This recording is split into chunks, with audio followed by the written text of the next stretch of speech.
Hey, John, Yes. I think what we'll do is I'll just go ahead and read Daniel's items, read through them myself. Okay.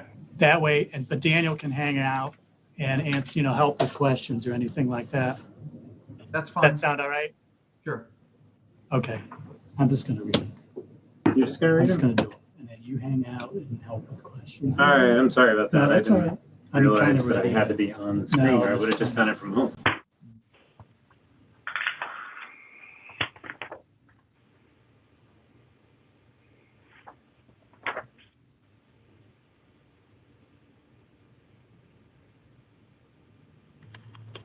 Are we Okay, ready to get started? we are ready to get started. Okay. Good morning. This is the Akron City Planning Commission meeting of November 20th. Before we get started into the items being presented to the commission this morning, could I have a motion to approve the minutes of October 16th, 2020? So moved. I so move. Second. Ms. York, Aye. Ms. Thurman, Abstain. Ms. Sweet Bunton, Yes. Mr. Wyatt, Aye. Ms. Boyce. Yes.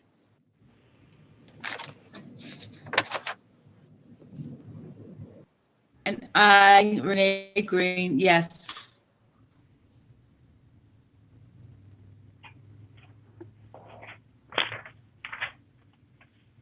Okay. Ladies and gentlemen, this public hearing before the Akron City Planning Commission will come to order. The order of procedure here today will be the Department of Planning and Urban Development will present each of the petitions or applications on the agenda. We will hear from the proponents. We will hear from the opponents. The Planning Commission members will then consider their decision on each matter. Our decision may be for approval, disapproval, or time for additional study. Anyone wishing to speak on a specific item under consideration will be recognized and identify him or herself by name and address. Also today, I would like to announce to those in attendance, if you intend to speak or offer any comment or opinion pertaining to the items in the program, you will need to be sworn in for your testimony.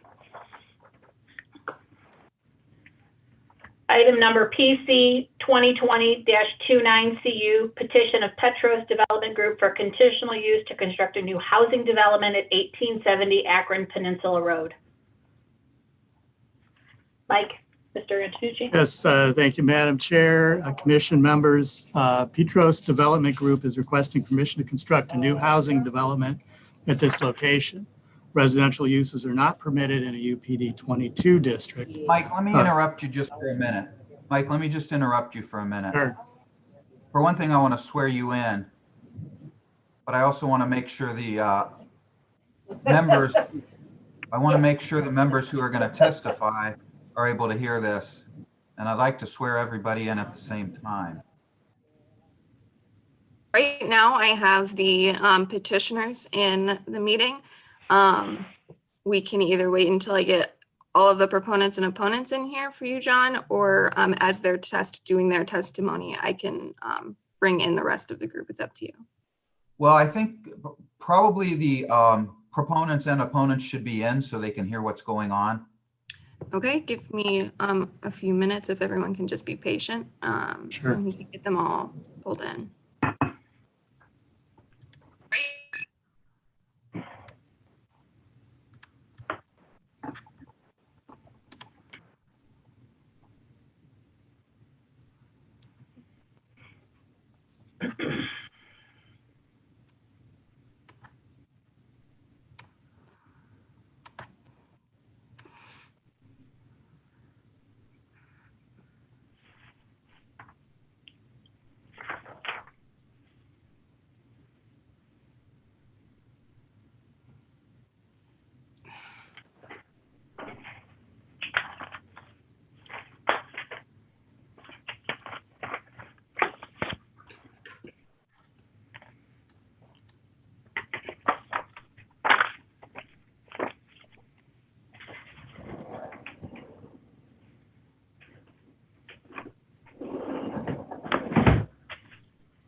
Okay, that is everybody that I have on my list. Everybody that pre-registered for this item, confirmed to be here. I will continue to check my email to see if anybody else is in the waiting room and wants to join for this item, but for now, this is what we have. Thank you. I'm gonna swear you in as a group. So if you're here as a city staff member, council person, neighbor, interested party, and you intend to speak today, please raise your right hand Okay. and also unmute your microphone. Quick point. If you have the live stream open, please close that. It will echo. Ms. Collins, if you could unmute your microphone. Mr. Malik, your microphone. He's not testifying. John, I'm not going to testify on this one. Okay, just watching. Gotcha. Yep. If you change your mind, we can swear you in later. Folks, just let me mention, before you start your testimony, the chair, Ms. Sweet Bunton, will recognize you.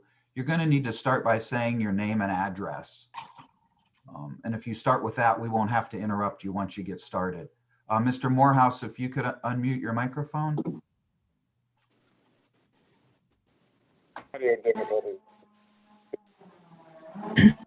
All right, I think we have everybody. Do you swear or affirm the testimony you're about to give will be the truth and nothing but the truth? You need to move your hand I over. do. I do. You do. I do. Thank you all. You do. Move it where?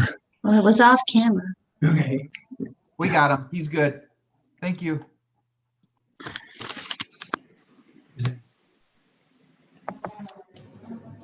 Okay, it's Mike Antonucci. I'm a member of the planning staff. Petros Development Group is requesting permission to construct a new housing development at this location. Residential uses are not permitted in the UPD 22 district. Petros Development Group is proposing to construct 197 residential townhome units with attached garages. 169 of these units will be for rent apartments. 28 of the units will be for sale homes. The development will include a mix of 4 unit types, including 1-story ranch townhomes and 2-story townhomes. The total project site area is approximately 76 acres. The development will include approximately 54 acres of open space, which is 71% of the project site. The open space includes approximately 9 acres of private open space to be utilized by the residents of the new development and 45 acres of public open space fronting on the Cuyahoga River. A permanent access easement will ensure that the public open space will remain accessible to the general public. The petitioner states that all of the proposed residential construction will occur outside of the FEMA 100-year floodplain. All stormwater management for the new development will be accomplished on the project site. The petitioner proposes to return 45 acres of riverfront property to a condition with native vegetation. This will allow the land along the river to serve as a more effective floodplain than the existing manicured golf course. A detailed engineering analysis of the Cuyahoga River bank along the eastern property boundary will be performed by the petitioner to ensure the bank's long-term stability and protection of the new homes. All utilities for the development will be accessed from the Akron Peninsula Road. The petitioner will construct a new sanitary pump station on site to service the development. The new water service will be connected in a loop to the water main for redundancy. Preliminary traffic impact analysis by Prime AE Group engineers concludes that the proposed development would not substantially affect traffic operations in the area. The preliminary analysis does not indicate a need for a traffic signal at the new entrance to the development. The full traffic study will be necessary to determine final required traffic control measures, and there may be a need for a left-in northbound turn lane. The project has been thoroughly reviewed by Public Service and Office of Integrated Development and Public Service divisions, including traffic engineering, environmental engineering, development engineering, and long-range planning. The petitioner has made substantial adjustments to the proposed site plan per city recommendations, resulting in an improved site layout and overall design. The proposed apartment townhomes meet all the development requirements for apartment houses. The proposed residential use is more compatible with the character of the surrounding area than the commercial uses allowed under this current UPD 22 zoning designation. The construction of these new housing units will further the goal of increasing the city's population in accordance with the Planning to Grow Akron housing strategy, while the open space easement will provide beneficial public access to the river environment. And Office of Integrated Development and planning staff recommend approval of this subject to conditions. Thank you.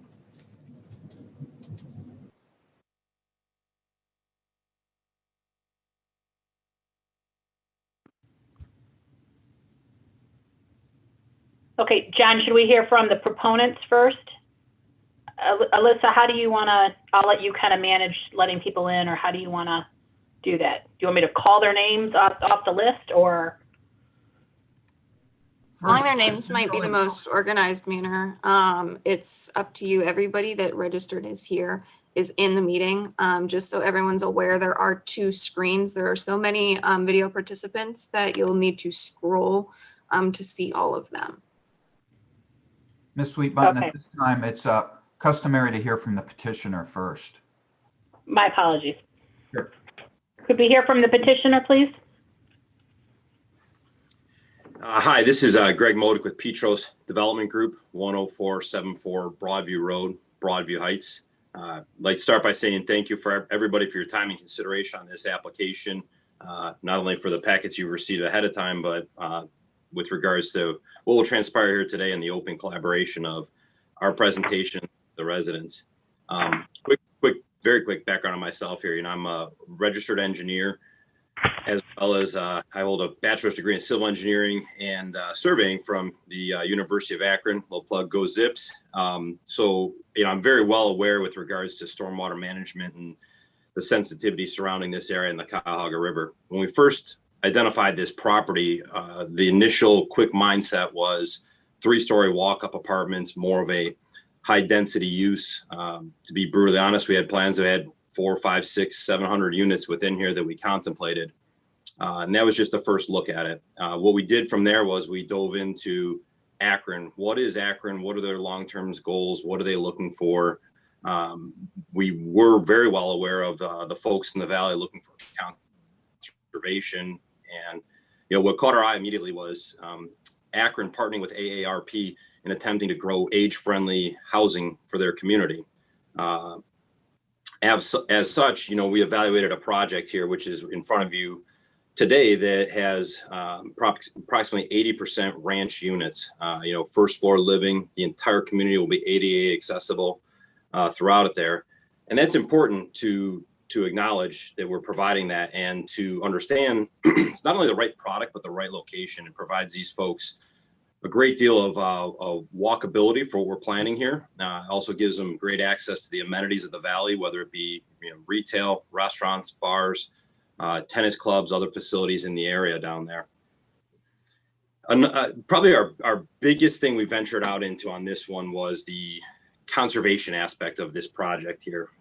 We immediately reached out to Derek Schaefer at West Creek Conservancy to understand what can we do with such a great piece of property from an environmental perspective. There's 6,750 feet of the Cuyahoga River fronting this property. And through collaboration with Derek, as well as working with Akron, I think we've come up with a great plan here. This plan, we actually have an additional parcel of land that's not on this map that would be intended for green space that provides a little bit more public accessibility along Akron Cleveland Road. So in total, our 78 acres of land are here. 48 would become public open space. That's 62% of the project. Within the remaining 30 acres that will be developed, that you see on your screen there, 9 acres within there are going to be open space. That puts us a total of 57 acres of open space, 73%. And again, protecting 6,750 feet of the Cuyahoga River. A lot of people talk about with regards to the density of projects. With what we have shown there, we have an overall density of 2.5 units per acre. If we look at just the development area, that 30 acres, we're just over 6 units per acre. And I think that's important because typically when you see apartment style projects, you're dealing with densities of 15 to 20 units per acre. So I wanted to take the time to really walk through that and point that out, that we've really embraced the idea of a conservation development and tried to, blow away any initial concept of what conservation development is, which is typically, 40, 30, maybe 50% open space. And I think it's vital to be partnering with a company like West Creek Conservancy as far as making sure we do it the right way. They're very well versed in projects of this nature. They have substantial holdings in this immediate area around here by ownership of land as well as easements. And, some of the things we're looking to accomplish here, as Mr. Antonucci mentioned, was replanting of the floodplain, which is important. It provides a better overall water quality for the entire area and the entire watershed, as a matter of fact. We're also going to provide public access, let the people get down to the river via trails. There's a potential to look at a canoe launch point, and as well as the possibility of a future pedestrian bridge to cross the Cuyahoga and get over to the towpath. I think that's one of the challenges. How do we get the folks on this side of the river to the towpath more safely so they can enjoy the entire towpath system? I also want to point out, I know there's always some concerns with regards to, how does this impact the school districts? I know with regards to tax abatement here, there's probably a little added concern with regards to it. And I just want to say that, this product is truly age targeted, with 80% of it being ranch product. The 2 stories, our history with this product shows us that typically those that rent the 2-story units are folks that are younger, that don't have kids or have very young kids. So we do not anticipate really any sort of impact to the school associated with this, based on what we're targeting for the renters in this unit, in this area, in this project. We really appreciate the collaboration that we've had with Akron on this. Like I said, we started off with a much larger scale project, greater density. We had proposed and contemplated on very early renditions impact to the floodplain, and then dialed it back. Through our collaboration with Akron, we were able to come up with a better streetscape and walkability within our community, not just the trails. That was kind of our initial thought, was the trails were enough, but through open dialogue with Akron, we now have sidewalks on and a streetscape there too that has trees throughout tree-lined streets. We look to replant all the trees that we can within the area. And I think this product here is going to be a great benefit to the valley from the perspective of retail, restaurants. I know the tennis club is by there. These folks that are going to be living in these units are going to have a lot of disposable income. It's different than your traditional apartment, where it's walk in, elevator go up, common hallways, 3 stories, people on top of each other. This provides single entry to the units through the garage, through a front door. It's like living in a home. And we do have approximately 28 units that we have for sale that we're proposing here. And that was something that arose from collaboration and dialogue with the city of Akron.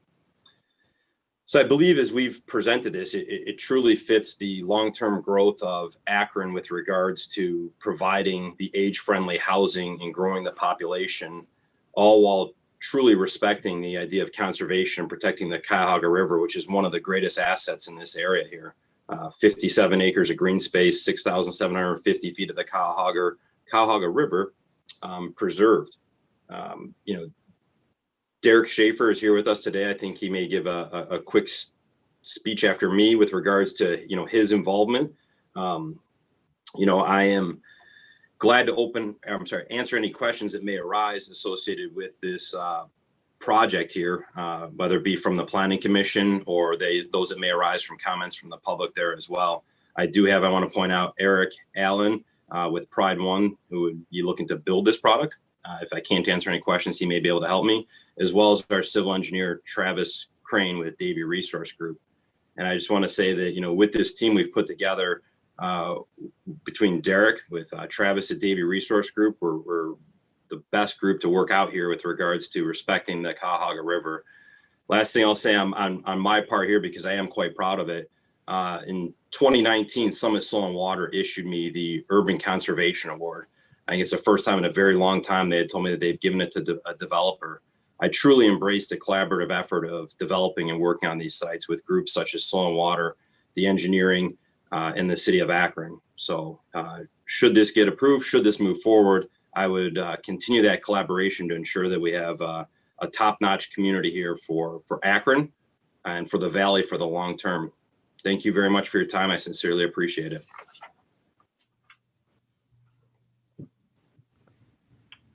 Thank you, Mr. Modick. So now we'd like to hear from the proponents. And I'm not sure, based on the list of names, who is who, so I don't know. Derek Schaefer. Yeah, I think there are other speakers for the petitioner at this point. Mr. Sorry. Schaefer. Okay, if this is the appropriate time for me to talk. My name is Derek Schaefer. I'm with West Creek Conservancy. We are a land and water conservation group, whether we own it in fee simple interest, conservation easement, and we also perform a fair amount of stream wetland restoration projects. And we were one of the partners on the Cuyahoga River Water Trail, which was kind of the catalyst of us talking to Petros and Greg. We worked with the partners up and down the 93 miles of the Cuyahoga River and looked at opportunities for ingress, egress points for access to the river. And we do own, as an organization, sections of the river, downtown Cleveland, as well as south to Independence. And this was another opportunity outside the national park boundaries to preserve what we could in terms of Cuyahoga River frontage, floodplain, and do some restoration within the riparian area. So that's kind of where we're coming from. It's our lands that we acquire, they're publicly accessible. We create public places and public spaces out of them. And we would love access to the Cuyahoga River, especially a little over a mile of it, which is an amazing opportunity in our view. And as Greg mentioned, we do own some land, and we've worked with Akron as well, protecting sections of Mudbrook and Woodward Creek, not too far from here, actually. I do have a prior commitment that I have to go to, but I'm always open for conversation. But we are excited to work on this opportunity to preserve, nearly 50 acres along the Cuyahoga and create another public ingress egress point for the Cuyahoga River Water Trail. And just literally being able to preserve that much river frontage is a unique opportunity. We are an organization that likes to find a win-win scenarios, balancing development with conservation and obviously stormwater management, all the other issues I can't really speak to, but when we're able to balance development with a good conservation and publicly accessible land adjacent to and provide additional access out to Akron Peninsula, we found that to be an advantageous opportunity. So I'm happy if anyone would provide my contact information to anybody that may have questions of our involvement. Thank you.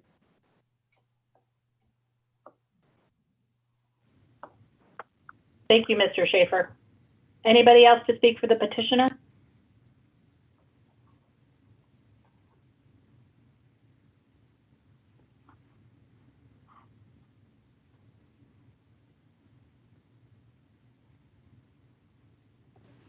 That would be it for the. Okay. So if we could hear from the proponents. Alyssa, I will let you bring them into the meeting, or however you want to do that, whatever makes the most sense.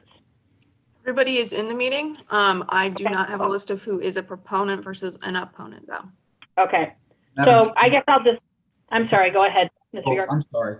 Perhaps before we move into the proponents and opponents, did the chair intend to limit the time of comments by either proponents and opponents?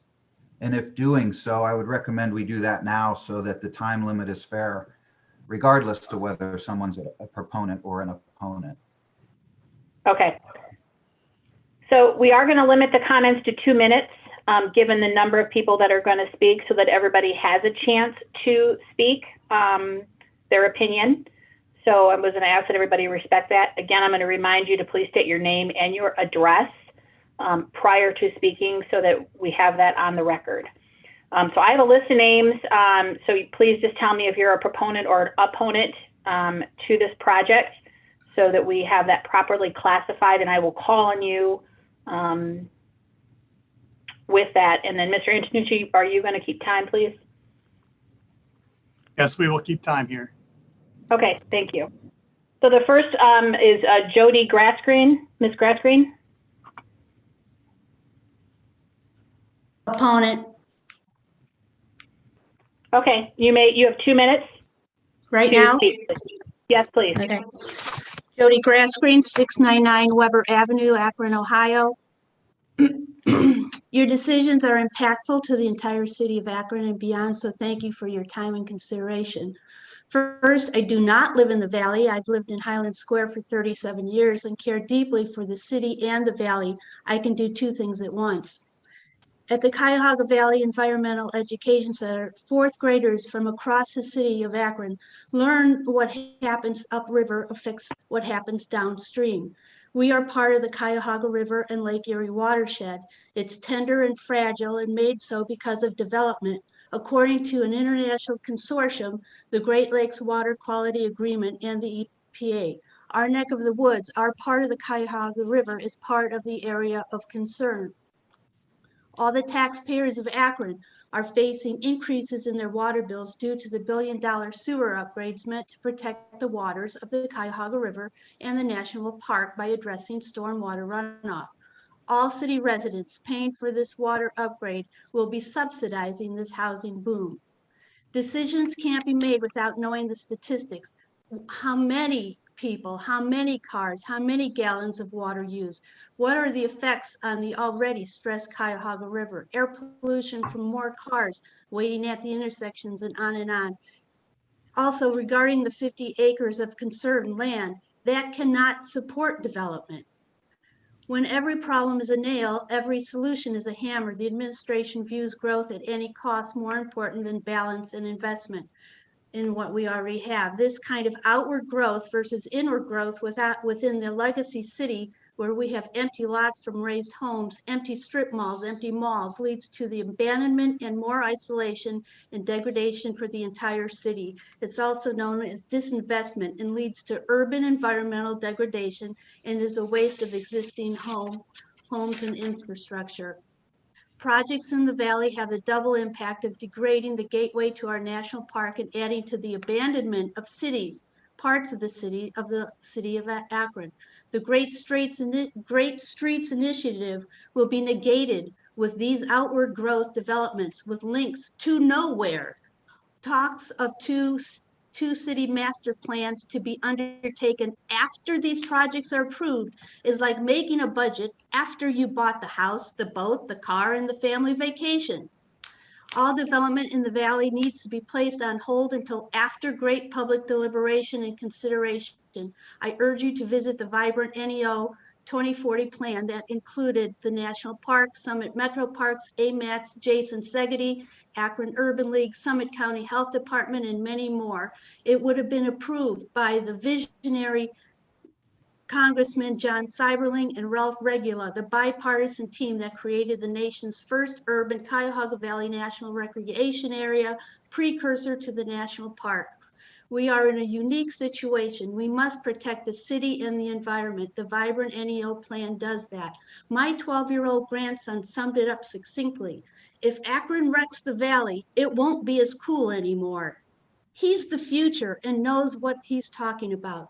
Please do not accept this proposal until a thorough and public master plan is in place. If you want the sources of my presentation, please let me know. I have them all. Thank you. Thank you, Ms. Grassgreen.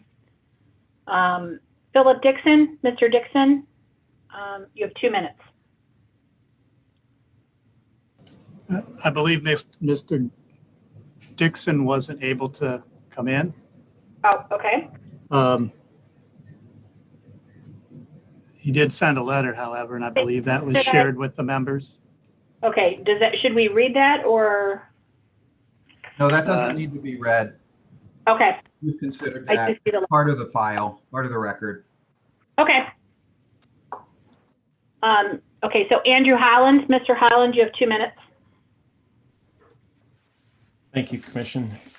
My name is Andrew Holland, and I live at 2079 Zurich Trail, Akron, Ohio. Good morning. I want to thank the Planning Commission for welcoming us to this public hearing and for giving us a voice. We are asking that you table the conditional use permit for the Riverwood property until a master planning process can be completed. I am a member of the Preserve the Valley Citizens Action Group that is seeking a voice in determining the best use of the land in the Cauga Valley. The core group formed just over 8 weeks ago when citizens from Cauga Falls met citizens from Akron. We did not know each other prior to that first meeting, but we did have a connection in our hearts. We are comprised of Cauga Falls residents and business on the master plan, Akron residents that were passionate about the conservation of the Tice Road property, and residents of both cities that have become aware of the many issues that unplanned development within the Cauga Valley present.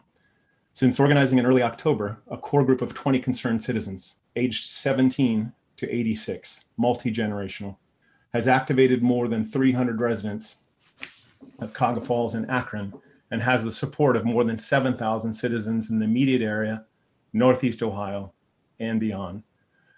Our group worked in collaboration with the City of Cauga Falls to approve a public master planning process for the Merriman Valley. Cauga Falls approved and budgeted $90,000 for this process in December of 2019. It is our understanding that process was to be in collaboration with the City of Akron. Further, we understand that the City of Akron has budgeted $50,000 for this process. We believe the land at the gateway to the Cauga Valley National Park has significant value to the citizens of Cauga Falls, the citizens of Akron, Northeast Ohio, and beyond. To be clear, we are not anti-development. We are anti-unplanned development. We are looking for equal footing at a table with the developers, city government, the schools, the parks, and the citizens to determine what that best use is. We believe in being governed. We don't believe in unilateral decisions. We want to be part of a democratic process. We are asking you to table the conditional use permit for the Riverwoods property until the master planning process can be completed. It may well end up being a development. However, we want to have a voice as citizens in this process. If we are going to spend the dollars on a master planning process, let's make sure that all voices are heard and a cohesive strategy for the land that supports all stakeholders' needs can be developed and codified, ensuring that the Valley can best serve the needs of the public. I appreciate your time this morning. I know it was a rough telecommute for us all. I really appreciate the time. Thank you. Thank you, Mr. Highland. Next, we have Walter Davis. Mr. Davis, you have 2 minutes. Thank you so much. My name is Walter Davis. I'm at 4411 Quick Road, Peninsula, Ohio. I am the superintendent of the Woodridge Local Schools. You know, there are many districts besides the Akron Public Schools that serve Akron neighborhoods. We in Woodridge have many Akron residents whose students come to our schools living in sections of the city of Akron that are within the Woodridge School District. This is not new, such has been the case for many decades. Yet serving as superintendent here for 11 years, I cannot tell you that I have ever had substantive communication with officials from the city of Akron about anything, let alone development plans such as those proposed for the Merriman Valley. One of the best ways to develop and sustain a positive relationship is to establish ongoing communication. We learned of the City of Akron's CRA tax offerings when a sign was erected at the corner of Northampton Road and Portage Trail, advertising abated development at Heron's Crest. The entity with the most to lose from a tax abatement scheme learns about the program only through a developer's sign. No letter, no discussion, no advance notice. Woodridge is a unique district in the eyes of the state of Ohio. The value of the properties in our district is such that we receive very little state funding per pupil each year. In fact, this year we will have received roughly $680 per pupil from the state of Ohio. The rest of our funding comes from local tax revenues. With just under 2,000 students enrolled and only $680 per student coming from the state, you can see how reliant we are on local tax revenues.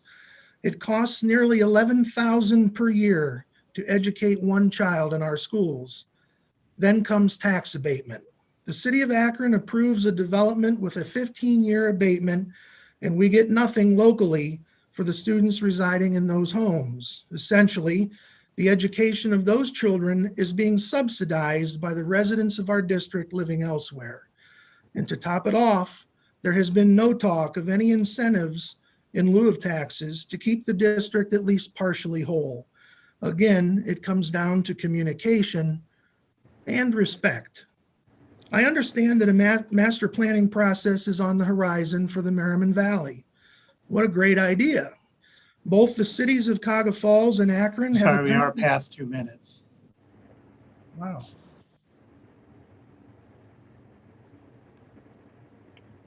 Thank you, Mr. Davis.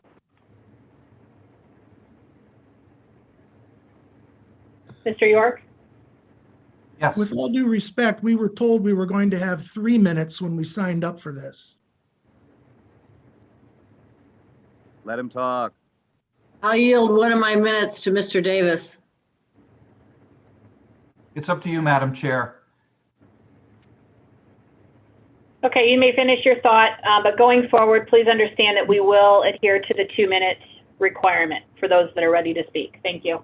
I appreciate your flexibility. I only have a paragraph left. Both the cities of Cuyahoga Falls and Akron have apparently allocated funds to pay for this master planning process. If we're going to develop a master plan in the near future, why approve development for that region now, prior to that planning process being undertaken? I urge the Planning Commission to delay all future development in the valley until such time as the master planning process can be completed. If there is to be development in the valley, shouldn't it align and support the visions of a master plan? As the school district that will support those who live in the region, shouldn't we have people at the table to help discuss the master plan moving forward? We think we should.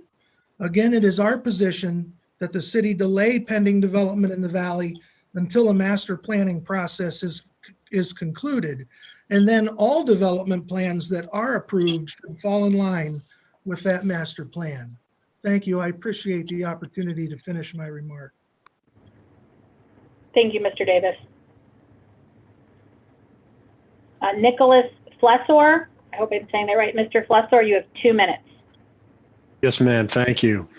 My name is Nicholas Flesser. I'm a proud member of the Fighting Fourth Ward residing at 432 South Rose Boulevard in Akron, Ohio. And I also do not live near the valley.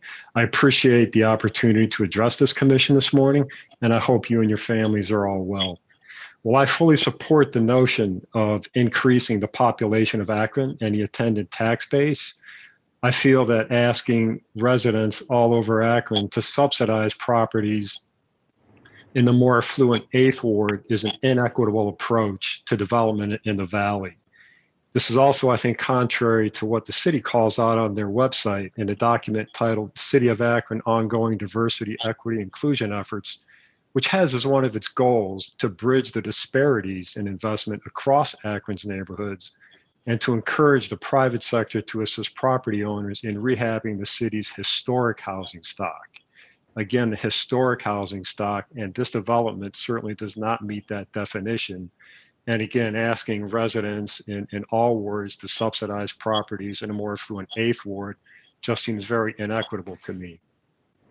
I appreciate Mr. Modic's candor when he says that residents moving in here will have lots of disposable income, which further raises the question in my mind, why do we need to abate their taxes?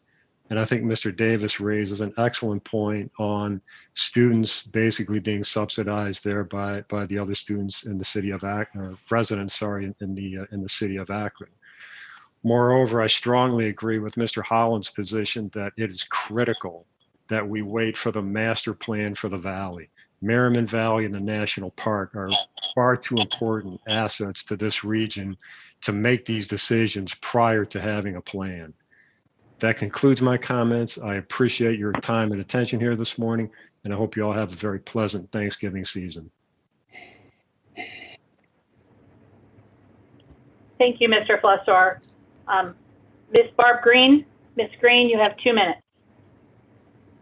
Thank you very much. I came to the city of Akron 25 years ago with my husband, and we had 2 requirements in selecting a house. One was that it be in the city of Akron, and one that there be trees. We landed pretty close to Sand Run and Sand Run Parkway, and we absolutely love it. And it's part of what keeps us here in the area. We're retirement age now, and the proposed development could be an attraction, but it is not. And I think Mr. Holland said it best. My husband and I are anti unplanned development. And I served for 9 years on the Cuyahoga Valley National Parks Conservancy Board. I'm currently on the Countryside Board. We raised an environmental educator who works in Huron. And I want to see the city of Akron do its due diligence in assessing the impact on the environmental integrity of our Cuyahoga Valley National Park, our metro parks, our schools, the Cuyahoga Valley River. I also would like, I've often wished that the city of Akron could somehow assess the cost savings in terms of the social, mental, and physical health that our natural resources provide to us. And then finally, I know from my daughter's own work on her master's degree that whenever there is development, there's a substantial impact on the animal life in terms of the loss or change of habitat.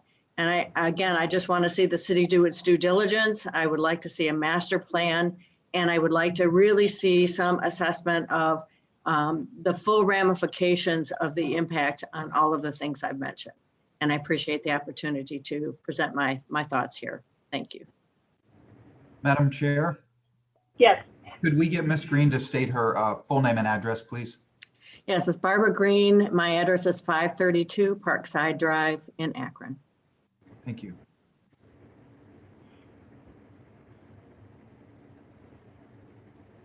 Okay, Mr. Morehouse, you have 2 minutes. Okay, thank you very much. I appreciate everyone participating in this today. First off, let me say my name is Tom Morehouse. I'm treasurer of the Woodridge Local School District. I am located at 4411 Quick Road, Peninsula, Ohio. And with that being said, I grew up in the Valley. I grew up in Peninsula, so I understand the beauty of the Merriman and Cuyahoga Valley and what a great resource it is. I will say on behalf of Woodridge Local Schools that we are one of the bottom 20 state-funded schools in the state of Ohio. Currently, as Mr. Davis said, we're receiving equivalent of $680 per child. This is a far cry from the district I came from prior to Woodridge, where they received over $10,000 per child.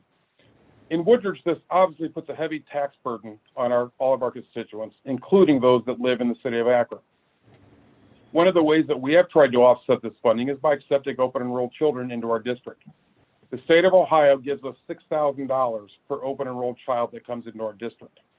We don't accept kids just to have kids and increase staff. What we try to do is fill seats.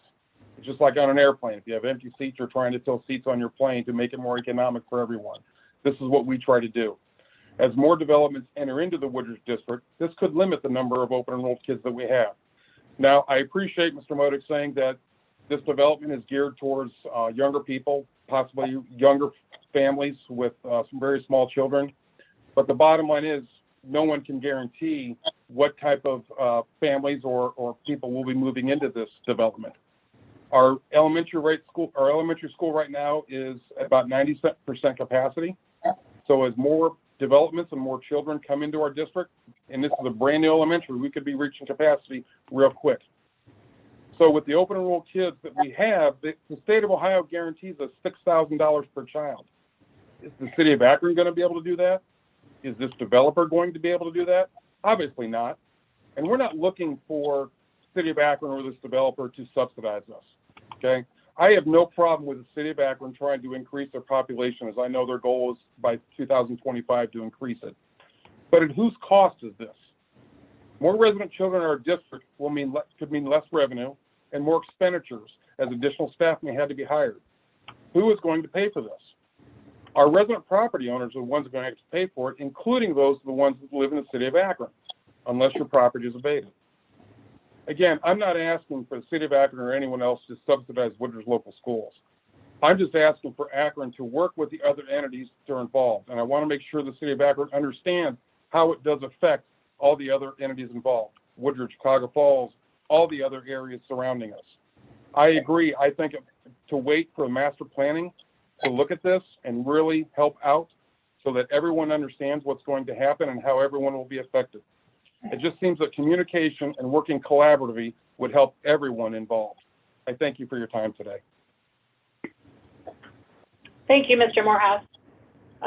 Ms. Gina Burke. Ms. Burke, you have 2 minutes, please.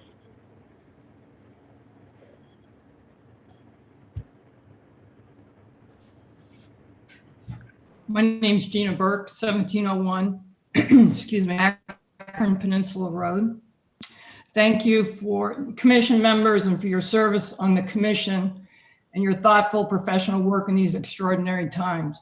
Having all the information you need is crucial because in the final analysis, as you are hearing, your decisions determine the balance sheet of the city and ultimately of the region. My watershed address is 1701 Akron Peninsula Road. My drive is roughly a third of a mile from the proposed conditional use request. I live in the northeast corner of this property.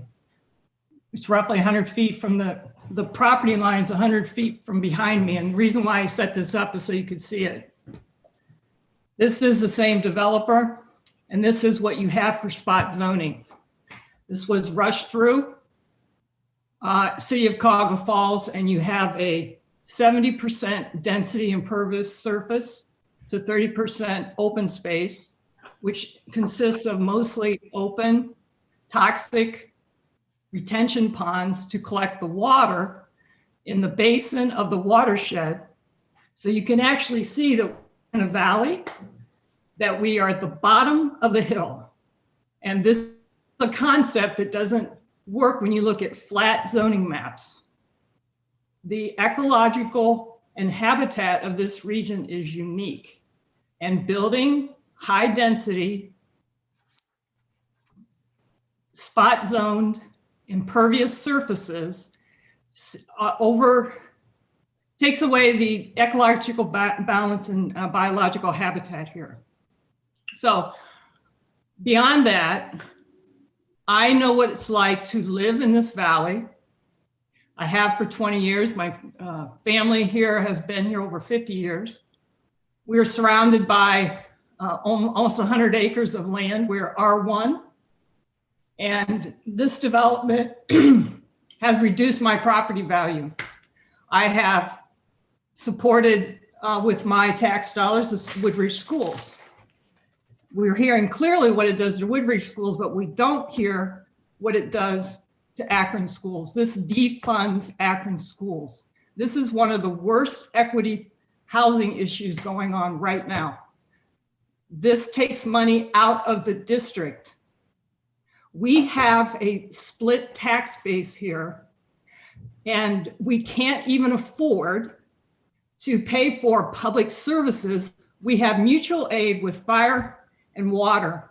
We are, as a region, facing a budgetary crisis because of COVID.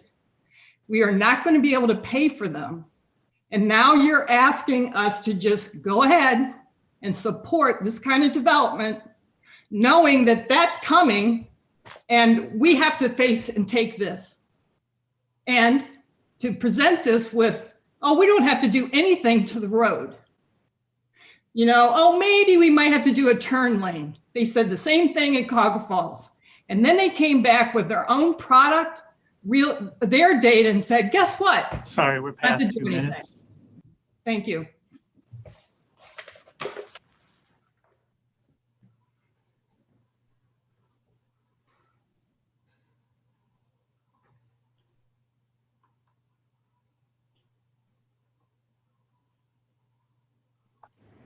Thank you, Ms. Burke. Mr. Aliman, Dallas Aliman, you have 2 minutes, please.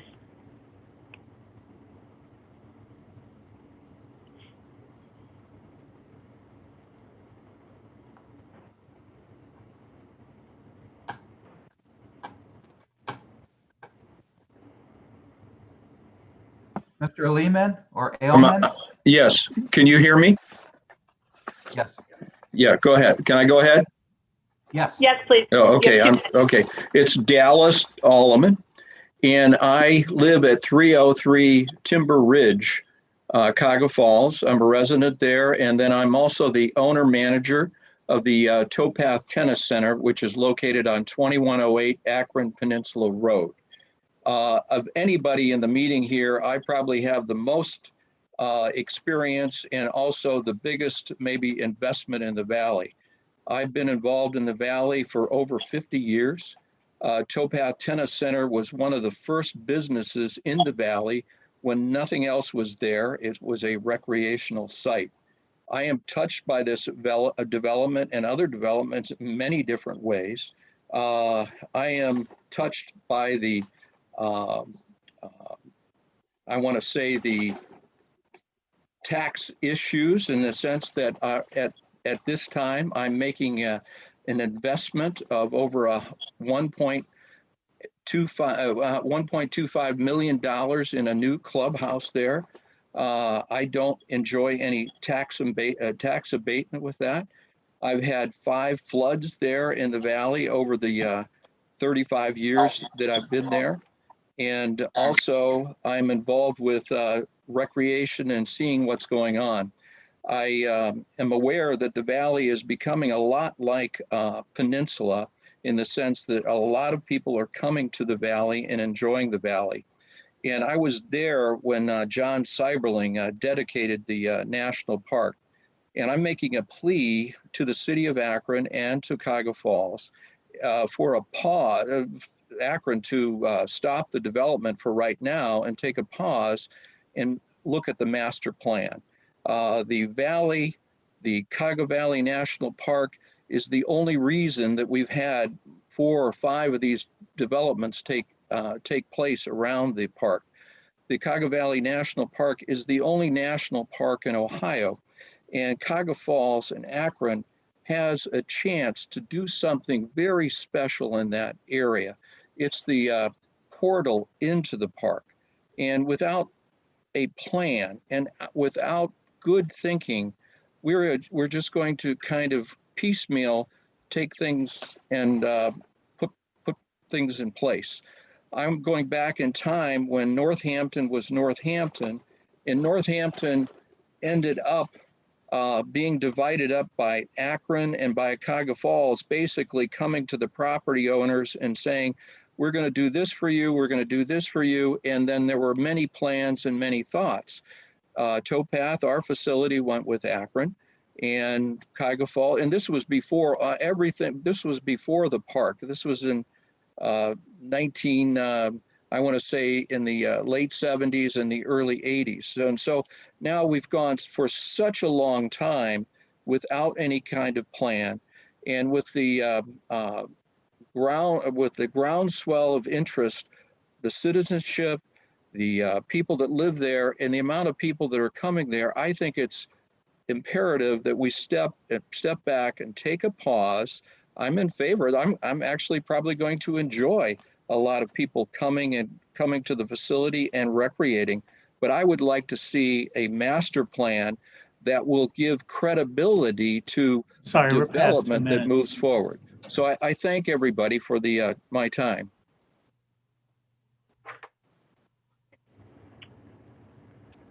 Thank you, Mr. Lehman. Ms. Caroline Spivak Colball, you have 2 minutes to speak, please. Thank you. I'm Carolyn Colbo. I live at 2325 17th Street, Cuyahoga Falls, and you may hear my 8-month-old son as well, so heads up. I am a school counselor by trade, and in that role, I spend a considerable amount of time speaking with parents and students about potential and opportunities. Often that includes reminding them not to close any doors. You stop taking the next level of math, a door is closed. And we all know that doors close. That's just simply part of growing older. but I pride myself in helping them know when a door is closing. I'd like to spend some time speaking just a bit about a particular potential for the Valley in a door that I urge you not to close. I fear that the constant development in this particular rezoning is a door closing on the Valley. Our proximity to the Cuyahoga Valley National Park is an asset. It's underutilized and it's an underrealized asset. We know from a report in 2017 that the economic impact was $87 million to Northeastern Ohio, with around 2.5 million visitors that spent money on dining and lodging. According to the National Park System, lodging is considered the top item that visitors spend money on, followed by food and beverages. Now, if you're like me, you're scratching your head and you're wondering, what lodging, right? Recreation tourism is a well-documented way to provide an economic boon to an area. It's attractive, it's appealing, and it boosts property value, brings in unique jobs, and supports the already existing businesses. An article in Outside Online detailed how mountain biking industry is saving small town. Estimates of 25,000 cyclists ride in the Crosby, Minnesota trails a year, adding approximately $2 million to the local economy annually. After they make some planned trail improvements, that will go up to a $21 million added economy to their area.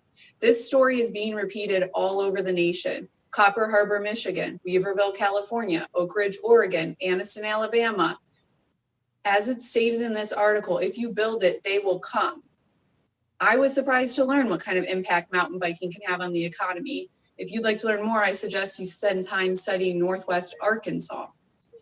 Beyond biking, the Great Allegheny Passage brings an economic boon to its region. Over 1 million trail users, they found that 62% of those users had an overnight stay nearby with a spending average of $124.58. There are things that we do not have that other cities of our size or other cities adjacent to national parks have. Food truck parks, a lodge with camping and cabins, observation towers. Sorry, we're past 2 minutes. Thank you for your time. Thank you. Mr. Benjamin McMillan, you have 2 minutes to speak, please. Thank you. All right. Thank you for having me. My name is Benjamin McMillan. I reside at 2258 Mogador Road here in Akron. I do not live in the Valley, but it is one of the reasons I boomeranged back to Akron from living 8 years abroad. I want to talk today about the planned development here. First off, there's a few things that I really want to discuss. How many people here have empty lots or abandoned buildings in their neighborhood here in Akron? Those are the direct result of population decentralization, or also known as urban sprawl. We're a non-growing region. We probably haven't grown in almost 60 years. And because of that, new housing stock needs to be centralized. It's, you know, a lot of the old timers like to blame Goodyear and Firestone closing factories for abandoned buildings and houses in Akron. It's actually not. It's poor planning consistently over many years. And that's what we're seeing here. We're seeing poor planned development. For every suburban style house built outside the urban core, you'll see another one go abandoned in the urban core, further fueling inequality and property loss, value loss in the city. We've already heard from the schools stating that this is not something they support. Let's be honest, these houses will probably be cheaply built. They will have very little accessibility, no transit accessibility. Sidewalks down Merriman are non-existent, or I'm sorry, Akron Peninsula are non-existent. The open space is great, but I think the entire property being an open space and creating our front door to the Valley, something that the Valley lacks and currently does not have, I think is much greater value than us subsidizing a housing development such as this. We could go over all day over water runoff and things like that, but what it really comes down to is we're sprawling our city out. And I think that's a shame, because a city that historically has been wrecked by urban sprawl and hollowed out by urban sprawl is now subsidizing it. And that's what I mean when I say it's not the Goodyears of the Firestones leaving town back in the day. It's poor planning repetitively over generations that have led us to these hollowed out neighborhoods, these abandoned buildings. And so that's really what's made me passionate about this. I don't want to come today as a conservationist, which I am. I want to come today and say, let's stop. Let's take a breath. Let's pump the brakes here for a moment and say, what's causing some of the malaise of our inner city? What is causing this? And it's developments like this. It really is. Sorry, we're at past 2 minutes. Okay, thank you. Compost your food scraps, everyone. Thank you, Mr. McMillian. Hallie Myers Bowie, you have 2 minutes, please, to speak. Good morning. My name's Hallie Bowie, and I live at 1867 Brookshire Road here in Akron. I am a licensed architect, and I have spent the past 26 years specializing in residential design. As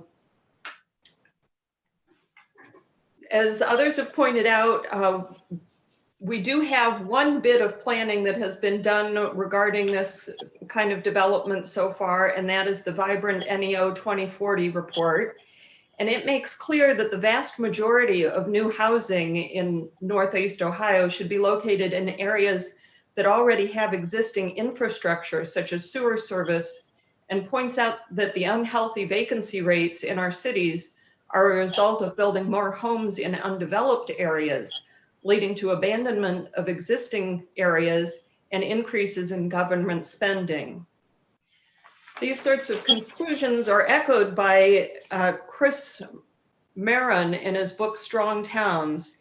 He points out that the liabilities of infrastructure created by many developments are greater than their net revenue production abilities, and make the financial problems of cities worse over time, not better. I also noticed in the site plan for the proposed development, actually it was the photos they showed of what they had in mind, that they're planning a lot of garage doors facing the streets. And while they're planning to do sidewalks, that definitely does not equate to walkability.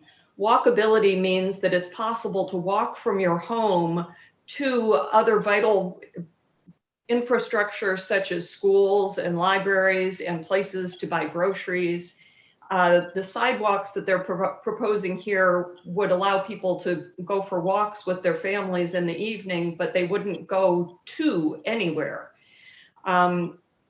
However, I don't think that I would feel very comfortable walking my dog on those particular sidewalks because they have so many garage doors facing the street that there would be people crossing that sidewalk extremely frequently.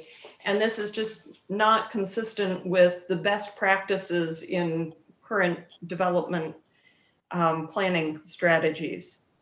I'm also concerned that our focus on what happens here in this, while it may not be the right kind of development for this particular lot, we also need to bear in mind that what happens on this lot is going to have ramifications elsewhere in the city. And I think that there are other vacant lots and properties in the city that would be much more appropriate, that would use existing infrastructure. Thank you very much. Thank you. Mr. Frank Stams. Mr. Stams, you have 2 minutes to speak, please.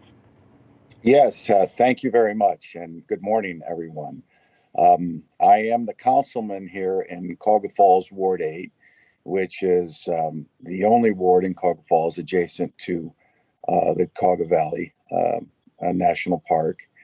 I live at 3290 Forest Meadow here in Cuyahoga Falls.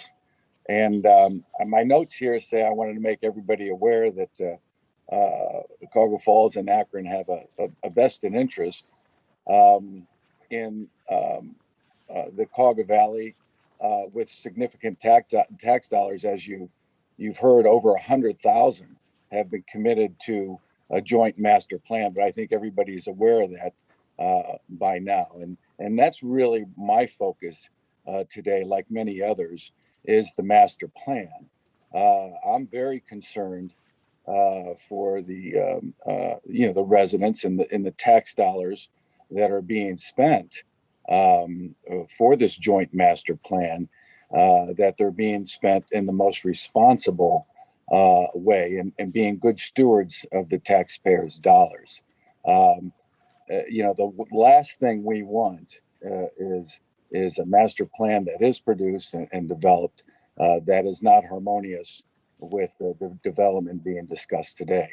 So like some of the others, specifically Superintendent Davis, I'll ask for a delay from the Planning Commission so that we can take a responsible look for the development of the valley that has the best interest of all the citizens of Akron and citizens of Cuyahoga Falls. So I do appreciate your time. Thank you very much. Thank you, Mr. Stams. Mr. David Warner. Mr. Warner, you have 2 minutes to speak, please. All right, I'll be very brief. My name is Dave Warner, property owner at 1868 Akron Peninsula Road. We moved into this facility earlier this year. Our building is directly adjacent to the proposed site, so I have some very vested interests, obviously, in what happens behind my property. And next to it, the access road is right by our driveway. I'll just echo the sentiments of many others here. I think it's short-sighted to proceed with this right now when the master plan has not been completed. I guess that's my main concern, and that's all I have. Thank you. Thank you, Mr. Warner. Ms. Emily Collins, you have 2 minutes to speak, please. Thank you. My name's Emily Collins. My address is 859 Bloomfield Avenue in Akron, in another proud member of the 4th Ward. I'm also the executive director and managing attorney at Fair Shake Environmental Legal Services in Akron, Ohio. And I'm speaking to you from the Well Community Development Corporation. I'd like to directly respond to the planning director's comments in the media that the proposed development is a better land use than electroplating or some of the other things that could go on this property. It's simply a legal falsehood that the city has to grant a conditional use permit and allow this proposed development to move forward. It's also disingenuous for the city planning director to tell this commission or the public that you have to allow this proposed development so that an industrial development does not take its place. Conditional use permits are not planning tools to require a choice between the lesser of two evils. Instead, the legal reality is that a clear alternative economic use exists for this land, several uses in fact, and you're not facing a high risk of taking private property if you insist on a use that preserves the valley, properly plans, and saves the city residents and the entire valley the severe costs of impaired water quality in the Cuyahoga River, including sedimentation and erosion. Where green space and recreational opportunities exist in the watershed, the city's actions should not increase impermeable surfaces. The middle segment of the Cuyahoga River has an aquatic life use impairment today. It's impaired by total suspended solids, phosphorus, ammonia, and dissolved oxygen levels. The National Park's own environmental assessment just downstream at the Boston Run Restoration Project this summer described the biggest threats to the Cuyahoga River area of concern as development, increased precipitation, and channelization. The city needs more than empty statements about better water quality resulting from development when the stakes are this high. An existing green space being considered for development is high stakes. You can request, and you should request, detailed hydrologic reports, background data on groundwater, climate change altered precipitation data, seasonally impacted river water quality data, climate change updated floodplain modeling. These are necessary when a petition from a petitioner prior to the city's full consideration of the conditional use petition. With a more effective and while a more effective and planted floodplain certainly sounds nice, any loading of pollutants that further impairs the Cuyahoga River is too much. Stating the words conservation, stating the words trees and plants, and giving unwanted areas to a conservation nonprofit simply aren't enough. The city's zoning code requires that conditional uses not result in destruction, loss, or damage of a natural, scenic, or historic feature of major importance. That is the Cuyahoga River. Any sincere review of development Sorry, 2 minutes is up. in the valley would consider the river as such a feature of major importance. Thank you. Thank you, Ms. Collins. So I believe that we've had everybody speak that had registered. Is there anybody else, Ms. Gregg, that is in the waiting room that wishes to speak on this particular matter? There's nobody else in the waiting room. What was that? Tom Ginder, I don't think you called my name yet. Nancy Holland, I haven't been called yet either. Beth Vild, I haven't been called yet either. It looks like there's just three, Madam Chair. Tom Ginder, Okay. Nancy Holland, and Beth Vild.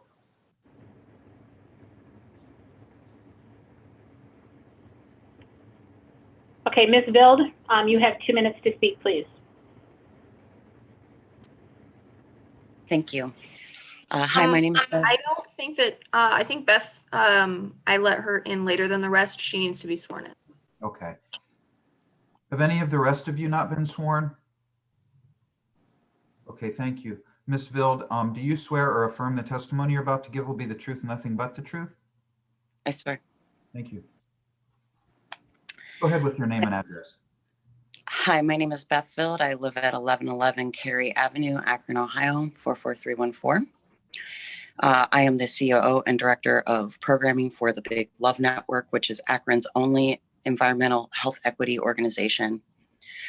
We are currently working on an environmental health equity assessment with the Public Health Department in our county, specifically for the city of Akron. This would bring us not only quantitative data to specifically show the issues of the health disparities within our city, but then would bring about qualitative data and next steps.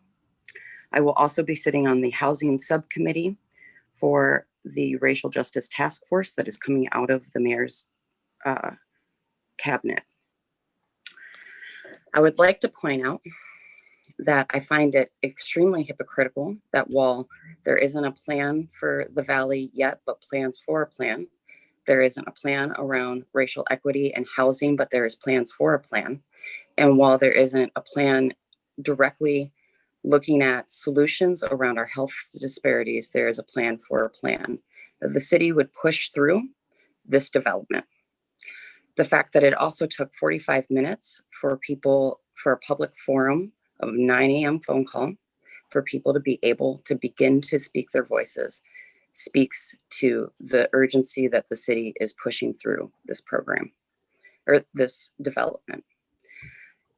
It is an unethical way about going about development. Development by any means necessary is not going to lead to growing the city. I'm going to repeat that. Development by any means necessary is not going to grow the city. What will grow the city is improving people's quality of life. And we must do that first. I am not against development. I am against displacing people and suburban sprawl that has gotten us into the current vacancies within our neighborhoods that exist, that have gotten us to public housing that is little monitored and often under code, and has increased a wealth disparity gap that is only slightly below San Francisco's. It is the planning department's job to design a more equitable city, and you will be held accountable. Thank you for your time.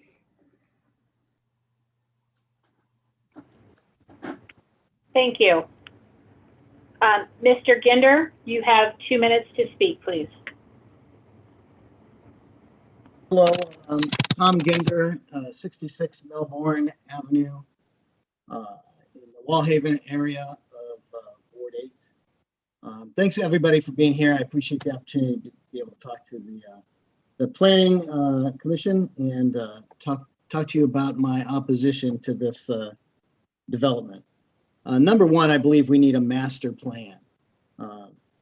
I just drove by this morning, yet another home being torn down. It's now part of a block of 8 lots with no plan to develop those 8 lots. Yet we're looking at planning 100+ units up in the valley. I agree that this particular development may not require road changes and infrastructure changes, but the one down the road and the one across the street and the next one and the next one, and by the time we get to number 20, we definitely need to change those roads and we will definitely have a problem. I came across this stamp today, issued 50 years ago, last month, Save Our Cities. We need to really think about what our planning is for the city. So I encourage that this proposal not to go forward until the master plan is complete. I'm also concerned with the children. The schools will be 5.8 miles away from this development. That lot that that I saw the house being torn down today has a school within 1 mile for the children. And so that's all I have to say. I hope you consider delaying any action on this until a master plan is completed. The plan for a plan is not appropriate. Thank you. Thank you, Mr. Ginder. And I know that there was one other person that asked to speak. I'm sorry, I did not get your name written down. Nancy Holland. I'm sorry, Mrs. Holland. Thank you. You have 2 minutes to speak, please. Thank you. My name is Nancy Holland. I reside at 160 Beck Avenue in Akron. A proud Ward 1 resident, the proud mother of 3 Firestone High School valedictorians. I am also a civil rights lawyer and a frequent traveler to and through the valley, and an avid user of all of the beauty and the resources of the Cuyahoga Valley National Park. I'm here to support the idea that all valley development be tabled pending the execution of a master planning process that will incorporate the voices and values of our city in a way that is equitable and open and transparent. The time for a master plan is now. According to a 2008 study that was published in the Journal of Preventive Medicine, access to green space makes communities healthier and happier. Access is driven and affected by overburdened infrastructure and the byproducts of mindless development. We also know that equal access to green spaces like the Cuyahoga Valley National Park and the valley as a whole is just like access to amenities like sidewalks and grocery stores. It's a social justice issue. A meaningful planning process can address these concerns and in a very real way incorporate them. While Mr. Modig touts the ADA accessibility of the proposed development, these are not amenities. This is the law. This is required. But what a master plan process could do is to improve access of all citizens to the valley and the national park beyond this bare minimum required by the Americans with Disabilities Act. While Mr. Modig has stated that he has dialogued with West Creek Conservancy and city officials, the community hasn't had that same chance to dialogue. Also, representations about who will live in the area, who will live in the development that's proposed, should concern us all. We should talk about that too. Impact on schools and families can and should be part of the master plan, as should considerations of equality and equal justice. Mindful planning supports and encourages a mindful, engaged community. Mindful planning allows for core values of the community to be considered. Mindful planning through a public master plan is the very heart of democracy, as it allows all voices and values a place at the table. Again, I support the idea that we should table all valley area development and get that plan going. Thanks so much for listening. Thank you, Ms. Holland. Is there anybody else that wishes to speak on this petition?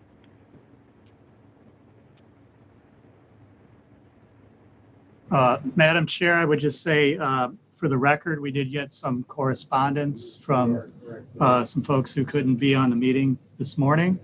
We got from Dave Selleck, who is a former engineer with the city, who sent a letter in support of the development. We also, and we shared this with the members, Phil Dixon, Dr. Shaheen, and Nathan Sen, who are opposed.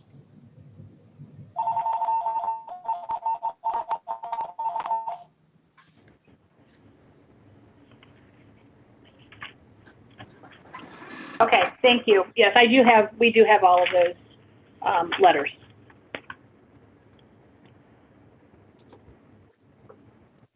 So do we have questions from the commission? Julie, I have a question for Greg, please. In regards to the cost of the proposed properties, what would be the range of value for residents? If I understood the question, you're asking what the range of the value is for the units. You're talking for the individual units? Yes. And for the townhomes. I would estimate the value of those units to be anywhere between $200,000 to $230,000. No way.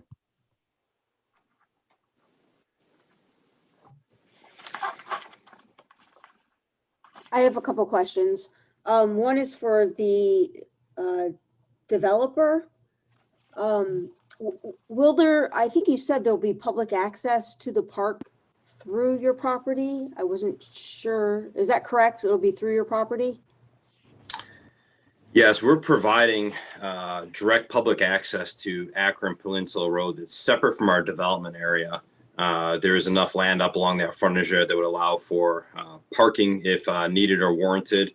And we will have connectivity within our development area that would then connect to that public trail as well. Okay, so you'll provide public parking on your property for people to use the paths? Is that what I'm hearing? Yeah, so on our plan, which I believe Mr. is pulling up, was we have a leg that is off and it highlights it as public access to the left side of that shown where the arrow is pointing. The parcel immediately into there that's shown in white to the right of that is actually a 1 acre parcel that we have obtained ownership.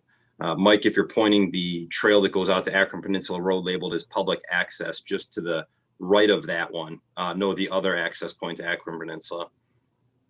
I see it. It says public access path.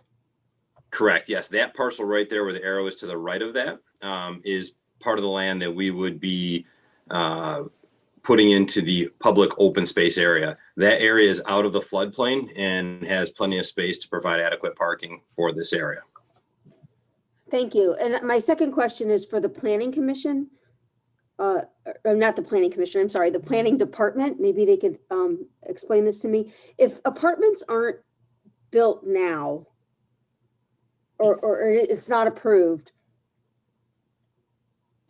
is there anything preventing the developer from building according to the zoning now, the motor vehicle repair shops, machine shops, light manufacturing, or construction storage before a master plan is done? Yes, I can address that, Ms. York and Madam Chair, and I'll also ask Mr. Antonucci to follow up if there's anything I missed. But yeah, this is a UPD 22 zoning district. There are a number of uses, including those which you mentioned, Ms. York, that could be constructed there without the need for a conditional use. And the department's write-up, despite what was said by some of the commenters earlier, this is not just an evaluation of whether we think those other things should be built or will be built. This is that we think residential is actually a better use at this site. If we didn't think that, we wouldn't have recommended approval. I did also want to address some of the things that have been said.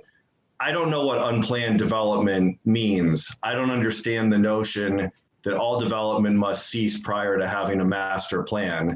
these are red herrings. These are things people say when what they're really saying is, I don't like this project and I don't want this land developed.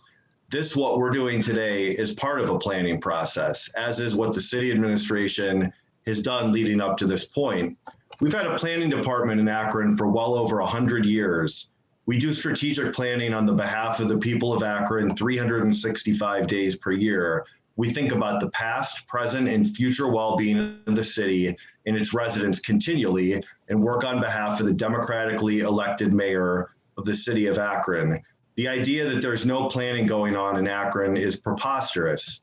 We can walk and chew gum at the same time. We can plan for our future through existing planning processes like this one, as well as through special projects like the master plan, which we're looking forward to embarking on with Cuyahoga Falls. We put hundreds of person hours into the review of this project, looking comprehensively at environmental impacts, traffic impacts, and land use. There was a thorough write-up and review of this project. And as Mr. Antonucci stated, we worked hard with this developer to improve the look and feel of this residential development, and we stand behind it. I will ask Mr. Antonucci if he has anything on the zoning to add, to go ahead and do that now. Well, no, I would just reiterate that, yeah, this being zoned UPD 22 would essentially allow, you know, a machine shop. It would allow auto sales. It would allow essentially a truck terminal, construction yards. There's a lot right now in the code that this area is zoned for, unfortunately. So, you know, this land is obviously up for sale. The concern is, you know, right now that, I mean, this to us, it seems to be obviously a better use of the property, with, you know, 70% of the property devoted to green space and public open space, as opposed to potentially a truck terminal. So, Okay, so that's the reality of the situation. So I just want to make clear before I vote one way or the other on whether we wait for a master plan or not, that if I vote to wait for a master plan, there's nothing to say that they won't build something else there. It won't remain, it doesn't necessarily mean it remains vacant until that master plan. Right, just for information on the master plan, Fred Guerra and I, the planning director of Cuyahoga Falls, have been discussing the development of that plan. We anticipate that planning process will get underway very early in 2021, and we'll probably wrap up by the end of 2021. But you're right, in the event that something else was proposed here that meets the current zoning, it certainly wouldn't need to wait for that master plan to be approved. And again, my recommendation as planning director for the city is that there's no need to wait for a master plan to be approved. We've done a lot of planning work on this project. Thank you, that was helpful. All the comments have been helpful, so thank you, everybody. Madam Chair, I had a couple questions. Okay, thank you. So this is, just to clarify, this is not city-owned property. This is privately owned property, correct? That is being currently marketed, which the proposed developers have an option on. Correct. Okay, so there isn't any necessarily a plan to sell to another party that would build a truck terminal, but that's just what the area is zoned for. Yeah, that would be a question best answered by the owner of the property. But I can't really speak to what they might do with the property if they wouldn't go forward with this planned residential development. And just for the record, and I'm sure I could find this out if I did some news seeking, but who is the owner of the property? If I may field that question as the applicant, the current owner is IGP Properties, and we're slated to close on the property within the next 10 days, that we will be the ownership of the property. Got it. And my other question was relating to the master plan, and Mr. Segedy, you sort of answered the timeline question, but what entity or group is kind of the project manager of this particular planning process? Who's overseeing this? So it would be a joint project of the cities of Akron and the city of Cuyahoga Falls. And the plan would look at land use in the valley, would look at transportation. It is, I think, again, I don't think the completion of that plan is necessary prior to making a decision on this particular project. But of course, we do support the master plan. The idea that looking out toward the future in an area where we have a very convoluted corporation line that bridges all these areas is good planning. I certainly support the master plan as well, but that's hopefully some more information on that, Ms. Boyes. And just another, I'm sorry, one more question if you notify me. Is this the first time the proposed developer has spoken with this group of residents? Has there been any kind of ongoing conversation? And if yes, what has that been? If not, do you plan to have more conversation? And what's the plan for that?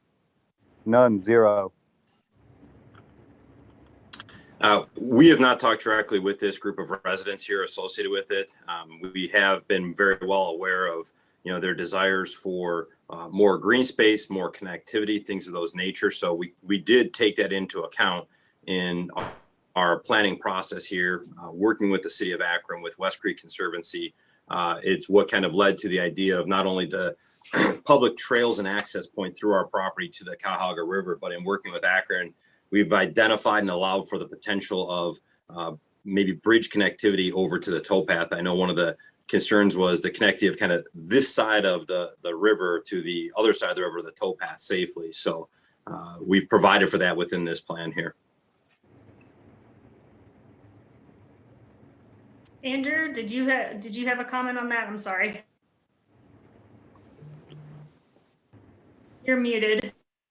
I was just asking, am I allowed to make a comment, Tina? Am I allowed to make a comment? So I have spoken with Greg Modick now 3 times. First with the Surik Trail developments, then with actually, I'm sorry, 2 times. First with the Surik Trail developments above the valley, then with the Sycamore developments. And I really want to state that, we have seen these same arguments now for the 2 previous developments, that land use, could be changed, and a developer, in the case of Sycamore, would build wall-to-wall treetop tall storage units. That was used as, kind of a threat, I think, to the Cuyahoga Falls government. Up on the Surik Trail developments, we heard the same arguments of, hey, it's 88 acres, and out of the kindness of our heart, we are going to reduce our development planning area. We are going to use, which was something I thought was completely ironic, we're going to use a conservation planning overlay to go from 2-acre lots down to 1/4-acre lots.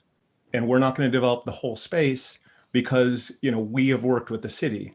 What it truly was because of the setbacks and because of a number of the issues with the developable land, they could not do it. This is the same thing that we're now seeing down at the Riverwood development. We've got, a 75-acre plot where 50 acres of that is not developable. That is backfill. It was backfilled by the Riverwoods golf course to try and build a golf course down there. It diverted the Cuyahoga River. There's a lot of things that have to be taken care of here. Can't be done 3.5 minutes at a time. I apologize for going over. Thank you, Mr. Holland. Ms. Boyes, any other questions or comments? I'm sorry. Yes, I have so many questions, but here are the first 2. So the proposed sidewalk that Mr. Modick, you mentioned that may connect people with Akron Peninsula Road. Are there sidewalks on Akron Peninsula Road currently?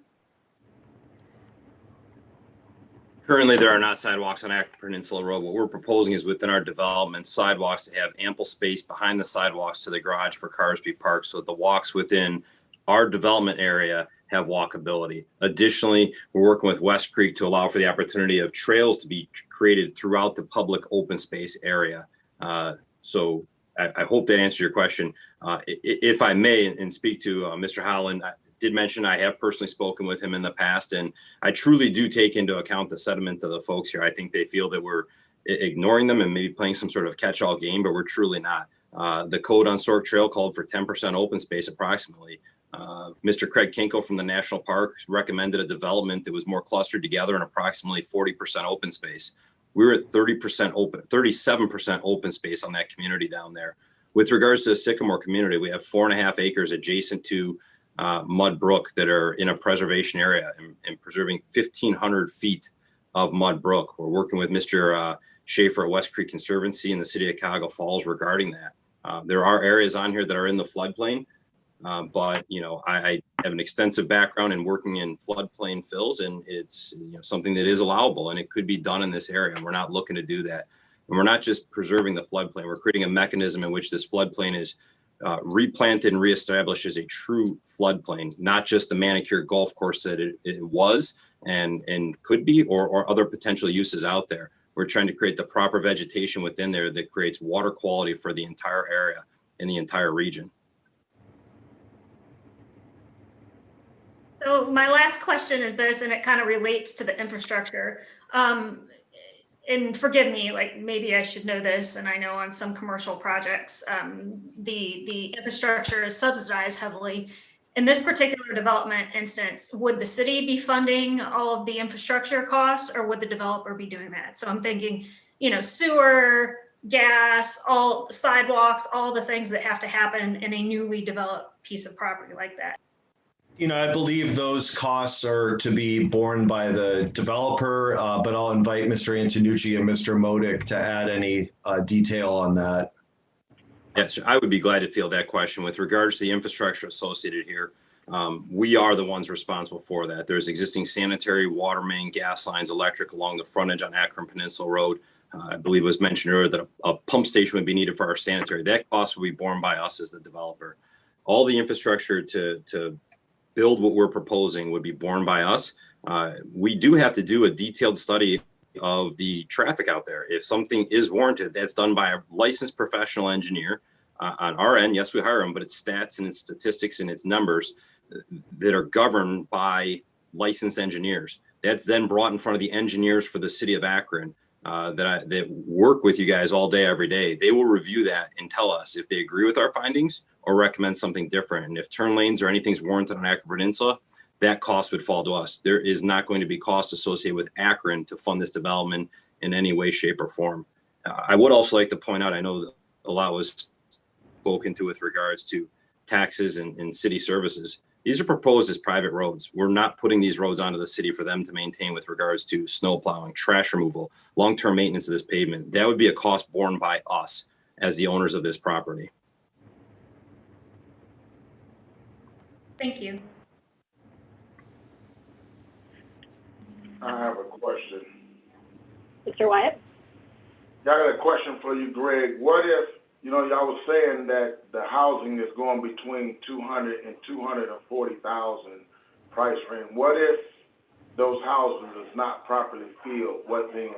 Just a food for thought. I'm sorry, your question, if they're not properly, I didn't hear that last part. If they're not properly filled with tenants at 200 to 240,000, because that's pretty high. So with regards to that number, that's a number that, we're evaluating now for the for sale product out there. The 28 units that's identified. The for rent product we would build and we would hold long-term on our end out there, which is approximately 170 of those 197 units. I have a quick question. For the rental properties, what rent range are you thinking? That rent range, we're currently looking at somewhere between $1,500 or $1,600 up to potentially $2,000 per month. This is a product we have a great deal of history with. Eric Allen from Pride One, who's kind of joined me on this. He hasn't spoken, but he has dealt with this product for well over 10,000 units over the year. They're very well versed in what they do associated with this, and that's why we're glad to be partnering with them on this. Subsidizing wealthy people. Mr. McMillan, I'm going to ask you to not make comments while the Planning Commission are asking questions, okay? Please. Okay. Okay, any other commission members have? Yes, Mr. York. Perhaps I could shed some light on the proceedings before the commission makes a vote on this matter. Okay. And there's been some comment, some of the speakers have proposed that this matter be tabled until a master plan be prepared. The ordinance that actually gives this commission authority to act on this conditional use states that if the commission fails to act within 60 days, then the commission's actually granting approval of the conditional use. So I don't think the members of the public that have opposed this project really want this to be tabled for any period of time, at least not what would approach 60 days. Otherwise, this commission would be giving approval. So I just say that to address the idea of tabling. The commission has the authority pursuant to the ordinance to grant this conditional use. I'm sorry, not to grant, but to make a recommendation to council to grant, or a recommendation to not grant, or a recommendation to grant in part, or a recommendation to modify. Those are really the four options the commission has. And I would just say that this is a part of the process. This commission doesn't have the authority to give the final conditional use approval. If the commission votes today, what they're really saying is we're going to make a recommendation to council to do a certain thing, and then council will conduct similar hearings to this at the council level, so you can all be heard again, and then council makes the final decision. Okay. So sorry if that was too long, but just to summarize, you can make a recommendation to grant, not grant, modify, or grant in part. Thank you. Thank you, Mr. York. Are there any other questions of the commission members? I don't have a question, but I would like to make a recommendation for approval on this project with the conditions that the planning director and the council representative have the time set aside to answer questions specific to the project, and I think that's it, just to have those questions answered that may have not been heard today. There were a number listed on a communication from an attorney that we have not addressed in this setting, but if the planning director and the council representative was set aside time with the residents before this moves on to council, but I do recommend approval of this project, sale of the land. Madam Okay, Chair. thank you. I'm sorry, Mr. Councilman, hang on one second. Mrs. Green, I still had a couple of questions, so before we address the motion, I'd like to address the questions, but I will allow Mr. Councilman to speak first, please. Thank you. Okay.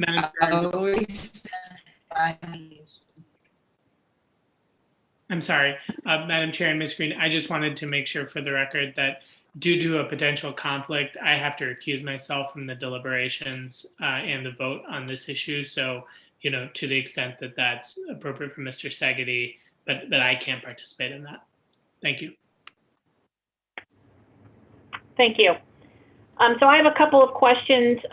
One, Mr. Modik, so is your option to purchase a property contingent on this hearing today? No, it's not. We are closing within the next 10 days. So irregardless of what the commission decides, you are still acquiring the property? Correct. Okay, thank you. And Mr. Segedy, I had a couple of questions for the city. I don't know if you or Mr. Antonucci are the best people to answer it. But So during my time on commission, which is close to 5 years, we've approved a lot of these different developments since the mayor really focused on improving housing and development as part of his administration goal. So how much of that has been completed? How much is really still out there for development in terms of availability of housing? What does that sort of look like from a city perspective? Sure, I can speak to that and happy to follow up if there's anything that I overlook or miss. So in the year 2015, the year before Mayor Horrigan took office, there were 14 houses built in the entire city of Akron. Commenters have made comments about houses on empty lots. There is nothing that I would like more as planning director than to see every single one of those empty lots filled. But we have a housing market in this city, and in a lot of those areas are in a market condition where they don't lend themselves to the numbers working out for housing to be built. Our program has always been predicated on having a diversity of housing for people with low incomes, medium incomes, and high incomes, and having a mix of housing types, whether that's apartments or single family homes. Since that time of anemic housing construction, when we launched the tax abatement program, we've had over 1,200 units in some stage of the development process, not counting this project. So with this project, it would be 1,400. Housing values have been on the rise in Akron, as I think many people on this call know that own property in Akron. Our housing market has been depressed for almost 15 years. Housing prices are finally getting up to what I would call normal levels or approaching that. That's positive for the city. That's positive for homeowners in this city. Projects have been going well. The Ryan Homes project at Hickory, every lot was sold on that project before the first phase of construction was even completed. My department has gotten dozens of calls over the last couple months and emails from people who are interested in living at the site of the former Perkins Middle School, where there's single family housing and development. So I think it's fair to say that a lot of prospective home buyers and renters are encouraged by what they see with development happening that want to live in the city of Akron. Similarly, downtown, we've seen good lease rates at the Bowery and the 159 and at the East End in Middlebury. I think people know that Akron is open for business with new housing, and the city administration has no doubt this project, like those others, will be successful. Okay, thank you, Mr. Szegedy. My other question would be, has the city done any kind of large-scale demographic studies to kind of show the need for the housing? Looking really, the city as a whole, not just specific neighborhoods. Has anything been done on a large scale? Sure. As part of the 100+ year history of the planning department that I mentioned, we do strategic and master planning with a full-time staff, 365 days a year. And part of that is part of the mayor's effort that I mentioned before. We did a report called Planning to Grow Akron. We're completing a follow-up report, which will be released early next year, called Planning to Grow Akron 2.0. Both of those reports have looked at the housing market in Akron and looking both at supply and demand. So looking how do we create more housing opportunities, whether that's a site like the one before you today, whether those are the infill lots that, again, I would love to see filled with homes, and encourage everyone who made comments to that effect to build homes on those sites. I think that first report focused on the supply side. It's fair to say it recommended the tax abatement program. The second report that will be coming out is looking more at how we do get more construction on those infill lots and how we help homeowners, existing homeowners in the city, to rehab their properties and to keep their property values up. So we have put a lot of work and will continue to put a lot of work into enhancing the housing market here in Akron. Okay, thank you.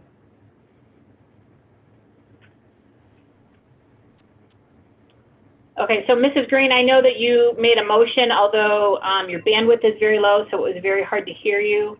So I would ask that you, if you wish to make a recommendation, to do so again. Yes. I make a recommendation that this project is approved and moved to City Council. My motion. Okay, do we have a second on the motion?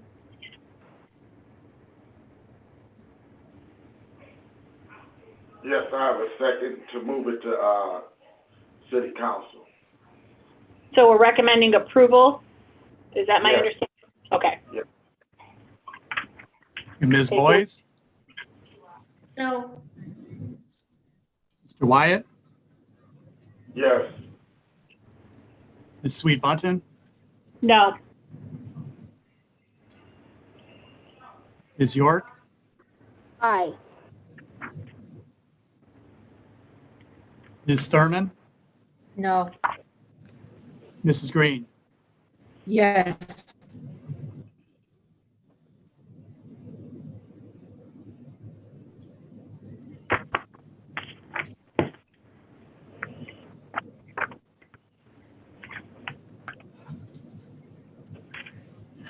It's like we're at a tie.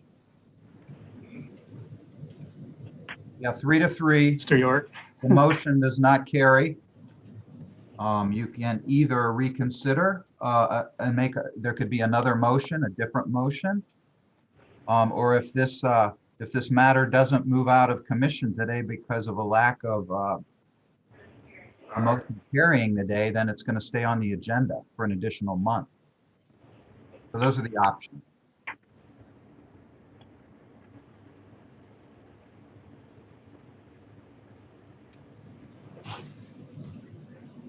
Madam Chair, yes, I will make a recommendation or a motion that we take time for additional study on this item.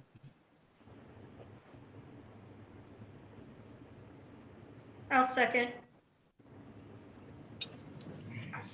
Ms. Boyce, Yes. Mr. Wyatt,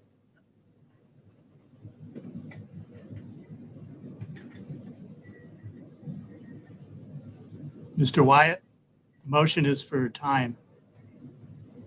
Yes.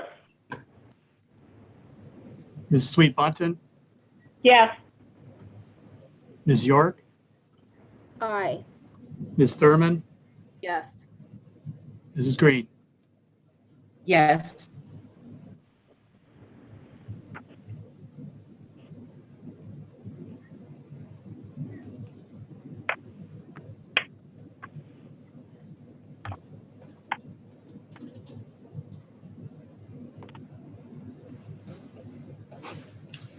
Thank you.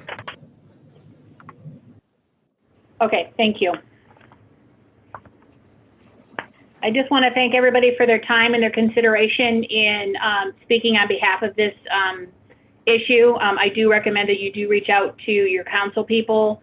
The warding councilman, it is indicated that he does have a conflict. We do have council at large as well in the city, so I encourage you to reach out to these folks as well as you look at your ideas and things that you want to do. May I ask a question as a participant? Yes. So what would the next steps be for citizens to have involvement, because it's not going to council next, but staying within the commission?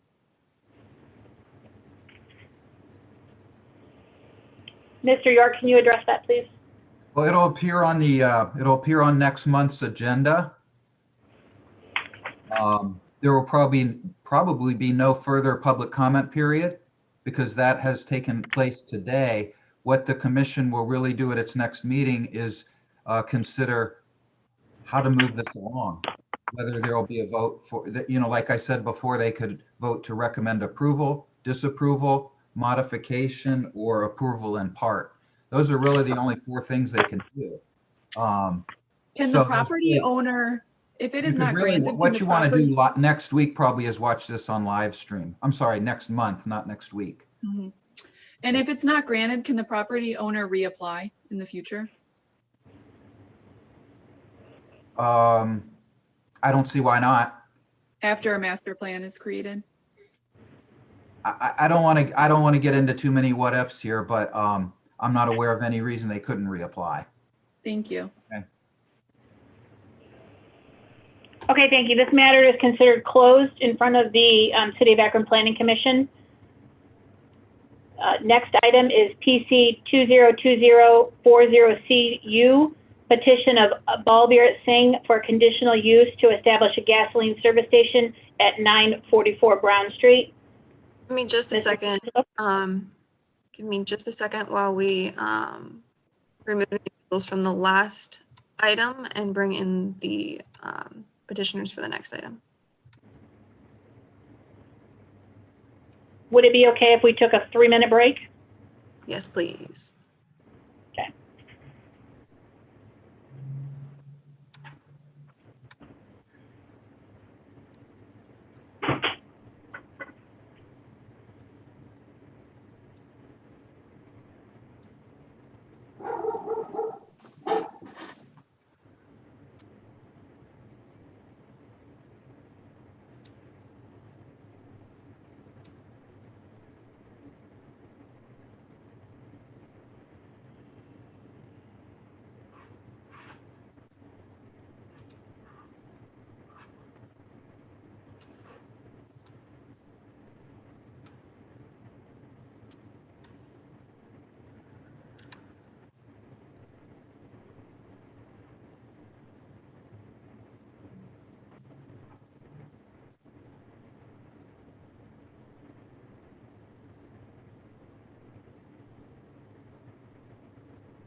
Hello to those here for the next item. The commission is taking a short break. The last item took quite some time, as I'm sure you are aware. So we will get started in just a minute. Thank you for being patient with us this far.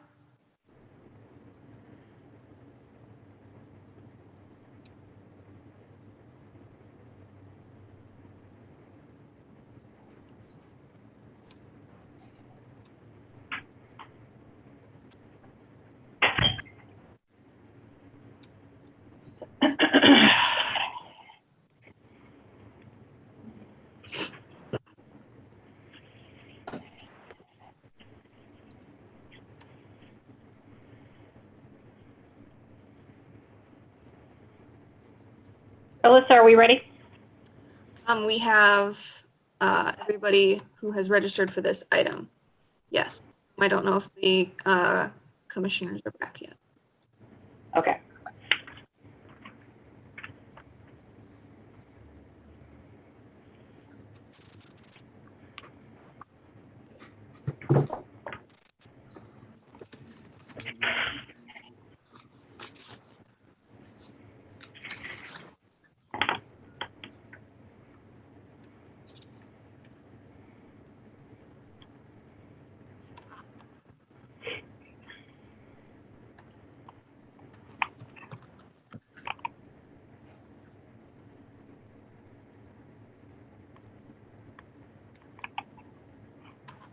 Is Russell Gayhart the architect?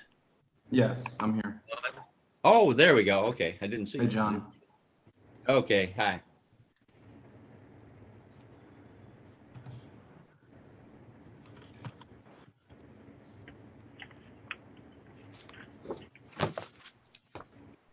Alyssa, do we have proponents or opponents here for this item? There's nobody listed on the cover sheet. No, it's just 3 people here on behalf of the petitioner. No Okay. opponents. Thank I you. also apologize to anybody in the waiting room who has watched me try to spell thank you for your patience wrong on multiple different ways. So again, for your patience.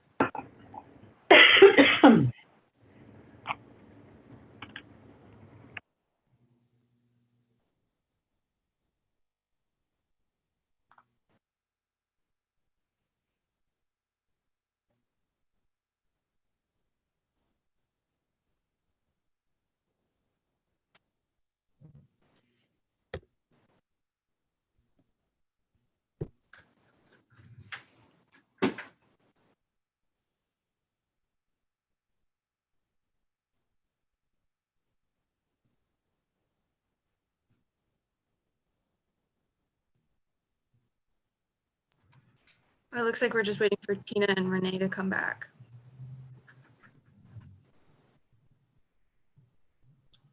Oh, Renee's here.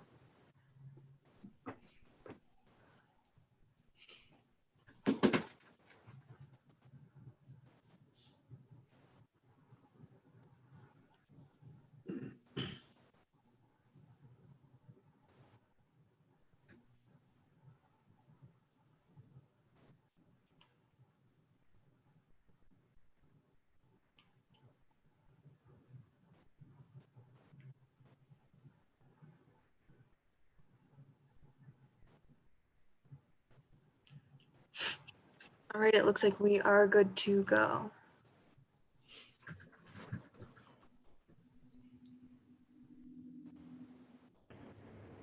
Okay, ladies and gentlemen, this public hearing before the Akron City Planning Commission will come to order.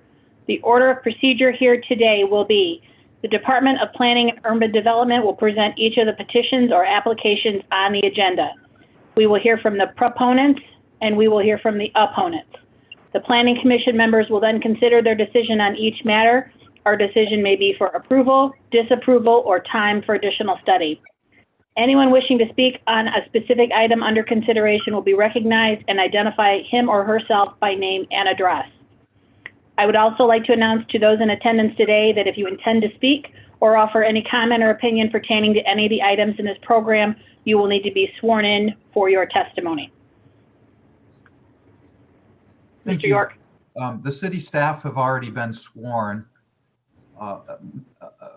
If we have speakers here on behalf of this item, it looks like we have Russell Gayhart. We have one person identified as Janet Alberti. That's my wife, and this is John Alberti. I'm the John attorney. Alberti, okay. Using And we have Bobby Singh. Yeah. Okay. So I believe those are the only speakers for this item. If Mr. Gayhart, if you could unmute your microphone. And if all three of you could please raise your right hand. Right hand, there we go. Do you swear or affirm the testimony you're about to give will be the truth and nothing but the truth? Yes. Mr. Singh and Mr. Alberti, is that a yes? Are you able to hear me? I lost you there for a second. Okay. Do you swear or affirm the testimony you're about to give will be the truth and nothing but the truth? I do. And Mr. Singh? Mr. Singh, I don't believe your microphone's working. You are not muted, but it appears we cannot hear you.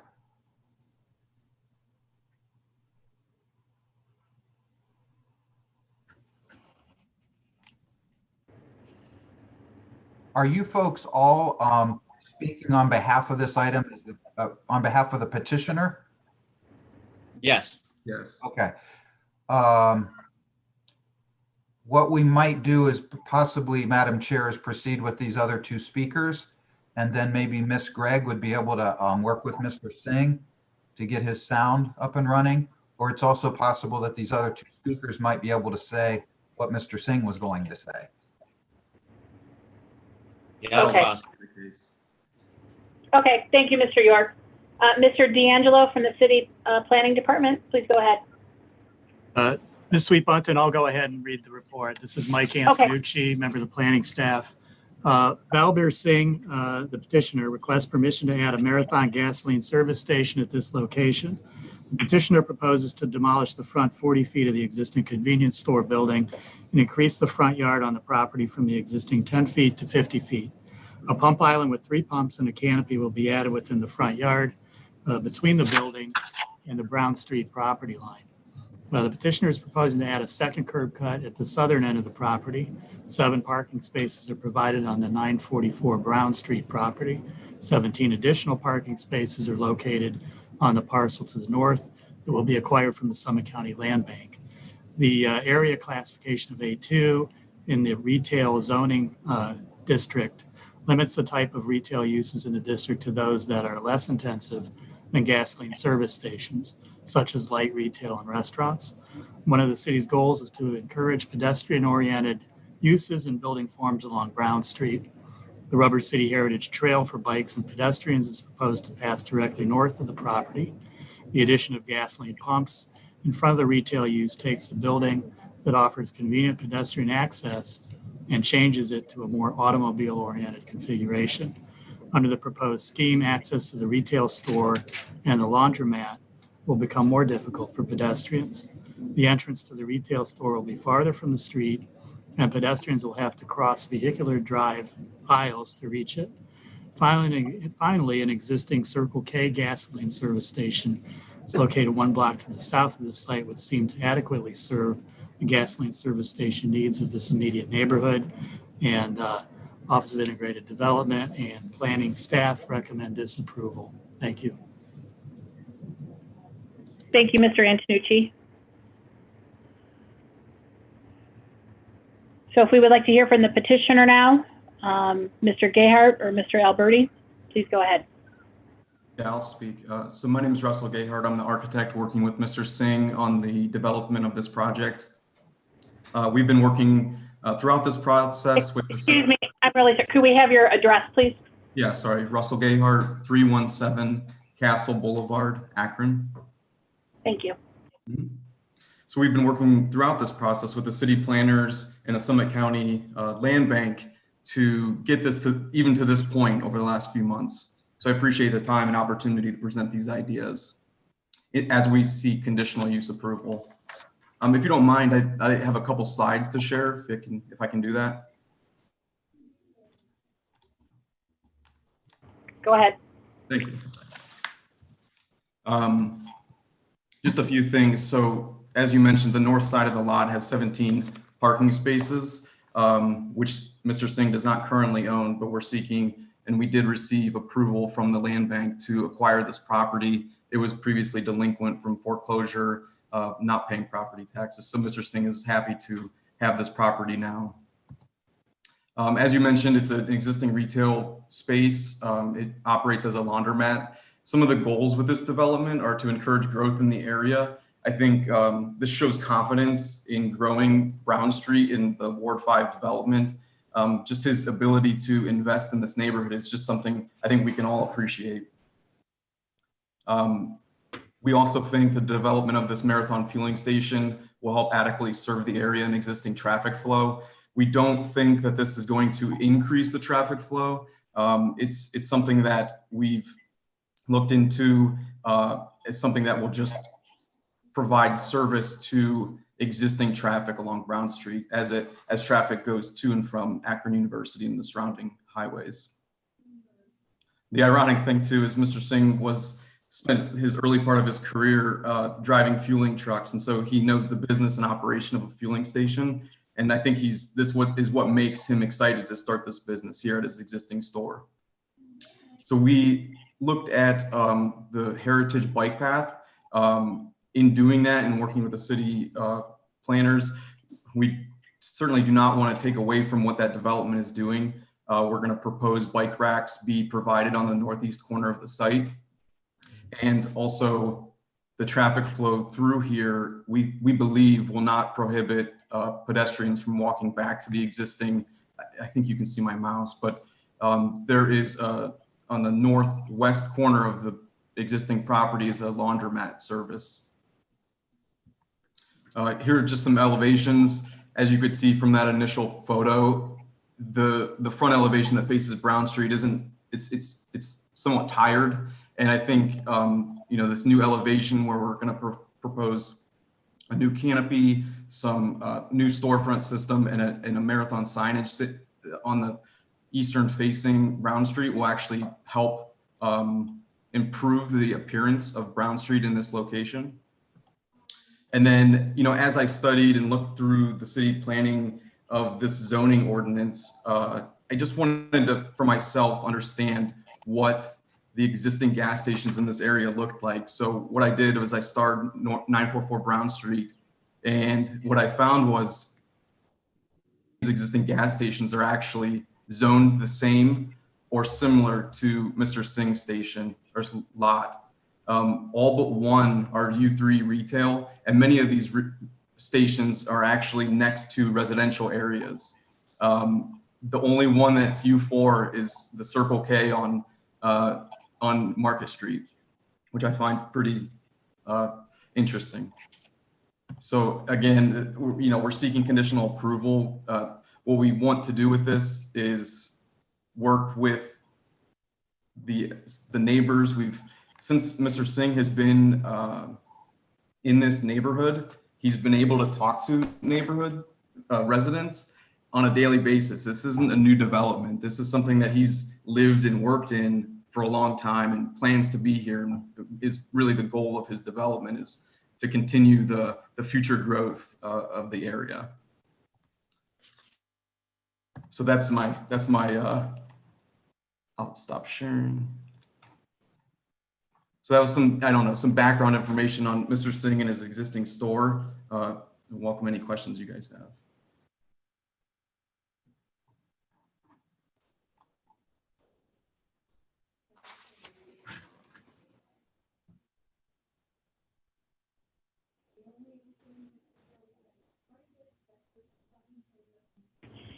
My apologies, I was on mute. Mr. Alberti, do you have any comments to make on behalf of us? No, not as regards the presentation. My presence is mostly to answer any questions that might arise regarding the northern part of the parking lot being owned by a different entity, if that's an issue. So other than that, I wouldn't have anything to add to the presentation. Okay, thank you. Questions from the commission? I have a question. Is the current laundromat, is it functioning currently? And how well is it used by the neighborhood? Yeah, so laundromat, we actually did it. I worked on that project as well. The first phase of that we found to be so successful that he actually increased his speed in which he added washers and dryers to phase 2. So he doubled the amount of washers and dryers and that part is actually wrapping up now. So we found that the neighborhood is using it and finding it to be easily accessible for them. And in fact, so much so that they're planning on, actually they're currently installing phase 2 of the washers and dryers, which will double the capacity. Okay, so this project is not replacing the laundromat. Correct. The project is, so 75% of his building is the mini mart and 25% of it is the laundromat. The laundromat will remain functional. It serves the neighborhood and the neighbors very adequately. The problem is the mini mart is so big that there's a lot of products that are being sold in the store that are actually not selling and they're just kind of fluff. But I think the nice thing about the reduction of this store is actually to provide a focused product line that will actually sell. And I think that his sales won't even go down because he's reducing it by 50%.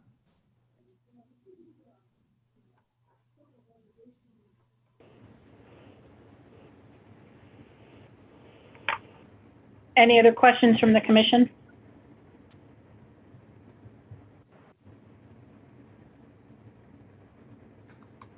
I do have a quick question. This is to Mr. Antonucci or whomever from the planning staff wishes to answer.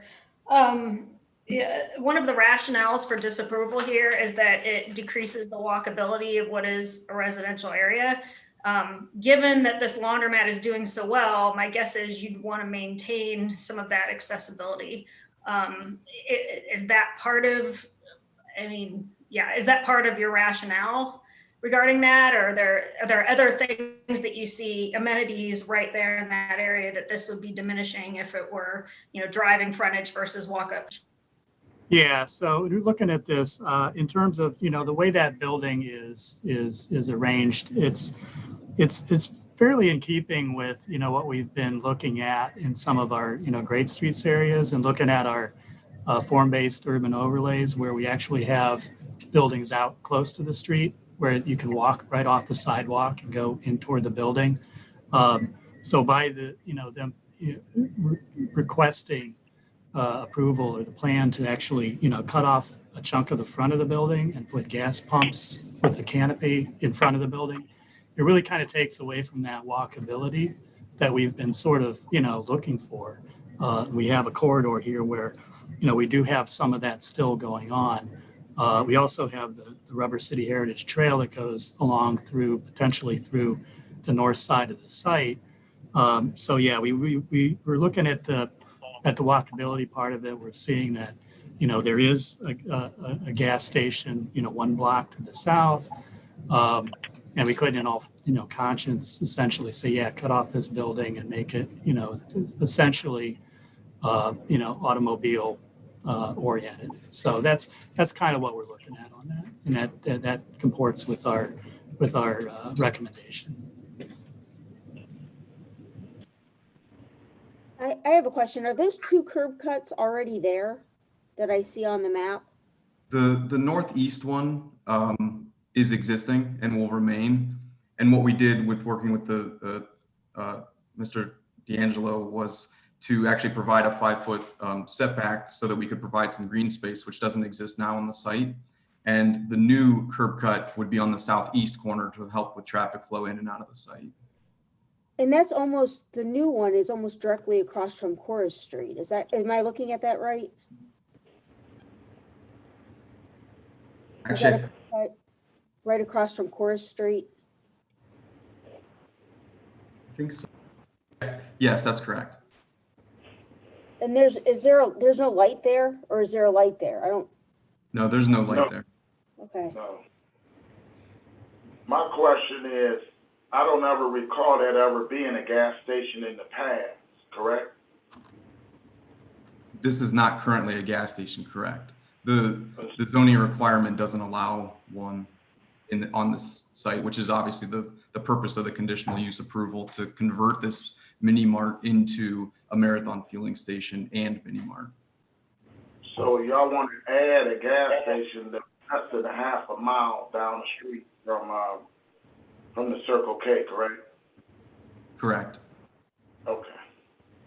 Yeah, and in the study that we've done with JF Petroleum, who's a industry leader in gas station design and construction, they found that the area that we're proposing on this site is the number of pumps. It sounds reasonable, we find that the divergent and direct path that traffic will flow won't increase. We're providing 3 pumps that will adequately serve the neighborhood.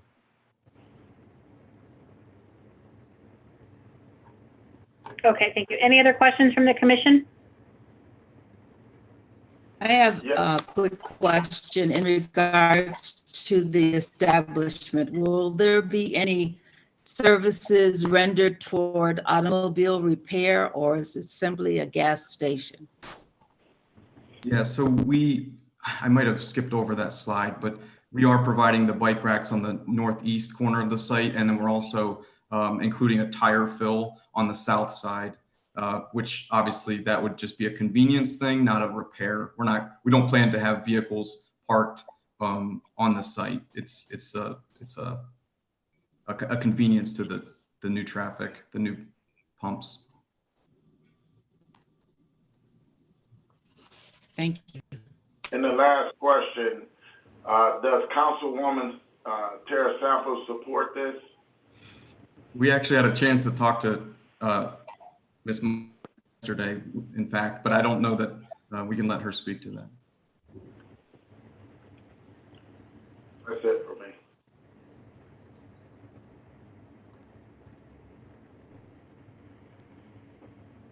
Do we have a motion from the commission? Stephanie, I have a question still. Is the property to the south, it says it's vacant, is that owned by the same person or not? That's not owned by Mr. Singh. It's a vacant property.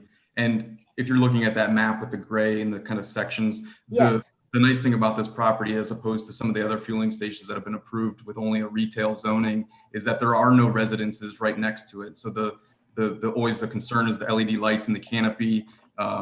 Is that going to become a glaring issue for nearby residents? And that is not going to be an issue here. There's a mechanic, there's an engineering location, there's a Dollar General next to this property, and no residences are adjacent, unlike some of the other properties that have been. There's a building there, right? It's just a vacant correct. building? Yes. Do you know what it was used for previously?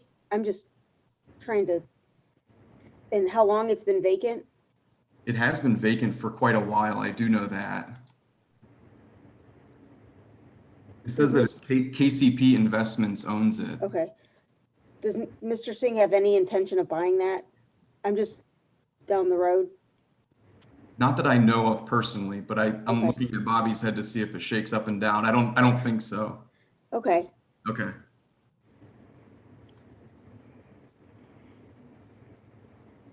Any other questions from the commission? I believe we have, I see Councilwoman Samples. She may have a comment. Councilwoman? Thank you. Thanks, Mike.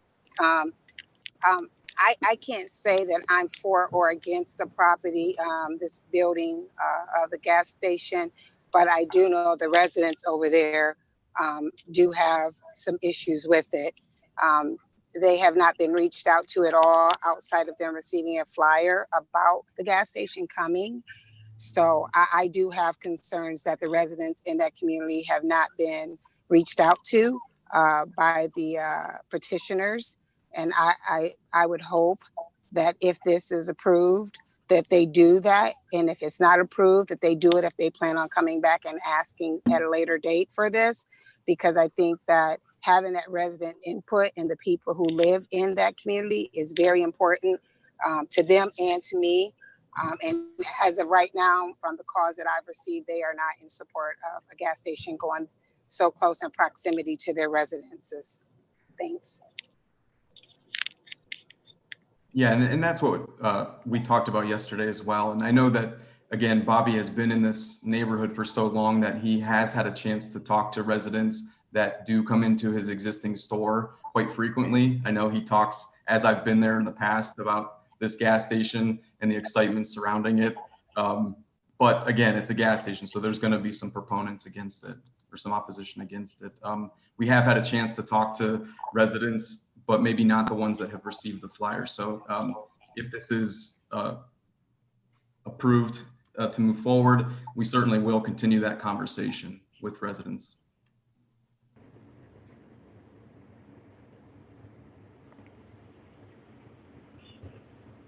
Thank you. Any other questions from the commission?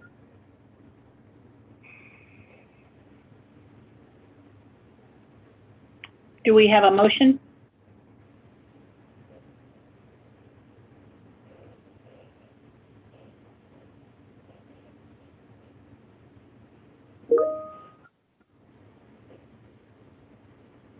I move to deny. So you're moving to, based on the city's recommendation, move to disapprove? Okay. Thank you. Do we have a second? Yes.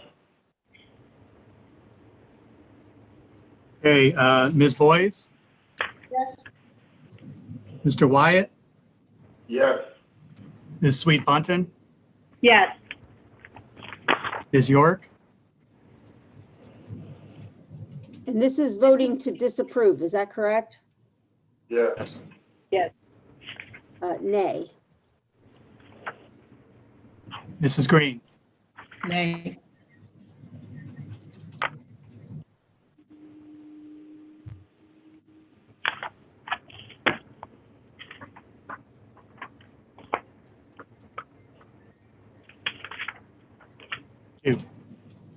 Okay, thank you. Item PC 202068CU, petition of Akron Storage LLC for conditional use to construct a storage facility at 711 Johnson Street. Mr. Antonucci?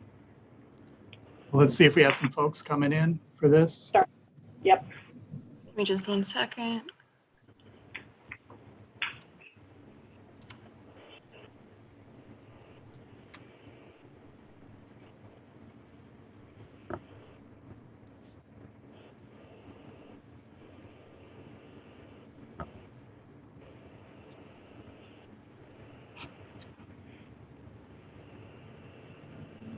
Is Mr. Carpenter or Mr. Ferguson here?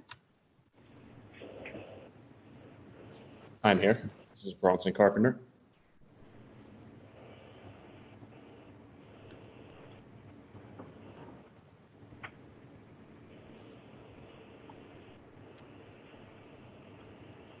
Can we swear them in?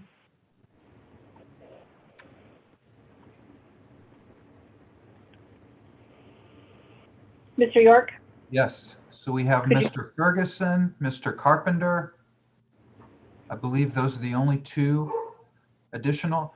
Gentlemen, the city staff have already been sworn in. I'm going to swear you in for your testimony. If you could both unmute your microphones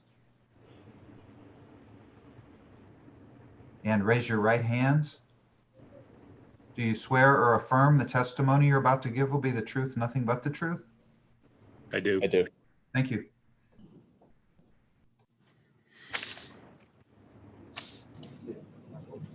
And Mr. York, do I need to do the introductory statement again? No, I believe these are only for the petitioner. So you will not need to read the statement. Okay. Thank you. Then I believe Mr. Antonucci, please go ahead. Yes, thank you, Madam Chair, Commission members. Akron Storage LLC is requesting permission to place modular self-storage units within the paved parking area on the east side of this building. The retail zoning does not allow for storage uses. The proposed development consists of placing 3 double-sided rows of 10-foot by 10-foot storage units in a north-south orientation within the paved parking area between the building and Betty Street. A total of 68 mobile additional storage structures, MASS for abbreviated, would be provided. The MASS units would be anchored to the pavement and have metal rolling doors and low slope standing seam roof system. The site would be secured with a 6-foot in height chain link fence, and gated access would be provided at the northeast corner of the property. A double staggered row of burning bush shrubs would be provided along the east and south sides of the fence, softening the visual impact from Johnston and Betty Streets. The planning staff is of the opinion that the proposed self-storage use of the retail property is not appropriate at this location. The adjacent 5-story structure was recently designated a local historic landmark, and the property and surrounding area should be preserved and maintained in an attractive manner that respects the architectural significance of the building. While the petitioner intends to renovate the interior of the building for interior storage, such a use is permitted under the commercial zoning and is unobtrusive. The expansion of self-storage to the exterior of the property, however, is unwelcome at this prominent corner location. Visible self-storage at the edge of the residential district would be unsightly and not screened from the residents to the north. Objectives of the Land Use and Development Guide Plan include not only appropriately landscaping and maintaining open space buffers between industries and residential neighborhoods, but also preventing future conflicts of land use which are detrimental to residential neighborhoods. And Office of Integrated Development and Planning staff recommend disapproval. Thank you. Thank you, Mr. Antonucci. Mr. Carpenter, would you like to speak on behalf of this, please? If you don't mind, I'll let Mark Ferguson open up. Okay. Thank you. Akron Neighborhood Storage is basically designed as a continuation of the local residents in that area, residences and businesses in that area. The 5-story building at 711 Johnston Street was originally built in 1926 as a tire valve manufacturing company. The neighborhood around it was basically the employees. The employees would walk there. It was an integral part of that community. It tied into the residents. It was part of that fabric of that community. Since then, there's been a lot of uses in there that really don't relate to the community, don't tie back to the community. There's been junk stored on the parking lot. There's been a lot of misuse in the front parking lot and the site. Mr. Bronson would like to take and be able to clean this up, be able to tie it back into the city, because most of those residents in the residential stock that was there at that time is still there now. It was designed for people who lived 80 to 100 or 80 to 90 years ago.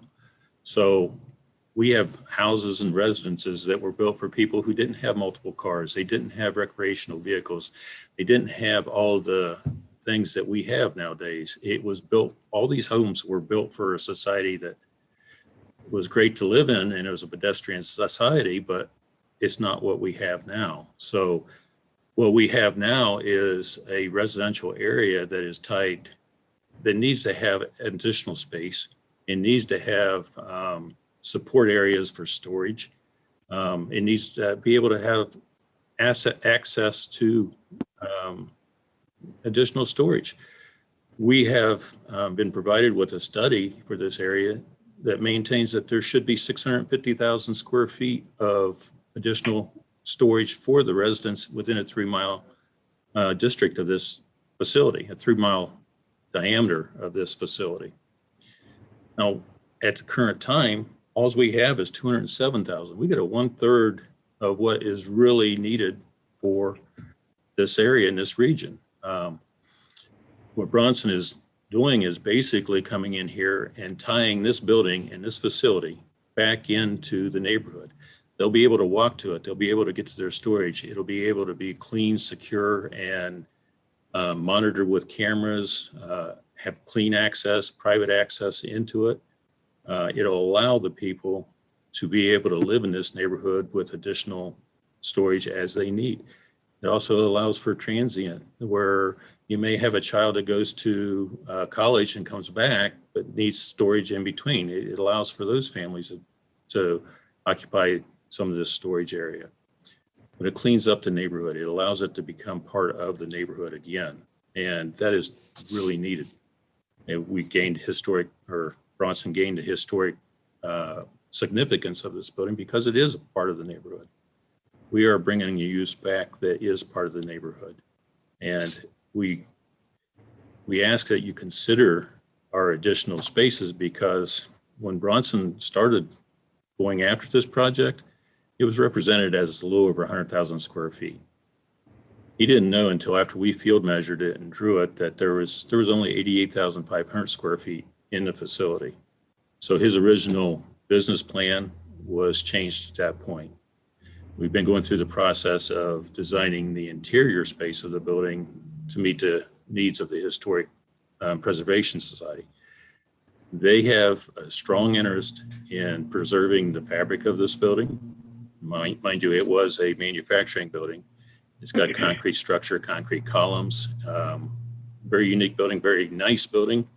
But in doing so, they asked that every column be exposed so that people could see it.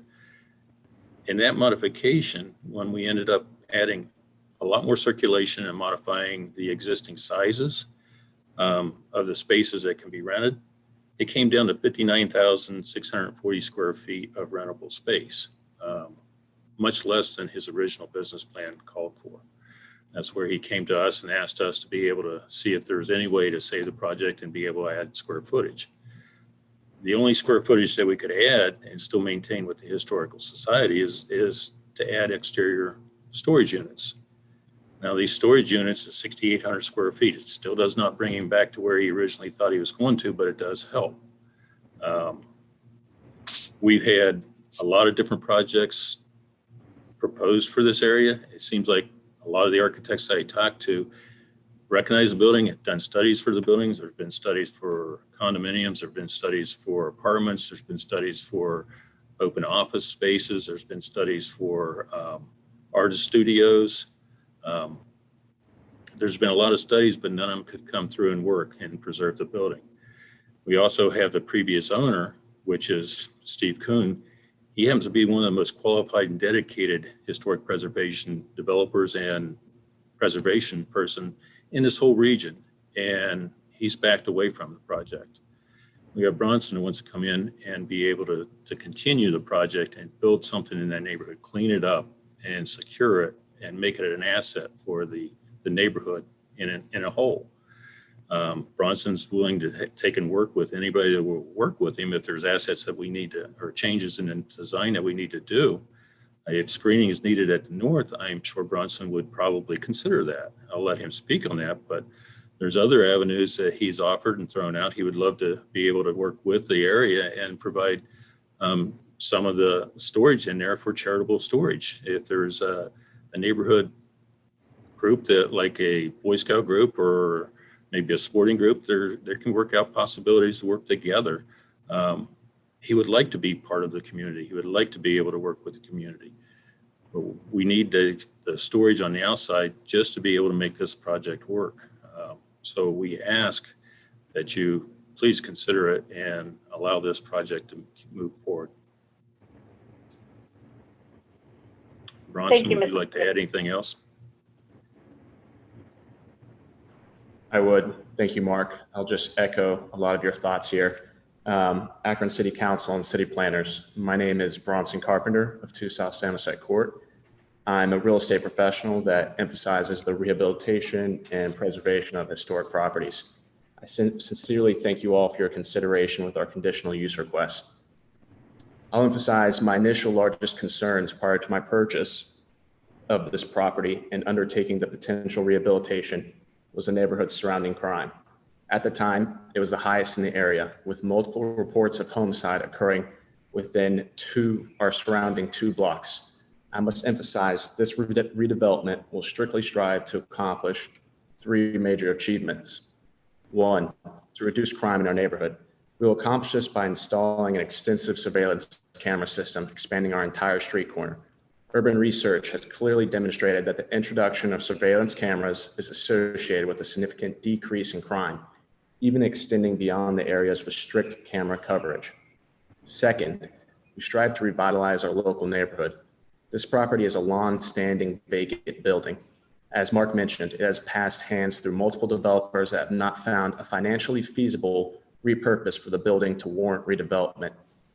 In its current condition, this building is a stark blemish on the neighborhood and has even been invaded by trespassers who have taken advantage of the vacancy to litter the upper floors with empty syringes and clear evidence of drug use. I firmly believe the approval of this conditional use request is the final and only opportunity to restore this building. We are already deeply financially committed to returning this historically significant property to its former glory, to invest millions in its restoration with approved plans by the State Historic Preservation Office and the National Park Service. This expenditure will unquestionably provide a much needed facelift to this neighborhood with newly installed and greatly needed landscaping and greenery. It will also provide a massive local economic benefit with $80,000 in estimated annual real estate taxes that we are not seeking abatement for, new job creation and investment of $4 million to the revenues and wages of local laborers and tradesmen. Thirdly, and lastly, we strive to provide a much needed service to our neighborhood. As evidenced by paid conducted research and feasibility studies, there's over 600,000 square feet of unavailable storage space that is needed within a 3-mile radius of this property. This largely includes the nearby Akron University. Go Zips. This development will finally provide a secure location minutes away from campus for students to safely and confidently store their belongings between semesters. Furthermore, by providing the service, it will help discourage and reduce the eyesore of homeowners storing clutter outside their homes and on their lawns by offering an ideal location for residents to store their belongings. Off script, I'll mention that the parcel that neighbors this facility directly to the west, 705 Johnson Street, does have the zoning permissible that we are seeking. In fact, the owner is already storing over 200,000 square feet of unsightly building materials on the back outside lawn of his property. It would certainly seem a double standard if this request were not approved, and it would in fact hide all of the junk our neighbor is openly storing on their lawn. We are open to compromising on whatever potential impediments to this development are such that we can help our local community. Disclosure, without approval of this conditional use request, this redevelopment will not be financially feasible and move forward. Akron City Council, city planners, I thank you wholeheartedly and sincerely for your consideration for this approval. Thank you, Mr. Carpenter. Questions from the commission? I have a question. Mr. Ferguson, you mentioned a study or a plan. Is this part of the Middlebury? Are you aware of the Middlebury neighborhood plan, and how does this fit into that? I'm aware of it, but it is not part of this area. This area is not included in that plan, or this particular use is not mentioned in that plan? I don't believe the area is included in it, to be honest with you. I can't tell you for sure. We have not addressed the Middlebury plan within it. Tina, I do believe that's correct, that this area, if I recall correctly, is outside of the geographic area of that plan. Got it. Has anyone received much neighbor feedback on this? I see that there's residential butting right up against the back of this property and across the street. Yeah, I would say, Ms. Boyce, we did get, and Councilwoman Samples forwarded this. There is a petition from the neighborhood in opposition, and I can share my screen real quick and show you that. So basically, they're fine with the inside storage. They were happy to see that the building got the historic landmark designation, but they feel that the mini storage units are not warranted there. There's another page, it's actually more than this. So I'll Has anyone reached out to them from the Has anyone reached out to them from the developer's end? I have tried to contact Mrs. Samples several times, and we were not able to make a connection. I believe she's on this meeting, correct? She is. Correct, I'm here. I've spoken with someone from 711 Johnson Street on the phone yesterday, as well as text with them this morning and told them what the residents have stated. They're okay with the inside storage units. They're not in favor of the outdoors modular units at all. I don't know how that affects historical landmark dollars, if there's some that follows that, but it's unfortunate if the project's not going to go forward, because in its original state, it was only supposed to be in the inside, and it was after the approval we were made aware of these outside modular units, and to the residents, they felt like it was like a bait and switch on them.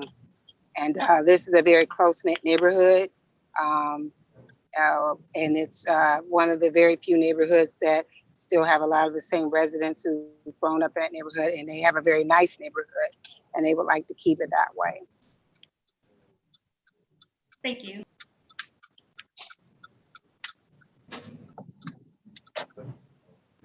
Any other questions from the commission? Mr. Carpenter, when y'all proposed having it on the inside, why did you decide to extend it before y'all did the project instead of after coming back to the council to see how successful the inside will work out first? Any reason why you changed that? Yeah, unfortunately, the projections models to get this deal to pencil, for it to cash flow, we needed to have a certain number of interior storage units, and we weren't able to hit that number. And so essentially what we're trying to do is to compensate by adding a few additional exterior storage units on the existing parking lot. And I will emphasize, it doesn't appear, I saw some signatures from the local, from the constituents in the neighborhood, and they referenced a waste management transfer station. So I think what has been depicted to the local residents is not all resemblant of what we want to do. In fact, we really want to enhance and beautify. And if you've seen this corner, it's not very pretty. And what we're going to be constructing there is going to be strictly additive. And like I said, the introductory of green space, et cetera, I think it will be a large sightly improvement for that corner.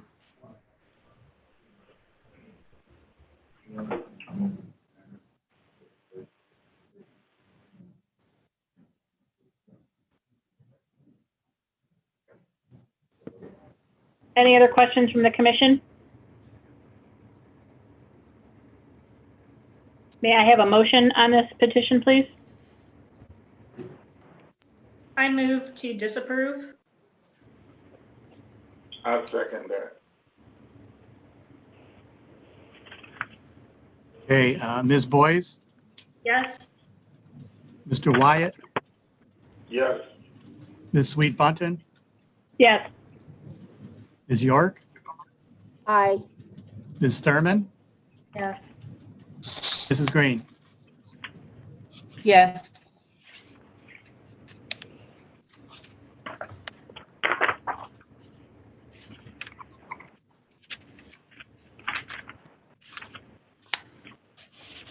Sorry, Ms. Boyce, you cut out on my end. What was your motion?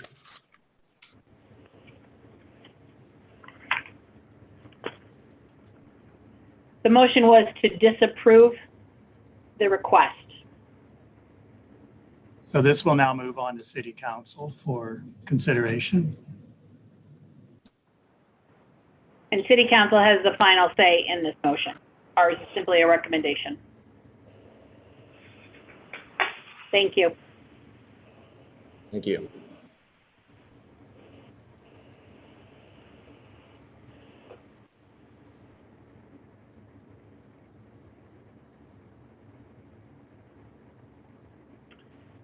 Petition PC 202072CU, petition of James Brooks for conditional use to expand a restaurant, The Corral, and construct a new retail building at 1006 South Arlington Street. Alyssa, let me know when we're ready.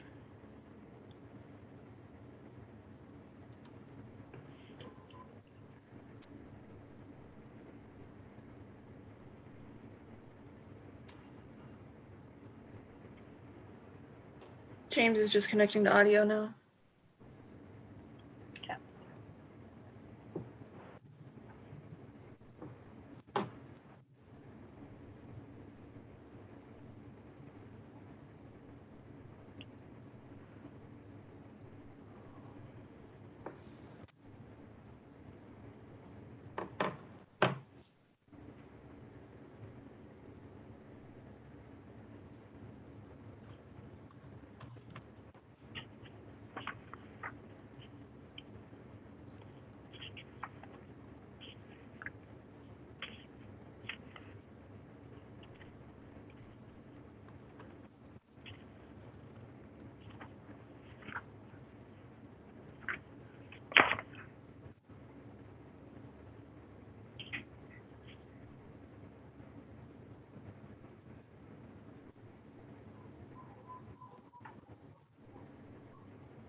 Can you hear me? Yes, we can hear you. Okay. You can hear me? Yes, we can hear you. Okay. Okay, Mr. Antonucci? Yes, thank you, Madam Chair, Commission members. James Brooks is owner of the Corral Restaurant. He's requesting to expand his existing restaurant to the west, along with constructing a separate retail building to the north. Since the proposed expansion and new retail building will extend onto residentially zoned property, a conditional use is necessary. The petitioner originally brought this proposal before the Planning Commission on November 16th, 2018. Although the planning staff recommended approval, the Planning Commission recommended disapproval. Subsequently, City Council filed an adverse report. The petitioner is now asking for reconsideration and has submitted this new conditional use request utilizing his original plans. The existing Corral restaurant comprises 1,447 square feet of area and is sited at the southwest corner of the property. Petitioner proposes to raise the northernmost portion of the building. A new 725 square foot addition would be built on the western elevation of the structure. The total size of the structure would comprise 2,030 square feet of area. It would be sited 40 feet from the west property line. The drive-up menu board and pole sign and pole-mounted intercom will be sited near the southwest corner of the addition. The drive-up window will be sited near the northeast corner of the addition along North Firestone Boulevard. Additionally, a 2,600 square foot retail building will be constructed 14 feet to the north of the existing restaurant building. The building will consist of 3 equal-sized storefronts. This is the new building. Construction materials will include face brick, hardy board siding, stone veneer, and a standing seam metal roof. The northernmost storefront will contain a centrally located drive-up window. Curb cuts will be located at the southwest and northwest corners of the property. Site plan indicates 13 angled parking spaces along South Arlington Street, 5 spaces along Austin Avenue, and 4 spaces to the east of the new building for a total of 22 off-street parking spaces, and landscaping is depicted along the street fronts. One goal of the Land Use and Development Guide Plan is to promote the preservation and revitalization of viable business districts, providing viable shopping areas with room for businesses to expand their facilities and promoting good design standards for buildings, signage, and parking areas. The Corral restaurant was built in 1950, and the expansion will allow for a larger kitchen area and a drive-up window. The northern portion of the lot is currently a vacant paved lot. The proposed new retail building will enhance this older business area. The angling of the parking spaces will minimize confusion, will help the flow of traffic and minimize confusion to promote better traffic flow. Furthermore, the placement of the curb cuts away from the major South Arlington Street will prevent traffic congestion. In order to buffer the retail activity from residential properties to the west, a 6 feet solid wooden fence would be installed along the west property line.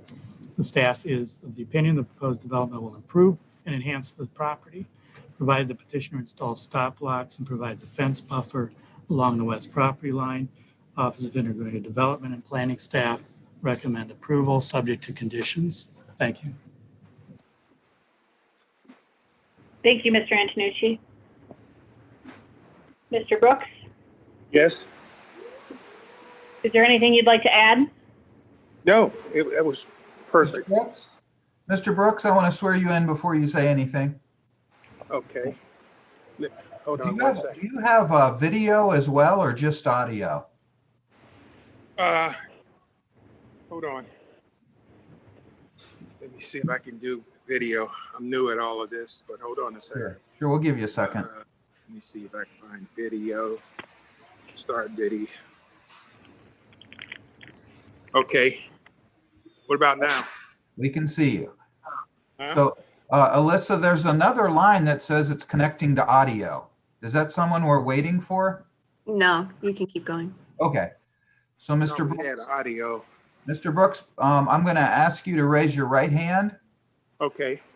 Do you swear or affirm the testimony you're about to give will be the truth and nothing but the truth? Yes.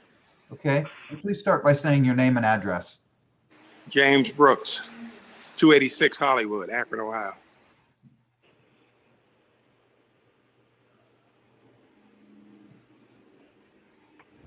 Thank you, Mr. Brooks. Do you have anything to add? So what Mr. Antonucci said? Yes. No. Okay, Just questions been from a the long commission? time coming. Okay, questions from the commission? I do want to acknowledge that we have an objection from Steve Paporo about the conditions of the trash that hasn't been taken care of recently. But to Mr. Brooks and the project that you're proposing, the Corral has a history, a long history of prosperous history in the city of Akron. And I'm hoping that your current plan would be successful, especially with your drive-up window, in view of the COVID situation and where we go to in the future. But hoping that you would maintain the historical value of that property. If there aren't any questions from the commission, I would recommend approval. Well, that was my whole intentions, is just to keep it going, just kind of bring it into the future, and just to add to what you were saying about the neighbor. If you get a chance, just ride by the place. You'll see everything around there is clean. Everything. Always been since I've been there. That's what I wanted to add. I want to make that clear. I'll second the move to approval if.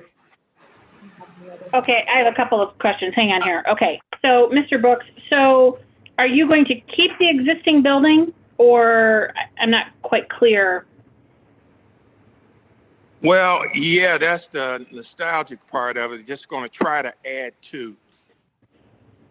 So you're adding on to your existing building? Pardon me? You're adding on to your existing building? Yes, that's the plan.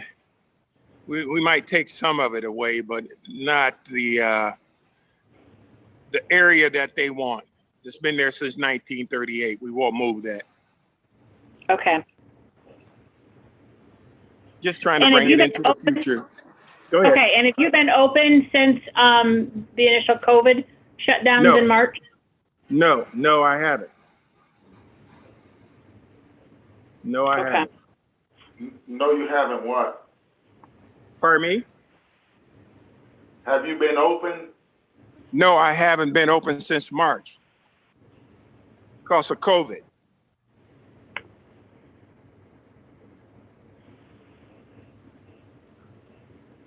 And then my third question is just really addressing Mr. Pepora and these pictures that he sent. Obviously, I don't have context to the dumpster in relation to this. I mean, has this trash been sitting there since March? I mean, what is? I would suggest anybody to ride past and look at the place. You will not see any trash. I don't know where he got them pictures from, unless he just posed it himself, put it out there and just start taking pictures. Other than that, anybody that's on the east side or ride by there daily, the place is impressive. Okay. So these aren't your dumpsters? I have one dumpster there, one dumpster. And is it empty? It should be empty. Okay. Okay. Thank you. We do have Mr. Pepora is apparently in the waiting room, but he's not named. I don't know who he is. But it's up to the chair if we want to wait and figure out who he is to admit him, or if we want to continue. Somebody is waiting. Alyssa, yeah, let's see who it is, please, and find out. Okay, give me just give me a.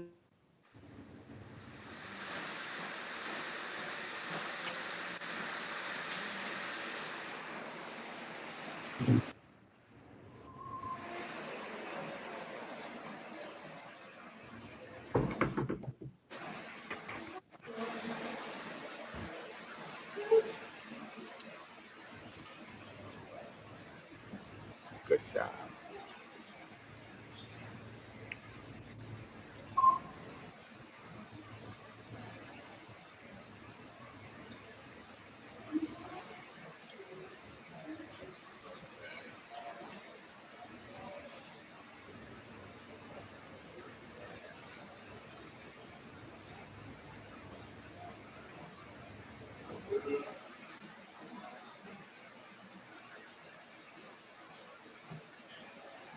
Are you still there? Yes, we're waiting to see. We believe that there's someone else that wanted to comment, so we, Okay. Alyssa's checking on that.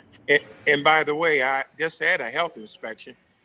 If it was like someone was saying out there, the health department would have spoke on it.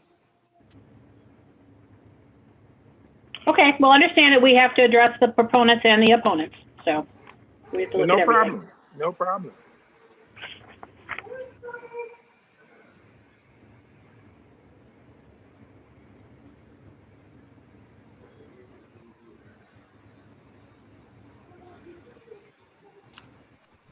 I'm admitting an individual who I think is Mr. Purpura.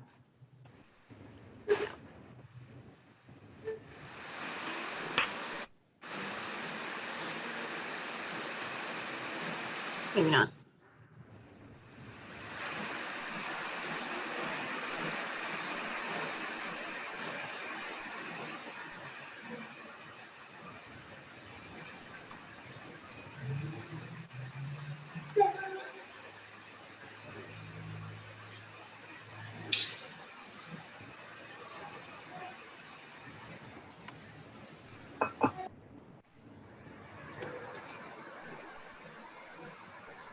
Hello, is this Mr. Purpura? 1 second. Can you unmute yourself? You should have a notice on your screen. Yep. Yes, I unmuted myself. Okay, Mr. Rapport, before you speak, you will need to be sworn in. Okay. Mr. York? Hello, is this Mr. Purpura? Mr. Sorry about that. Can you please exit out of the live stream? Who, me? Yes, if you have it open, can you please yeah. exit out and read it? Thank you. If you could raise your right hand, please. Do you swear or affirm the testimony you're about to give will be the truth, nothing but the truth? Yes, I do. Okay. Please start by giving us your name and address. I'm Stephen Purpura. I've been at 970 Alston Avenue since 2004. I've had the house behind me on North Firestone Boulevard since 1995.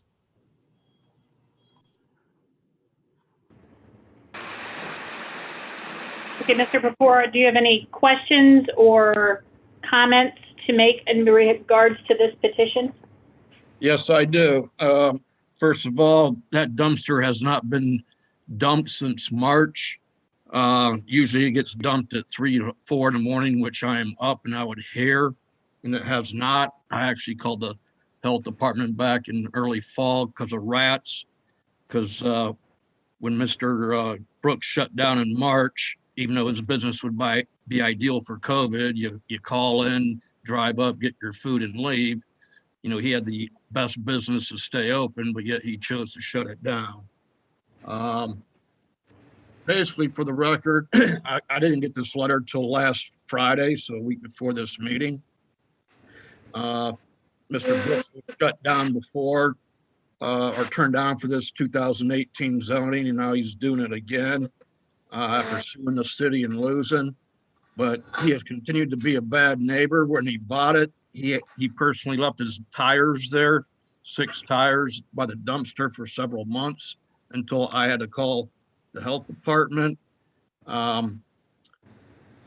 His drive-through lane will be 9 feet from my bedroom window, my son's bedroom window. So it's a reason why those lots were residential for over 120 years. I have lost over $45,000 in the value of my house since I built it because the neighborhood declined. There's 45% rental properties because the older people are moving away or dying. I will lose another 20% in value in my property if this gets approved, because properties next to retail or restaurants lose value, and most banks won't lend money to buy houses next to such businesses because of the higher risk of bankruptcy. And I'm going to have a restaurant plus 3 retail units.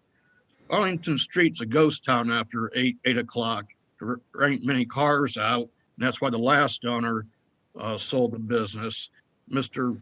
Brooks' original 2018 request was to be open 7 a.m. to 4 a.m. So I get to listen to people order food till 4 a.m., 9 feet from my bedroom window and my son's bedroom window. Traffic will be up on Austin Avenue. Austin Avenue is a residential side street. The only time the city plows it is if I get a heavy snow. 2 years ago, there was over a dozen cars stuck on Austin Avenue. If you drive several blocks south, cars are backed up into Arlington Road and Palmetto Avenue at the Popeyes restaurant. There's over 16 empty buildings for sale on Arlington Road between Waterloo and I-76. There's over 17 car lots, 5 beer drive-throughs, 9 food or retail businesses which have rare drive-throughs, all which have some type of buffer between the adjoining residential houses, either a parking lot, a driveway, a yard. I will have nothing but a 6-foot solid fence, which people will flick their cigarette butts over and catch my mulch on fire in the summertime and my ornamental grass on fire in the wintertime when it's dried out. I don't see how I'm going to be protected by a 6-foot solid fence. Cars going south in Arlington, when they see the red light at North Firestone Boulevard intersection, they race down Austin Avenue at 50 miles an hour, and we have children here. This is just going to cause a safety issue. It's not built for that type of traffic with 4 businesses.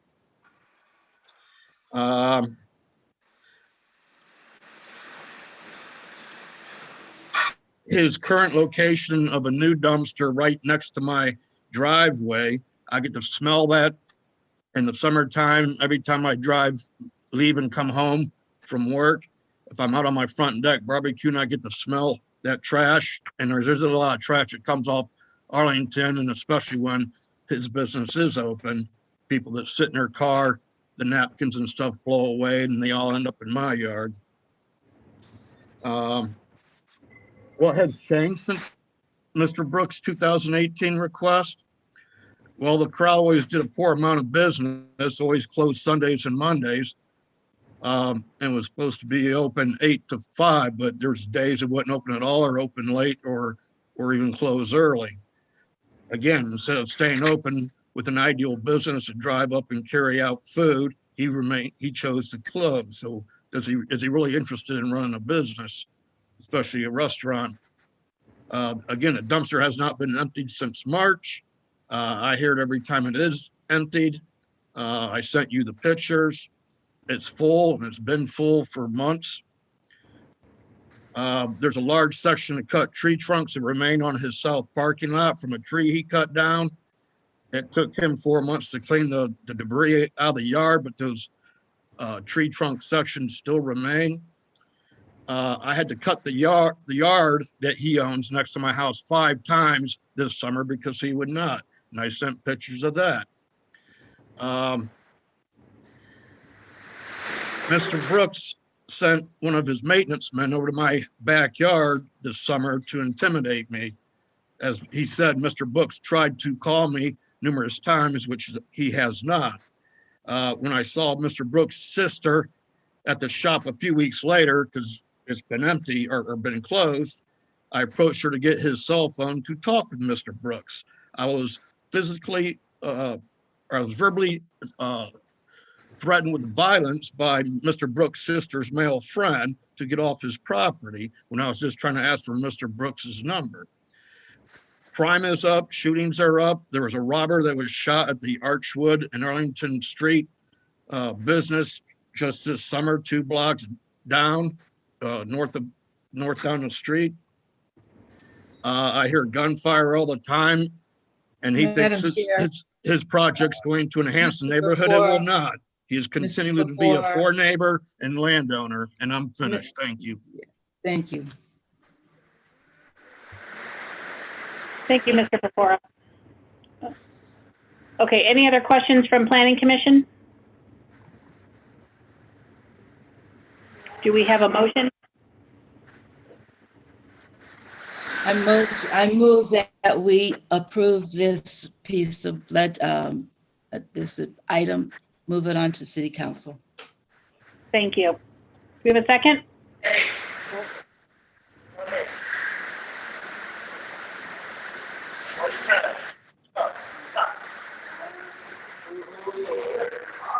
Do we have a second?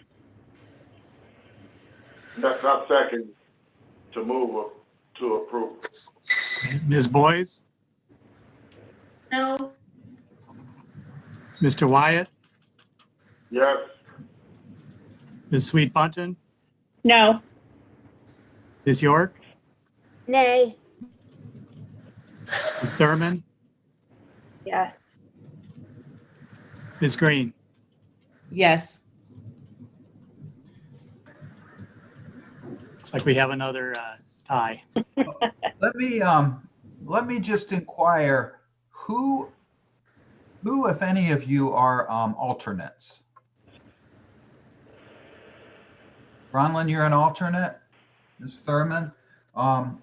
So because the commission is only made up of 5 members, so 5 members should be voting. So Ms. Thurman, you should not vote. The other 5 members, Mr. Antonucci, I'd recommend you take another roll call and have the other 5 members, excluding Ms. Thurman, re-vote. Okay. Ms. Boyce, No. Mr. Wyatt, Yes. Ms. Sweet Bunton, No. Mrs. York, Nay. Mrs. Green. Yes.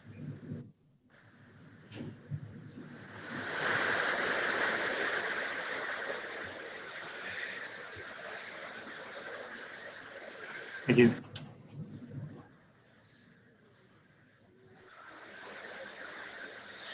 This will then now go on to City Council for consideration. Mr. Brooks, Mr. Vaporo, you'll have the ability to present your petition to City Council, who has the final say in this matter. Thank you. Thank you. Have a nice weekend. Thank you.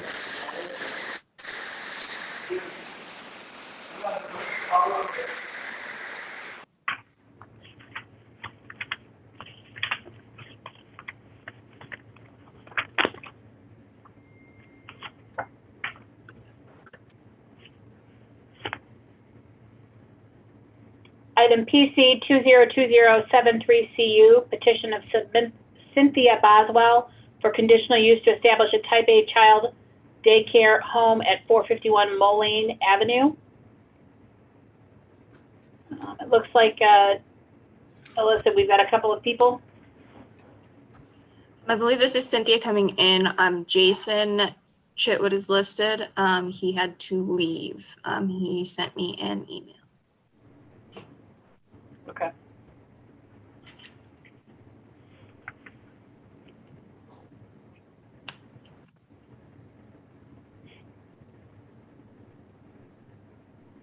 Is this Cynthia? Oh, technical difficulties.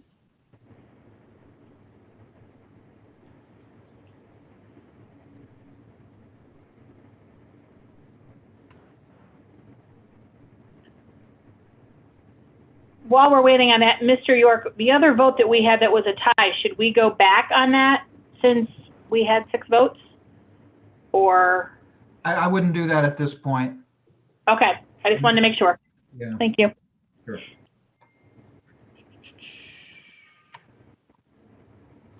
Ms. Boswell, your audio is not connected. There should be, if you tap on your screen, you should get audio options.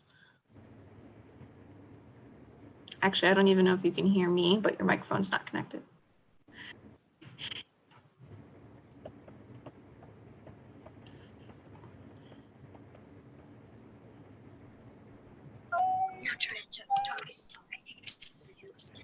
Hi. Yes, we can. Okay. Okay, petition PC 202073CU, petition of Cynthia Boswell for conditional use to establish a type A child daycare home at 451 Moline Avenue. Mr. Antonucci? Thank you, Madam Chair, Commission members. Cynthia Boswell is requesting permission to establish a type A child daycare home at this location.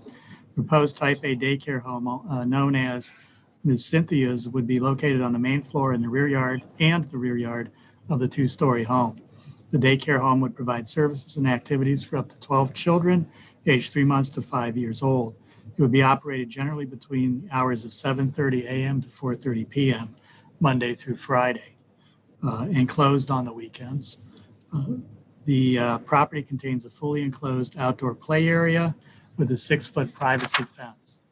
Petitioner has 8 years of experience in childcare, 4 years as a private nanny, and 4 years operating a private childcare within the home. That would be a type B. She employs one other full-time employee that is a former teacher at the Waldorf School in Copley. Providing care for up to 12 kids under the age of 5 should not have a detrimental effect on the nearby homes. Since the children are dropped off and picked up at staggered times in the morning and late afternoon, traffic congestion within the neighborhood should not be an issue. Providing quality daycare service is beneficial to the neighborhood and the entire city, and as such, the planning staff and Office of Integrated Development supports the request. Thank you. Thank you, Mr. Antonucci. Ms. Boswell, would you have any comments or things you'd like to share? Ms. Boswell? Yes. Okay, I see you now. Okay. Can you raise your right hand, please? Yes. Do you swear or affirm the testimony you're about to give will be the truth and nothing but the truth? Yes, I do. Thank you.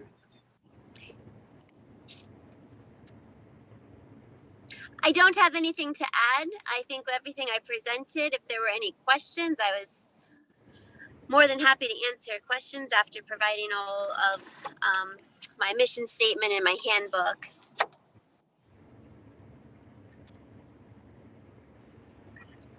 Okay, thank you. Do I have any questions from the commission?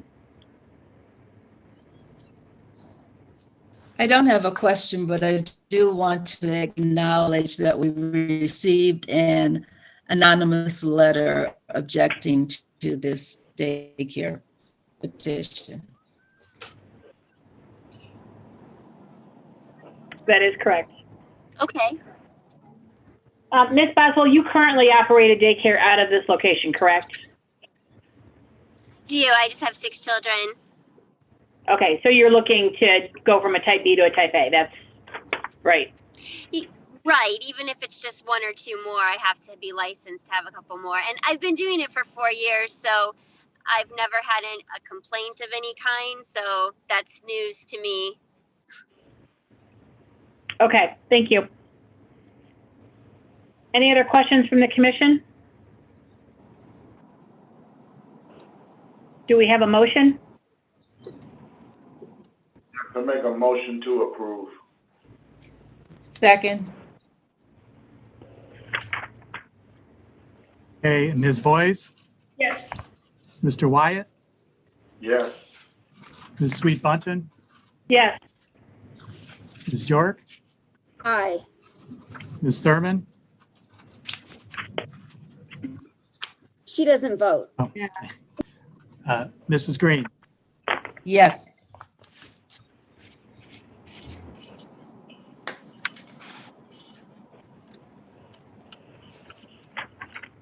Thank you. Thank you. This matter is now closed. Next is petition PC 202078CU, petition of Stan Hewitt Hall and Gardens, Inc. for conditional use to construct a horticulture and volunteer center at 714 North Portage Path. Alyssa, it looks like there's several people here to speak. Yes, there is.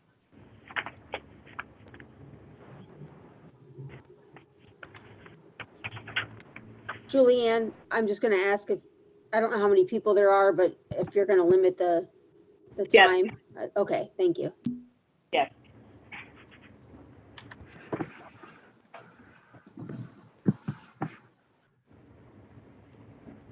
I can say let us in then. We're in.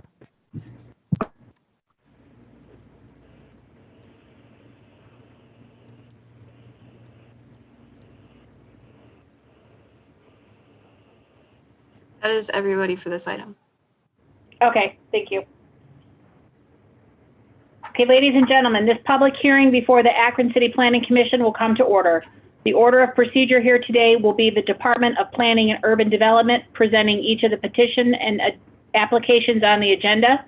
We will hear from the proponents and we will hear from the opponents. The Planning Commission members will then consider their decision on each matter. Our decision may be for approval, disapproval, or time for additional study. Anyone wishing to speak on a specific item under consideration will be recognized and identify him and herself by name and address.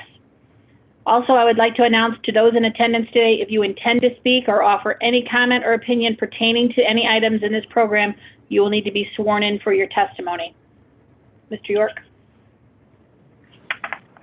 Thank you. I see there are numerous members of the public who intend to testify, speak on this item. If each of you could, as a group, unmute your microphones and raise your right hand.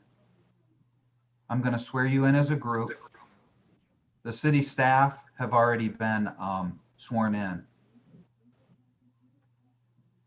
Okay, so let's see. I see Mr. Bassino. Your microphone is still muted, it appears. Unmute. And also right hand. Mr. Muse. Your microphone is still muted. You're still on mute.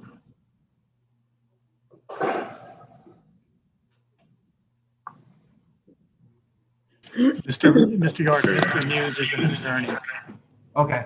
I wasn't sure if he was testifying as a neighbor or an attorney. Let me call Mr. Muse.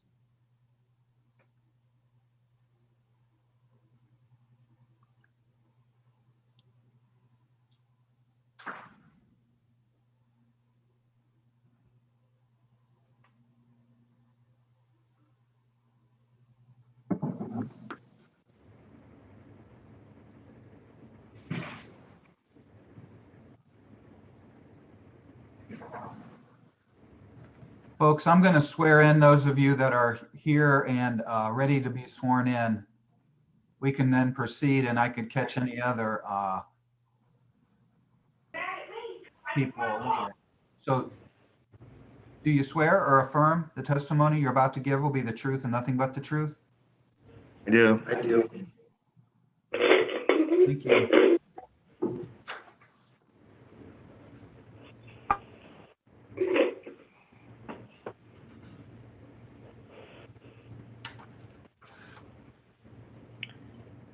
Okay, we're going to go ahead and get started. When we do get to the comment period, I will ask that each of you limit your comments to 2 minutes, just given the number of people. We want to make sure that everybody has enough time to speak their opinion. You want me to go? Okay, what card do you want me to take? Okay, could everybody put their phones on mute if they're not speaking currently to reduce the noise? And then Mr. Antonucci, if you'd like to go ahead, please. Madam Chair, Commission members, my name is Mike Antonucci, member of the planning staff. Stan Hewitt Hall and Gardens, Inc. is requesting permission to utilize the north end of Reynolds Avenue to provide restricted volunteer access to and construction of a relocated operations area at the northwest area of the estate. One of the conditions of the 1988 ordinance permitting the current use of the property requires public hearing before Planning Commission and City Council for A, any public access to Reynolds Avenue or Trentwood Drive, and B, any construction or development on the Stan Hewitt Foundation property within 100 feet of the boundary of properties fronting on Reynolds Avenue and Trentwood Drive. The new operations building would include a 55-foot by 129-foot volunteer building, a 48 feet by 225 feet storage barn, and a 46 feet by 128 feet greenhouse. The volunteer building would rise to a height of 20 feet, while the 24 feet in height storage barn would be situated 20 feet lower in elevation down a slope between the two structures. The buildings have been designated, or rather designed, with vertical wood siding to blend with natural surroundings. The volunteer building would be located 102 feet from the south property line, while the storage barn would be approximately 108 feet from the property line. A 29-space paved parking lot east of the volunteer building would extend to within 65 feet of the south property line, while a 12 feet in width emergency access drive would extend south of the building would be 53 feet from the line. An additional 55 parking spaces would be provided north of the storage building. The greenhouse and bulk storage of landscaping supplies would be located at the north end of the site. An underground detention chamber at the southwest corner of the greenhouse would capture and control stormwater runoff. A supplemental line of landscaping consisting of evergreens, shade and ornamental trees, and shrubs would add to the current landscaping screening along the south property line between the area and the homes on Trentwood. Site lighting is still being studied, but will be designed to minimize vertical spill of light in surrounding areas. An electronic keypad gate at Reynolds Avenue would provide controlled access for part-time volunteers and emergency vehicles only. All other traffic, including deliveries, well maintenance, and full-time staff, would utilize either an existing gated service drive along the north side of the property or the internal drive to the east, which leads to the Manor House. Signage at Reynolds Avenue entrance would indicate the access is controlled and only for volunteers, and a stop sign would be placed at the Trentwood Drive intersection for leaving the site. Proposed buildings are part of a larger phase plan, which includes relocating those facilities from their current location at the northeast corner of the site in order to repurpose that area for additional visitor parking. Insufficient on-site parking has led to on-street parking within the surrounding neighborhoods. Stan Hewitt currently has approximately 350 guest parking spaces on their property. A new parking lot at the northeast corner of the property at North Portage Path could provide an additional 164 parking spaces, greatly increasing on-site capacity to reducing impact to the surrounding area. The planning staff's of the opinion the proposed development is in the best interest of all parties. The buildings have been designed with sensitivity, limiting its impact on the surrounding area. The activity is oriented to the north and east, away from the residential properties to the south, and additional landscaping would be provided to further screen noise and activity. The gated access would be for a controlled group of volunteers at designated times, limiting the increase in traffic. Only a small portion of the volunteer parking lot and emergency access drive are within the 100-foot buffer required by the ordinance from the Trentwood properties. This pavement would only be used by volunteers to park their vehicles while they work elsewhere on the property, or by safety personnel in the emergency situation. Allowing the relocation of these facilities and allowing controlled access for volunteers will allow for new visitor parking in a location that preserves amenities of the estate. Such new parking would reduce the burden and congestion on the surrounding streets. The planning staff is supportive of this request and recommends approval subject to conditions. Thank you. Thank you, Mr. Antonucci. Petitioner, Mr. Joyce. Would you like to go ahead, please? Yes, thank you. Thanks for everyone's time today. Appreciate it. Yeah, I think Mike provided a great summary of the necessity for this project. We had sent out communication back in 2018 when we first started planning for this work. It's been a byproduct of the growth Stan Hewitt's seen over the last 10 years. We've gone from 85,000 people a year to 137,000 people a year. So quite a number of people have been added coming to the state, which is a great thing, as well as folks coming in from all over the country. So in that time, we've only been able to add about 75 parking spaces. Also, we've added hundreds of volunteers, and many of which are from the same community around Stan Hewitt, that provide almost 60,000 hours a year in volunteerism to Stan Hewitt all year long.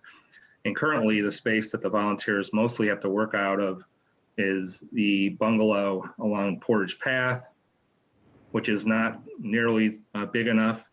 We also we're out of storage for the whole campus and have no ability to grow staff as well. to keep up with the growth of what we're seeing at Stan Hugh in our operations. Obviously, this year is an anomaly, although we still are doing pretty well considering. The goal is to try to be able to manage our traffic as much as possible within Stan Hewitt. A lot of our major events, we spill over into the neighborhoods, trying to avoid that, especially Christmas being one of them. And so we think this will go a long way in keeping us able to do that, as well as keeping people safe and not walking along Portage Path, for instance, at night during our Deck the Hall event, for instance, and also reduce the need to shuttle as many people from other parking properties that aren't ours, that we have gracious partners that donate currently, but obviously that's always at risk. So it would cut down the shuttle traffic as well coming up Portage Path, which is just a two-way traffic. So we really appreciate your consideration. We try to be the best neighbors we can here at Stan Hewitt. And I look forward to hearing any input.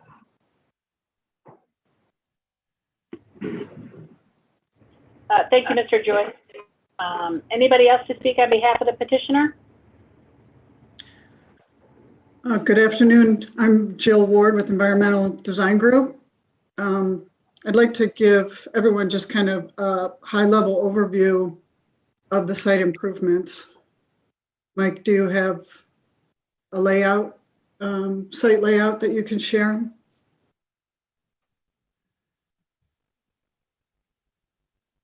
Yes, hang there with me here. Sure.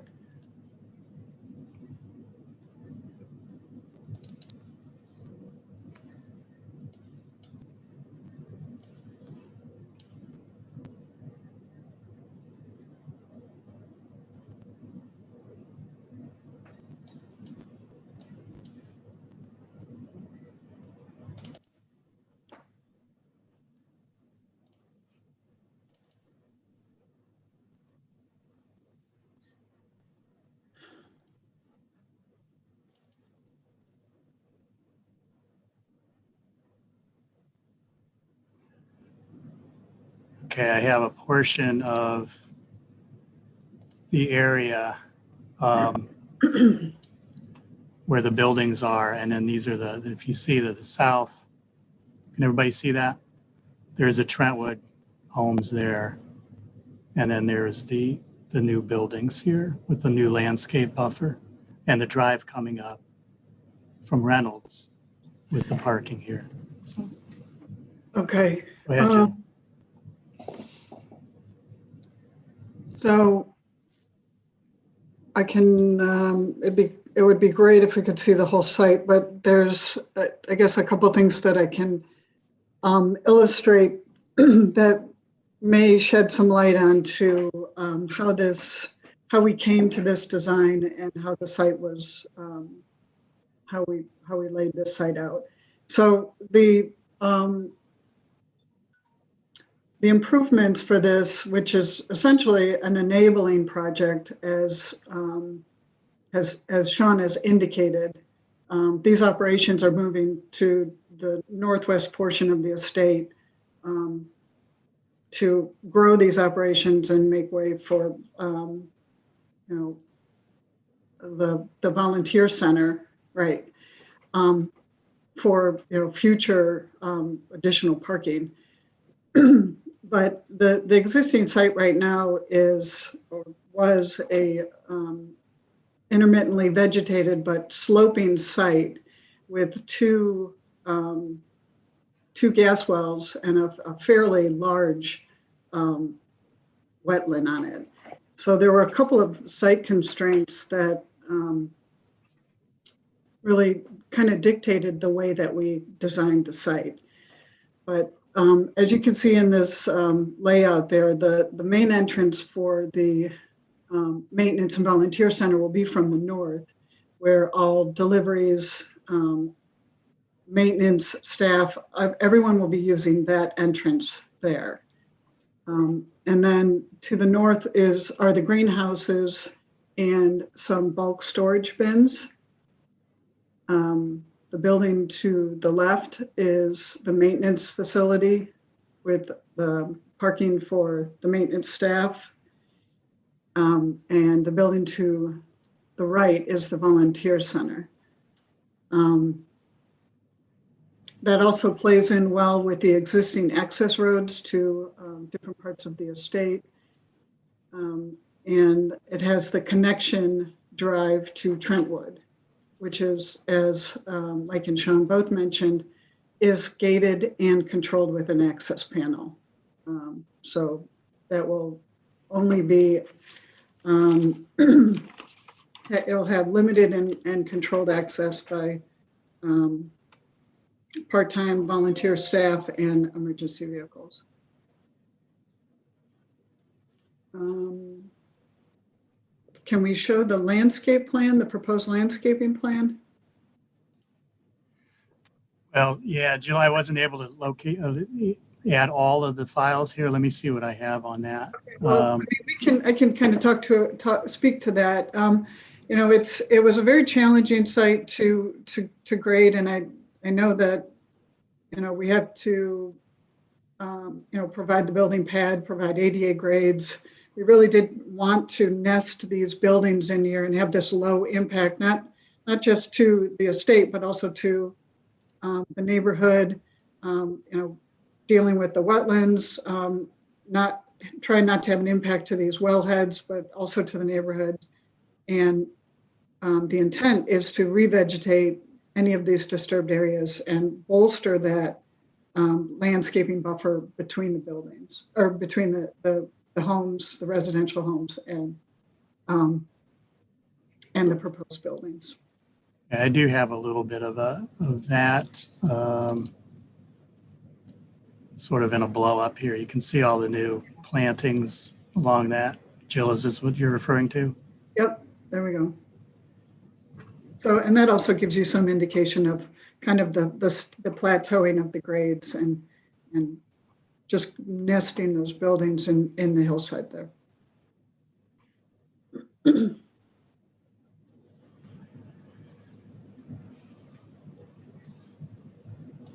I think that's about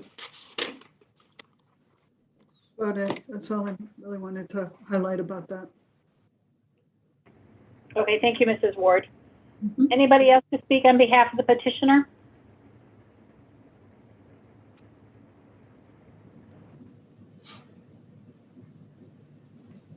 Okay, so I believe we have some proponents and opponents.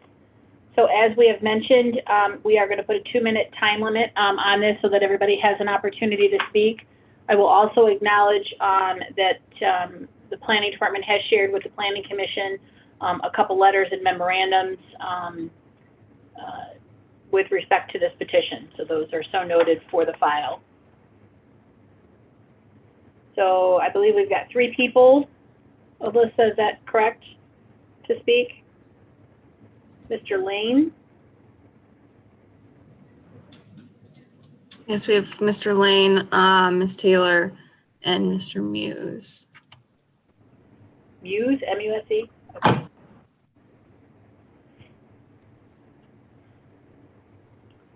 Okay, Mr. Lane, if you'd like to go ahead, you have 2 minutes, please.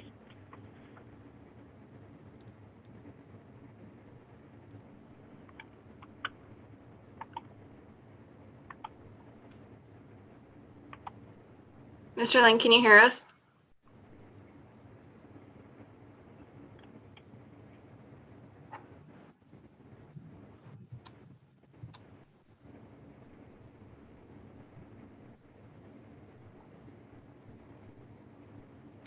Well, while we get that fixed, why don't we move to Ms. Taylor, Ashley Taylor? 2 minutes, please.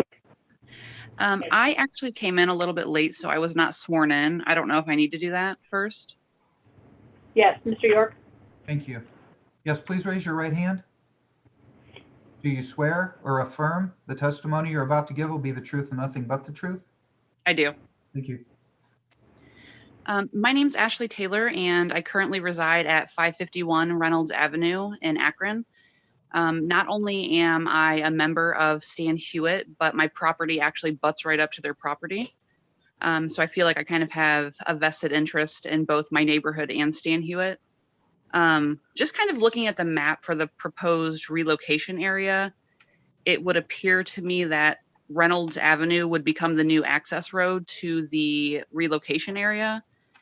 My biggest concern was that our neighborhood, and specifically my street, already has an issue with speeding. I noticed it especially bad during the summer and springtime when the construction trucks for Stan Hewitt were working in that proposed area. And as a mother to a toddler and a dog owner, my concern is the traffic impact and how speeding will be mitigated. And that's it. Okay, thank you. Mr. Lane, are you able to hear us? And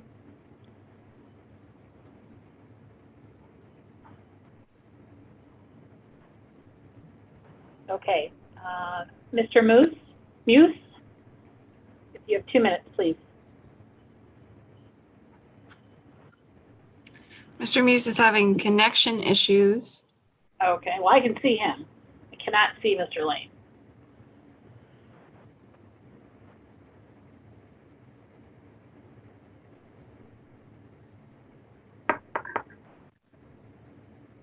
Hello, can you hear me? Yes, Mr. Muse. Have you been sworn in? I've lost the connection. I haven't been able to hear. No, I'm not. Do you swear or affirm the testimony you're about to give will be the truth and nothing but the truth?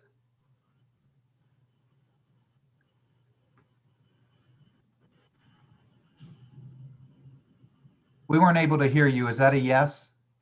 Oh, he's completely gone now.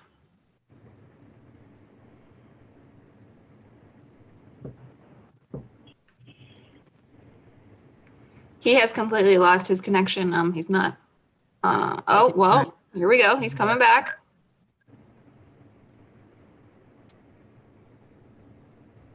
What a year.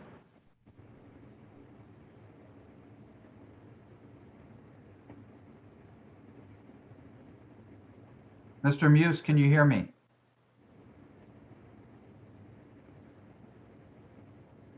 You're muted, by the way, if you are able to hear me. Now I can, yes. Okay. I can't see you, but I can hear you. Can you still hear me, Mr. Muse?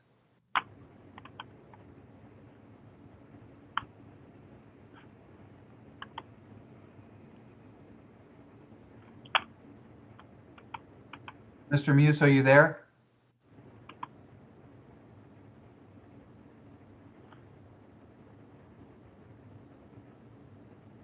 Are you able to hear me? Yes. Okay, let's try this one more time. Please raise your right hand. Because I'm not getting any. Are you hearing us? Can you hear me? His bandwidth is really low. You just faded out again. Okay. Do you swear or affirm the testimony you're about to give will be the truth and nothing but the truth? Do. Thank you. Please state your name and address. Ed Muse, 591 Reynolds Avenue. And I've prepared a memorandum. I don't know if the Planning Commission has received that yet. On behalf of myself, my wife, and others, neighbors in the neighborhood. Yes, we have, Mr. Presenting the Muse. questions and concerns that we have. Speaking in opposition. Pardon me? Yes, Mr. Muse, we You have have it? received this. Yes, we do. My connection's very bad. I hope you can hear me.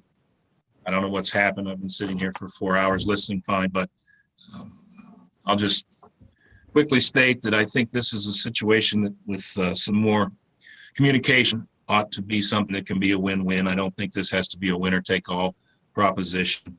The memorandum, I've stated the concerns of both. Ask that this be.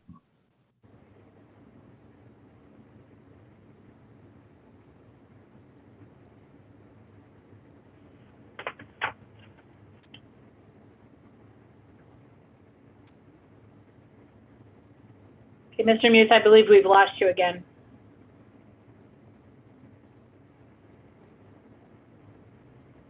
I mean, he looks totally gone, Alyssa.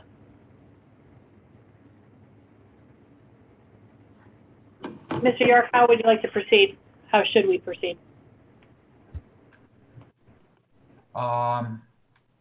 First of all, if we could stop sharing the screen, I'd like to see who else is in the meeting.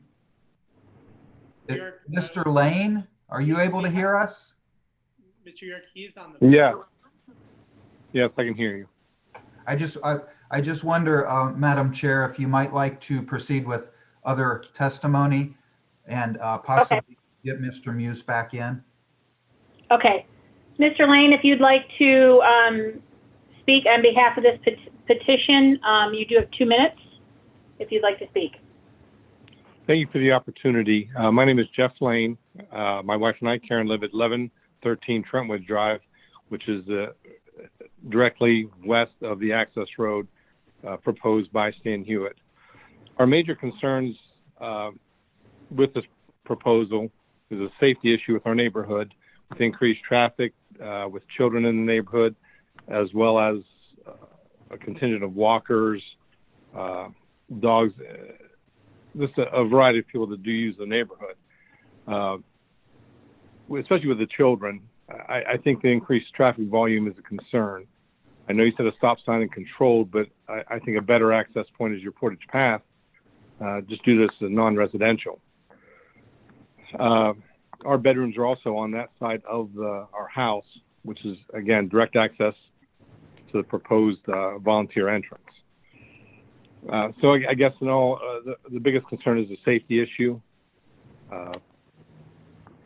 This started 2 years ago. The proposal was to have the buildings at a lower grade than the crest of the hill. Well, since then, the buildings have increased, and then it's come closer to the property line. So I think a lack of communication has been part of the problem through this. It was initially stopped because EPA requested soil samples, from my understanding. So at this point, I guess lack of communication and safety issues is our biggest concerns with the proposal by Stan Hewitt. Thank you. Thank you, Mr. Lane. Is there anybody else here to speak in favor or against this proposal? Mr. Muse, are you available?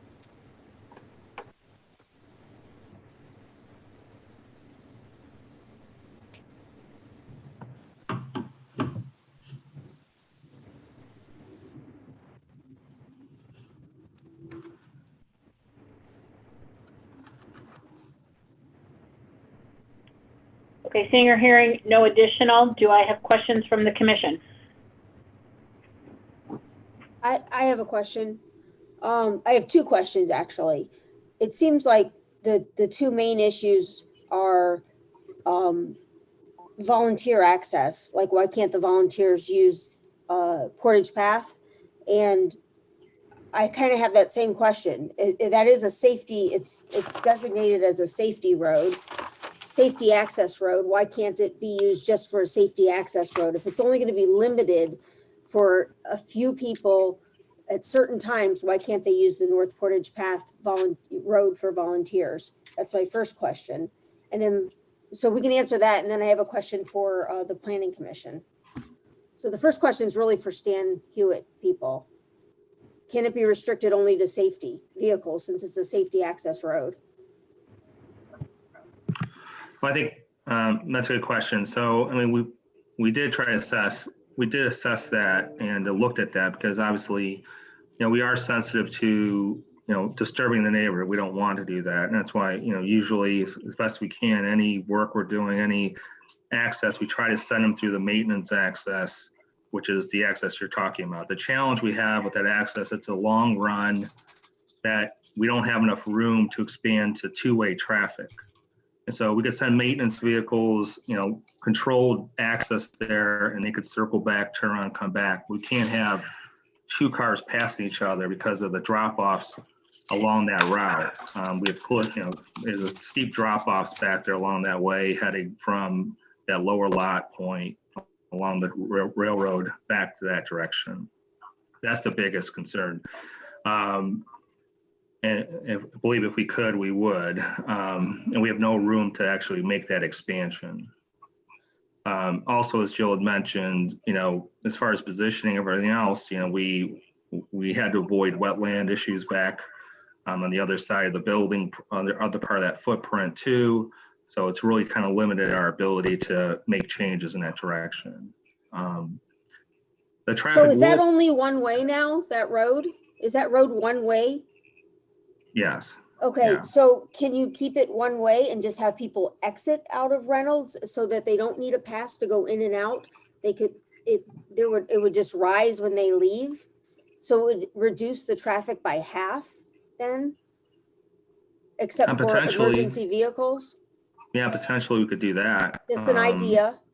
Yeah. But, we're talking with folks that are mostly over the age of 70. And so we're trying to limit, as much maneuvering they have to be putting into, going through a terrain and everything else. So definitely going one way would help that situation. If they only do it once. We definitely could look at that. Yeah, if they're volunteering now, they're already crossing that to come in. Well, they don't go back there currently. So there's no work happening in that part of the property from volunteers. It's all Yeah, just I don't staff. see them crossing a train though.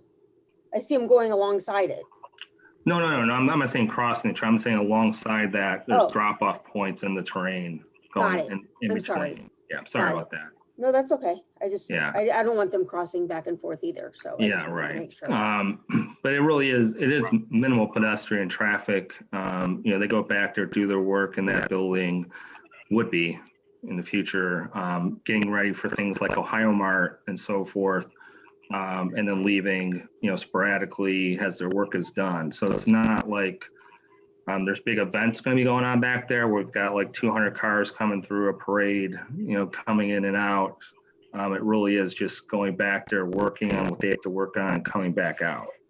All the maintenance traffic, as we mentioned before, even during construction, outside of any utilities that got to come from that direction into the property, will all be managed through that maintenance entrance as well. So, again, trying not to impede the neighborhood at all on the construction side of the work going on inside the property too. You had a second question? Well, yeah, so all the construction is coming through that access road, not Reynolds, is what you're saying? Right. So how do they go back and forth? You just said. Well, couldn't so do again, two. those controls, so they can turn around back there and come back out. So we can control when they're coming in and out. So we have to do a lot of logistics to make sure they're not crossing over, but we do that to keep them, again, out of the neighborhood where the volunteers are more coming, going and doing their work, almost Okay. like staff. Okay, well, my second question was actually for planning. If the question was, if they have to use the access on Reynolds Avenue and they're worried about safety because they're speeding and more traffic, is there a way to put a speed control on that street? Slow down traffic?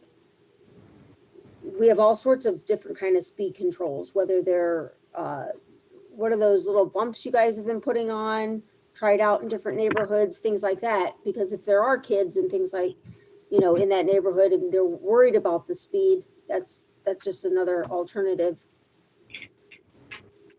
Yeah, and I just want to make it clear, we shouldn't be having our own vehicular traffic going through there right now. That's not us, if that's what's happening.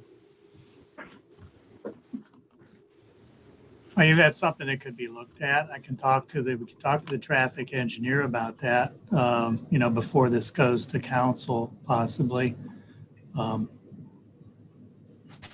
I'm just anticipating if they use that as an access and more people are going to be going back and forth and that's what they're worried about, that maybe, I didn't know if it was addressed, if it's something that could be addressed, that's all.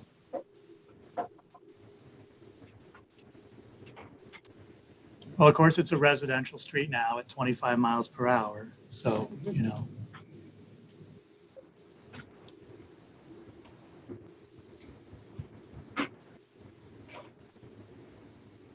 Okay, And I any other believe we questions? have I believe we have a Mr. Bassino. I don't know that he has had an opportunity to speak.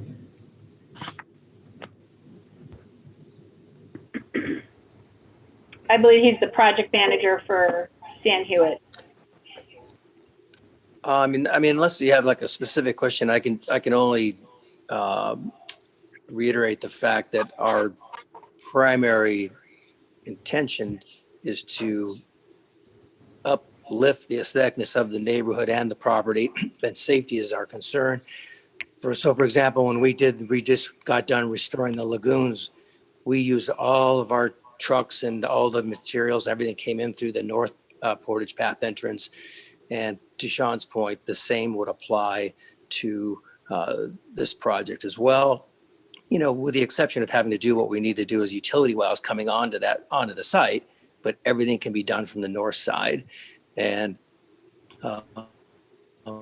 our goal is to like camping, you know, basically when we're done, it looks like it was always there, and through aesthetics, whether, you know, it'd be lighting or planting and what have you, and ultimately to facilitate the traffic and the parking that's maneuvering itself onto other private streets. And the traffic that will be coming in by the volunteers, like Sean said, is going to be very minimal, and it's sporadic moments, and it won't be in the middle of the night or anything like that. It's just all volunteers. So again, it's our goal to work with everybody in the community, in the neighborhood, and to do it in a safe and very proactive, and ultimately communicate. If it seems we need to communicate better, then we will communicate better as well. Thank you. Julie, just a question, and maybe directed to the planning department and the council representative, that the speeding is a citywide issue. And maybe as we're going into the winter season, some things can be addressed or signage put up to indicate that we are going to be monitoring this in some form or fashion. But it's not a Stanley Hewitt issue, it's a citywide residence issue, and if it can be addressed now, so that as that project is completed, some of that should be under control.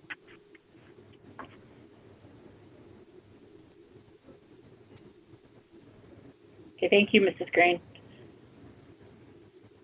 Any other questions or comments from Planning Commission? Do we have a motion? I'm sorry, Mr. Councilperson, did you have something to add, please? Yes, would that be okay? Yes, thank you. My apologies. Thank you. Yes, I just wanted to mention that Stephanie, can you hear me?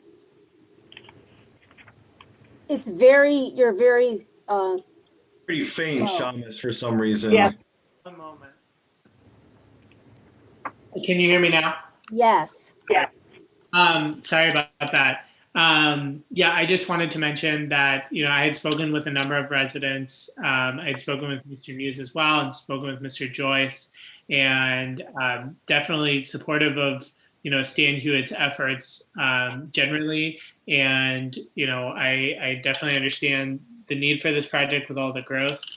With that being said, definitely want to see, a lot of the residents did have concerns about the entrance on Reynolds. So if we can, going forward, you know, I talked to you know, Mike and to Sean about potentially looking at whether the traffic can come in on Portage Path, or potentially putting in some conditions on who can use the Reynolds entrance. So I think, you know, going forward to council, I think those are some of the things that we're hopefully gonna iron out going forward. I would suggest also, because I am very much as, you know, in favor of this project, and you'll see my vote coming up, but I would suggest that you explore a one-way in for volunteers and a one-way exit for volunteers, so that they don't need a key card, they don't need to punch a number in, anything like that to get in. You wouldn't even have to worry about that. people would come in through the one entrance on North Portage Path and they would leave through Reynolds, and that would cut the traffic by half volunteer wise. Just something for you guys to throw out there. I would more conversation with the residents, I think would be great in that one respect.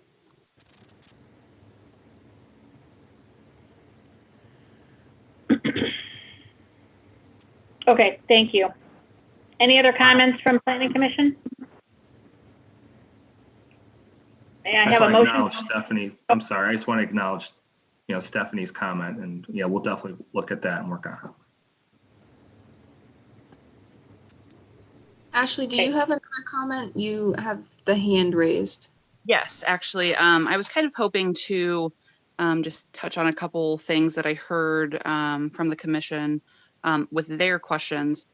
Looking at the map, to me, when somebody brought up the use of speed devices that would slow down traffic, it kind of made me think, if there is one-way traffic on that area in Stan Hewitt, why couldn't a simple traffic light system be installed there instead of disturbing the neighborhood? That was just kind of an idea that I had. It was also brought up that this would work better for elderly.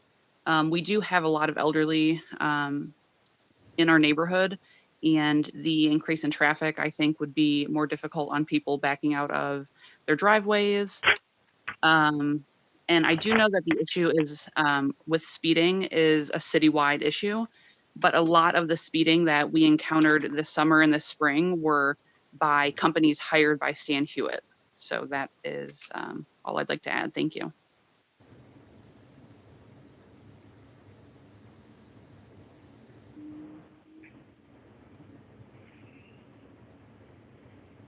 Thank you, Mrs. Taylor.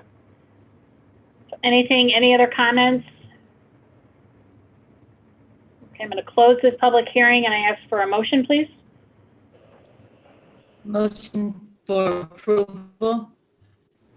I second. And Ms. Boyes, Yes. Mr. Wyatt, Yes. Ms. Sweet Bunton, Yes. Ms. York, Aye. Mrs. Green. Yes. Thank you. Thank you, and I will note to all of those that proponents and opponents, you do have the opportunity to speak to City Council, as City Council does have the final decision on this, so I suggest that you reach out to those folks with your comments. Thank you. Madam Petition, Chair? yes. Madam Chair, while Alyssa's letting the members of the public out of the meeting, if I could ask your indulgence, I would ask that the commission consider a motion to reopen item number B, or item letter B on your agenda, PC 2020-29 CU, for reconsideration. Okay. So if someone would make that motion, Mr. Antonucci could take roll call. And I could explain further if you consider that. I move to reopen PC 2020-29 CU. I second. Is this going to take a minute? We do still have another item on the agenda and there. Yes. This will take a minute, but you could probably start letting those folks in if that would be easier. So do we have to do roll on the reopening, John, or a vote? You're going to take roll call on the motion to reopen. Okay. Okay. Ms. Boyes, No. Mr. Wyatt, Yes. Ms. Sweet Bunton, Yes. Ms. York, Aye. Ms. Green. Yes.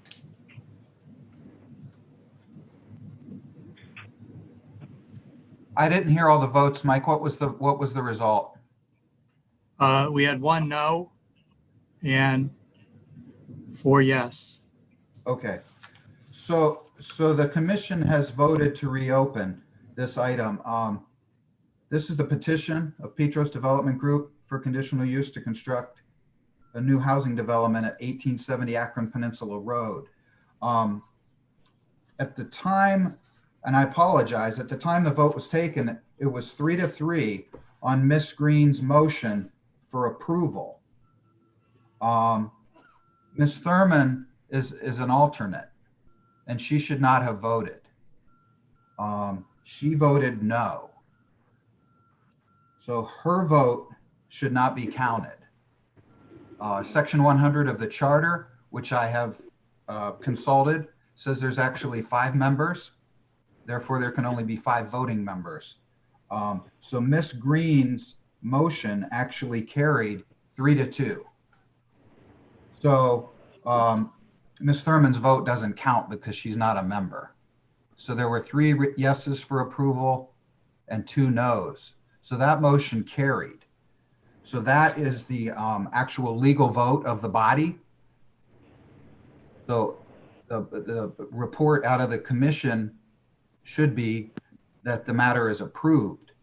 But to clarify the record on this, what I'm going to ask is that you consider a motion to vacate your decision to continue this matter on your agenda for time, because the previous motion already carried.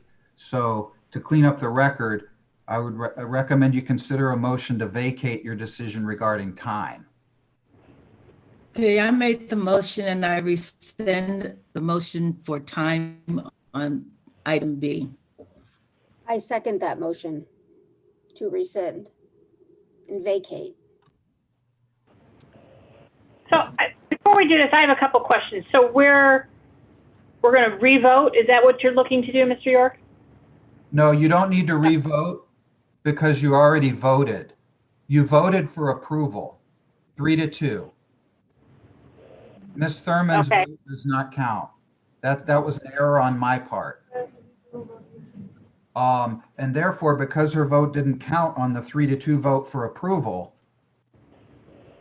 the motion that's currently before the commission is a motion to vacate the decision for time.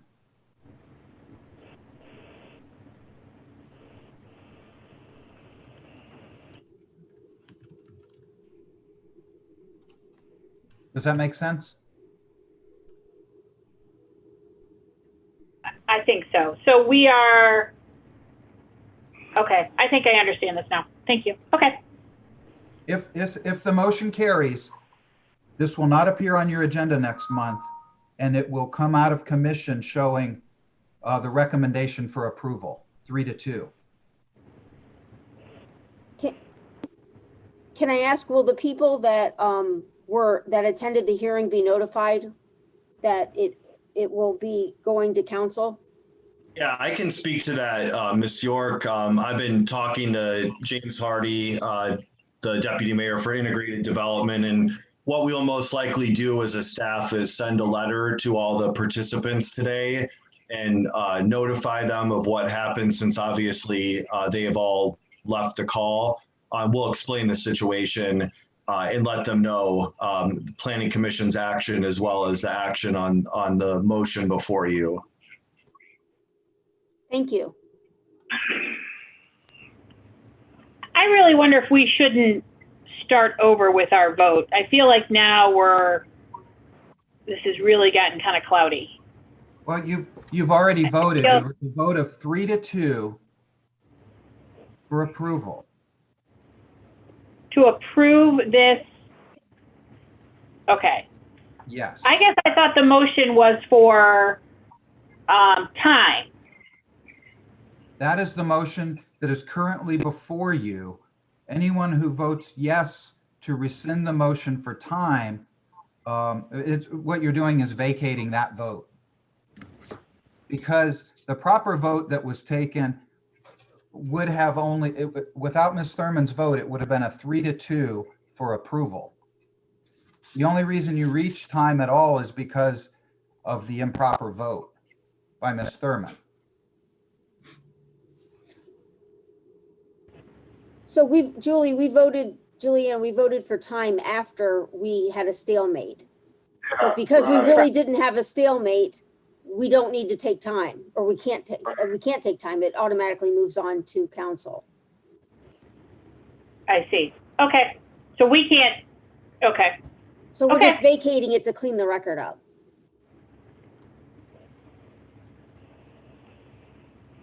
So I can do a roll call? Yes. Okay, to vacate time. What about that? Ms. Boyce, Yes. Mr. Wyatt, Yes. Ms. Sweet Bunton, No. Ms. York, Aye. Mrs. Green. Yes.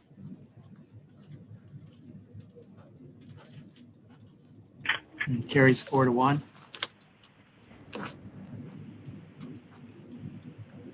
Thank you for your indulgence, Madam Chair. I think we do have the one item remaining. Well, thank you for catching that.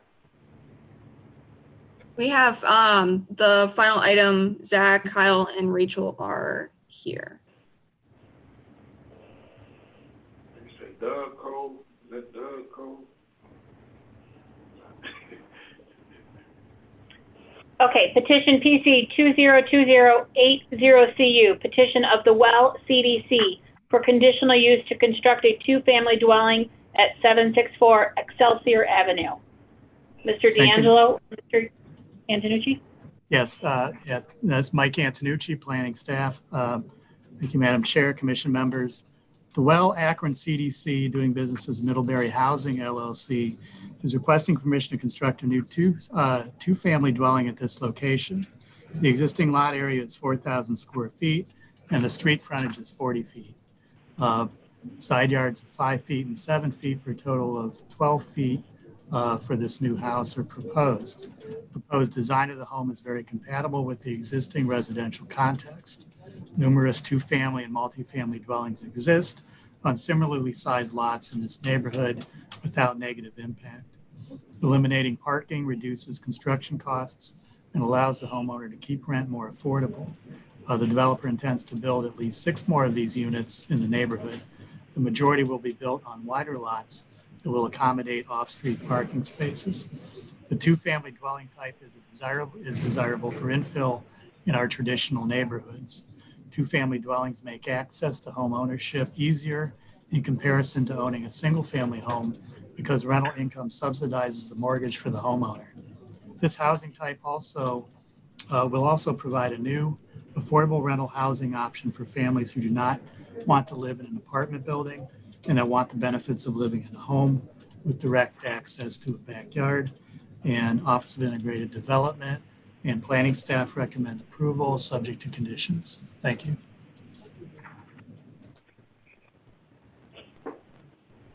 Okay, petitioner, Mr. Cole? Do you have anything to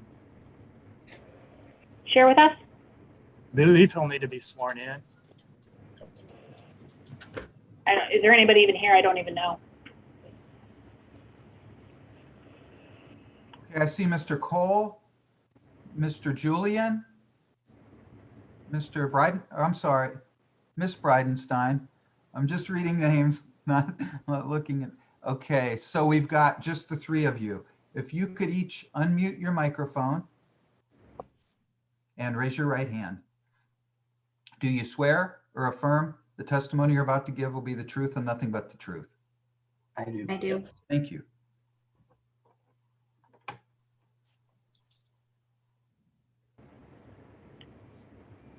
So should I go? Yes, thank you, Mr. Cole. Please go ahead. So this plan is really the duplex plan. People are interested. Should I share my screen as I talk about the duplex so people can see the duplex? Sure. So I'm actually going to share my whole second screen and I'll flip through a couple things. So this plan is really a result of the Middlebury Neighborhood Plan that was completed in March of 2019. Not seeing your screen, Zach. We're not seeing the screen. There we go. Sorry, I didn't hit share. So it's really a result of the neighborhood plan that was completed through during 2018, completed in 2019. That was a combination of lots of different people, kind of a lot of our anchor organizations, a lot of residents, a lot of neighborhood engagement and meetings, where ultimately this is part of the plan. But we had a lot of investment and engagement that really came away with 5 different strategic planning initiatives or goals and things that we wanted to see happen as we continued to invest in our community. And restoring the housing stock was one of those things. And so at one of our community meetings, we actually had neighbors go through and vote on like different tiers of housing that they would like to see built in our community as we bring investment in. And so you can see kind of the single family home with a second floor. This is not a great picture of this duplex, but it's built up in the Detroit Shoreway community in Cleveland.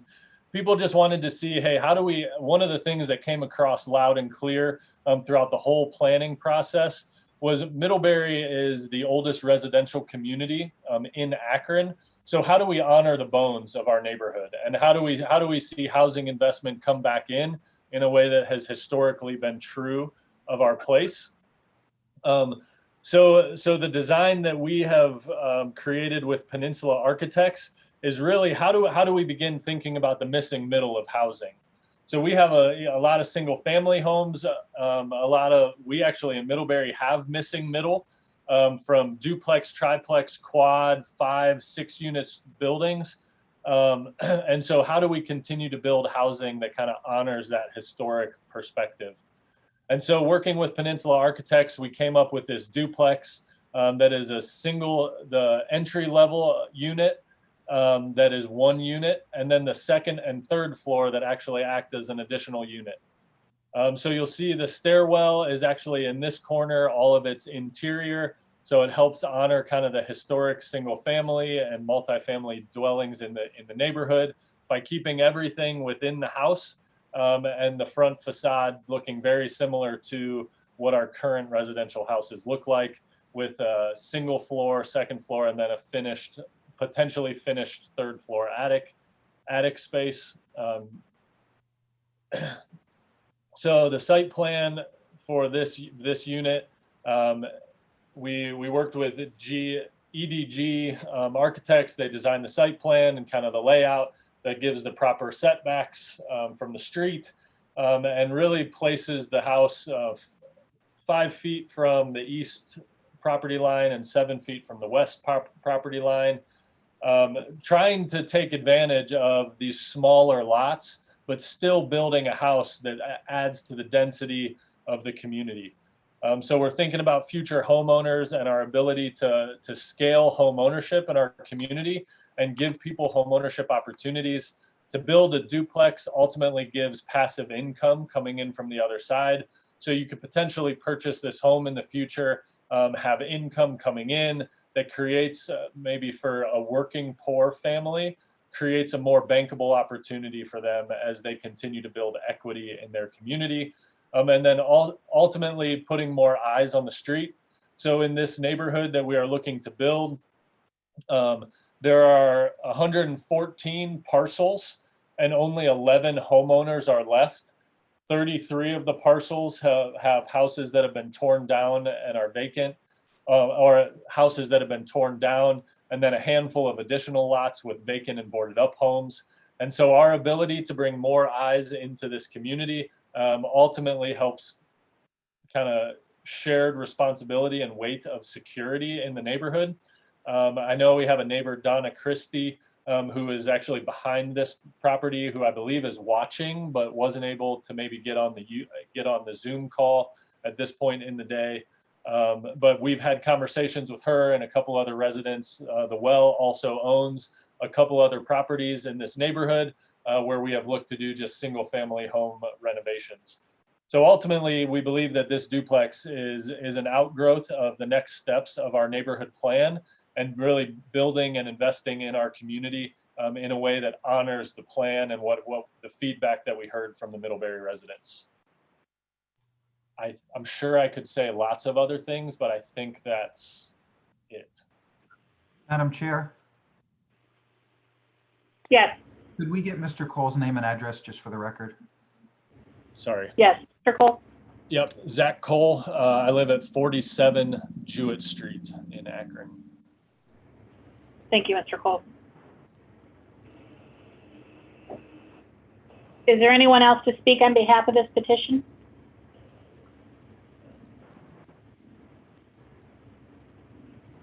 Questions from the commission?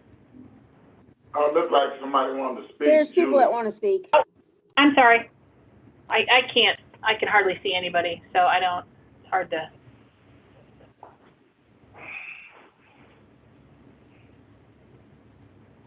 You need to unmute your mics before.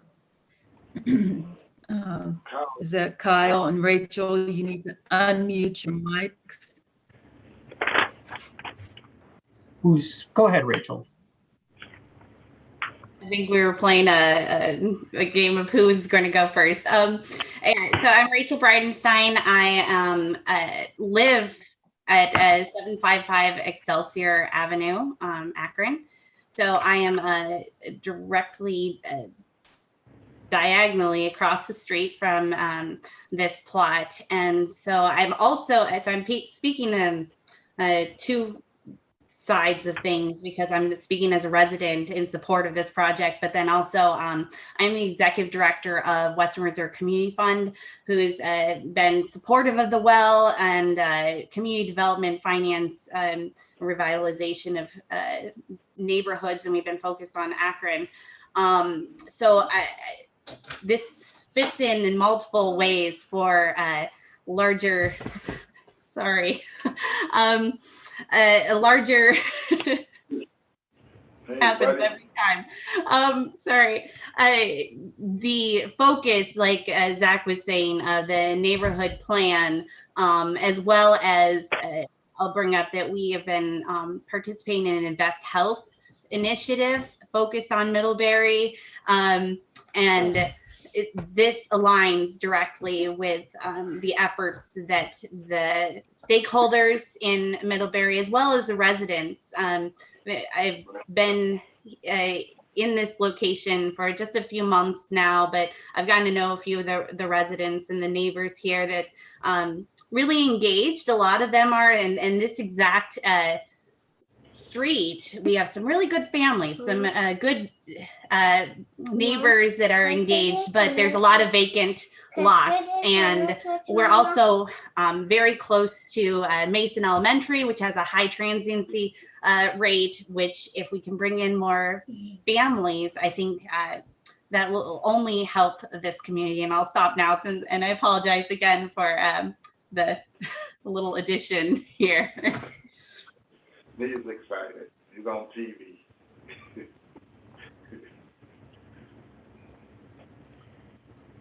Thank you. Anybody else to speak in favor or for the petition?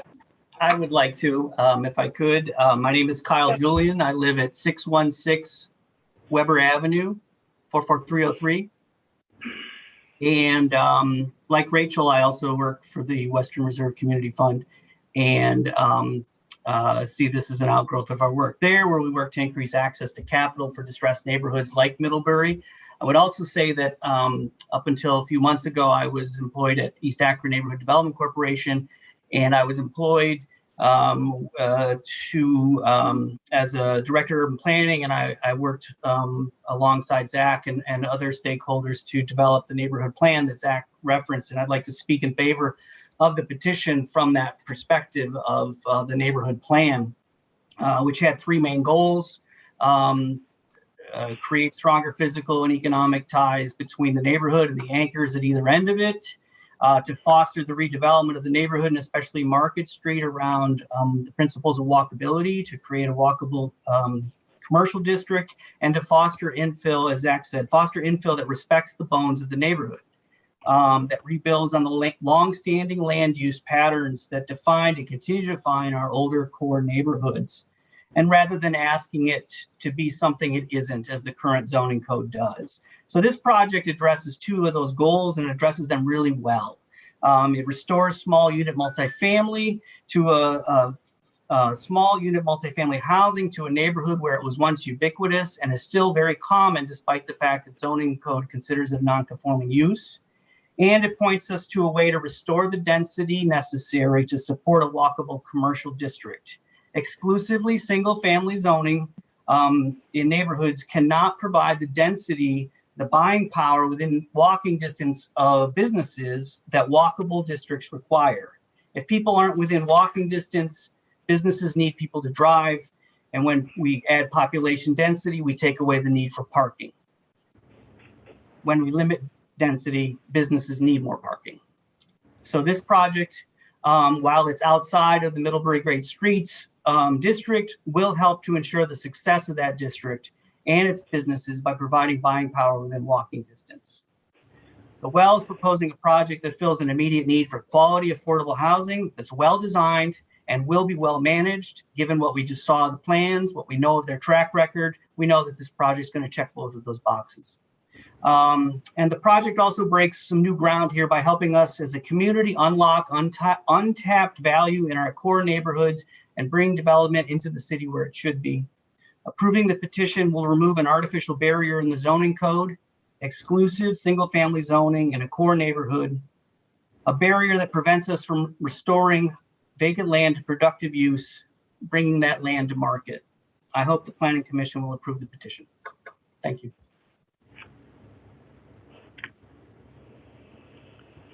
Thank you. Anybody to speak either in favor or against this petition? That was everybody we had today. Okay. Any questions from commission? I do have a question in regards to parking. How many spaces on the property are allowed for this 2-unit home? Right now, we do not have parking in the drawings. We have had lots of conversations about parking and the benefits and the drawbacks of parking, and ultimately bringing a driveway all the way around to the backyard, but really wanting to preserve the backyard for the residents of the home. And so we are proposing at this point that we have on-street parking for these duplexes.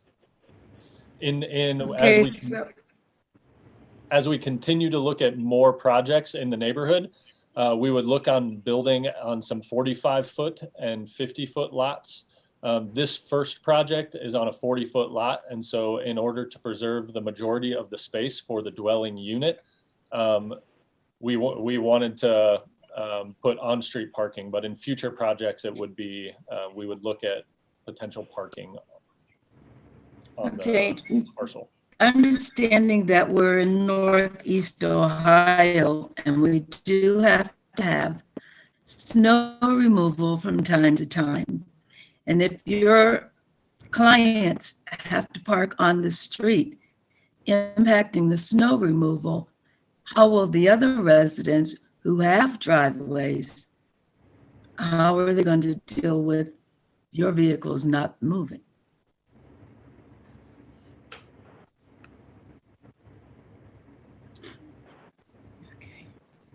I guess that would be an issue we would have to address. I mean, there are cities of density all over the United States that have on-street parking, and they still bring plow trucks through in order to create quality living spaces for people.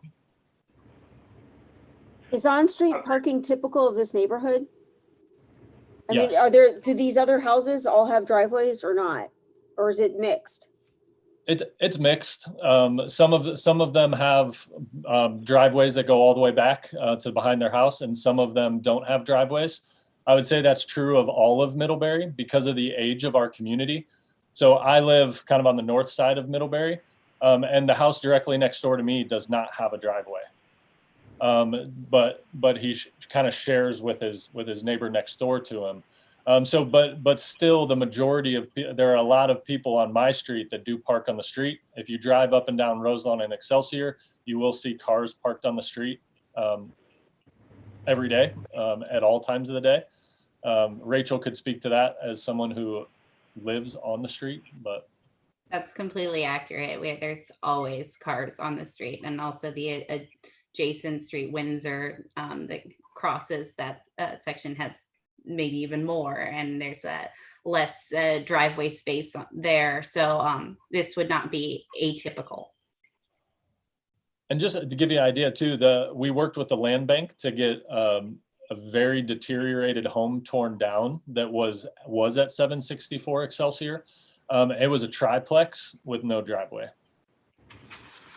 So one of the things that we were really intentional about is how do we rebuild the structure that was currently there with the same aesthetic and feel of what has been historic in the community.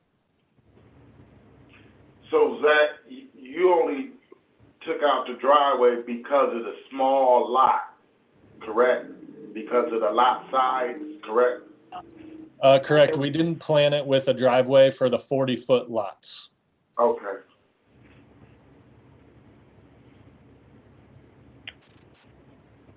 So Zach, I do have a question. So in terms of kind of the long-term gain of this house, is your organization or related entity looking to be a landlord? Will this house come for sale? How does that look in terms of the development of this property? Yeah, so there's a 20-year affordable contract that comes with this property, and so we would hold it as a rental for 20 years. Yeah. So it's not really creating home ownership then in the neighborhood? For this unit, not immediately, no. And why will this be a rental for 20 years? I guess I don't. I guess it has to be affordable for 20 years. So I'd have to get into the nuances of the home funds contract the funding that we are using to build this, which actually Kyle Julian might be able to speak to a little bit better than I. So we have to rent to 80% of average median income for this property initially. But I believe it could be for sale for the right person as long as they also income qualify. But it does have the income restrictions with the house that come with a 20-year covenant that it will be occupied by someone who is 80% average median income. And then after that 20 years, that restriction goes away, so anybody could really buy that property. That is correct. Okay. If we sold it to them, but yeah. I guess really where I'm going with this is I really believe in home ownership, and I think that that's an important tenet of, developing your life and developing wealth and being successful. So I think that's where my question is leading, is just the ability for these folks to be able to buy, homes that they can afford. I'm certainly not looking to, outprice that, market, but the ability, sort of like maybe like Habitat for Humanity and what they do and how, they finance it. I guess I was looking to see if there was that option for you guys. Yeah. So really what we're looking at is trying to eliminate a foreclosure gap that happens within 3 to 5 years of a lot of affordable housing. And what we're doing right now is we have 49 rental units, and we're working with families to build their capacity to own. What we're trying not to do is force people into a home ownership situation before they're ready. Right. So when we talk about a healthy housing pipeline in our organization, we're talking about people being able to see themselves functioning from a federally subsidized house to owning their own home. And what does it look like for the well to actually work with them in building their capacity to get there? And we have a lot of other programs that begin to, like, working with tenants to address some of those things. We work with EANDC and their financial empowerment classes. We have a home tool library and home maintenance classes. And we actually are working with 8 of our current tenants on workforce development, where they're going through a 6-week process, and they will actually be guaranteed an interview with SUMA's HR department. Great. So we agree with what you are saying, right? That home ownership is very important in building equity and honoring a diverse community. But what does it look like for us to support people in getting to that place to make sure that they're there long term and it doesn't just become the next 3-year stay for them? Okay, great. If I appreciate could just add in one thing too, from the resident's perspective, is that I'm seeing a lot in my neighborhood of some really unhealthy rental situations. And I do believe that having that better rental experience is a crucial building block to getting to the home ownership place, getting the knowledge like Zach was talking through. It's critical and needed. Yep, it absolutely is. You know, these landlords, they don't care for these homes, and they get in situations, and then these folks, you know, they can never see the path to home ownership or whatever their goals are because of all of those problems that they have. So I'm completely agreeing with everything you guys are saying with respect to that. So thank you. Any other questions from commission? Do we have a motion? I make a motion to move forward for approval. I second. Second. Okay, Ms. Boyes, Yes. Mr. Wyatt, Yes. Ms. York, Aye. Mrs. Green, Yes. Ms. Sweet Bunton. Yes. Thank you. So I believe that concludes the agenda. Good, I because would I don't just- think I could sit in this chair any longer. Oh, just one more second. For those of you who don't know, this is my last meeting. I've completed my 5-year term on Planning Commission. So I just want to say thank you to all. It's been an amazing experience. It's the things that I've learned and the connections I've made, really awesome. So I'll still be around listening and watching, but thank you for the opportunity, Mike, Jason, everybody. It's been a privilege. Thanks, Julianne. It was nice to meet you this year. Nice to meet you. Julianne. And listen, you did it all. You did it all in one day. Well, yeah, I'm like, everybody in the office is looking in going, what is going on in that office of hers? Julianne, is the meeting adjourned? Yes. Do I have a motion for adjournment? Sorry. See you later. Bronlyn, I'll be happy to talk to you if you'd like to stay on the line as soon as the, once the live stream stops. Alyssa, are we able to stop the live stream so that I could talk to Bronlyn? Yeah, give me a minute. Zach and Rachel, you guys don't need to be here for the rest of it. You guys are done.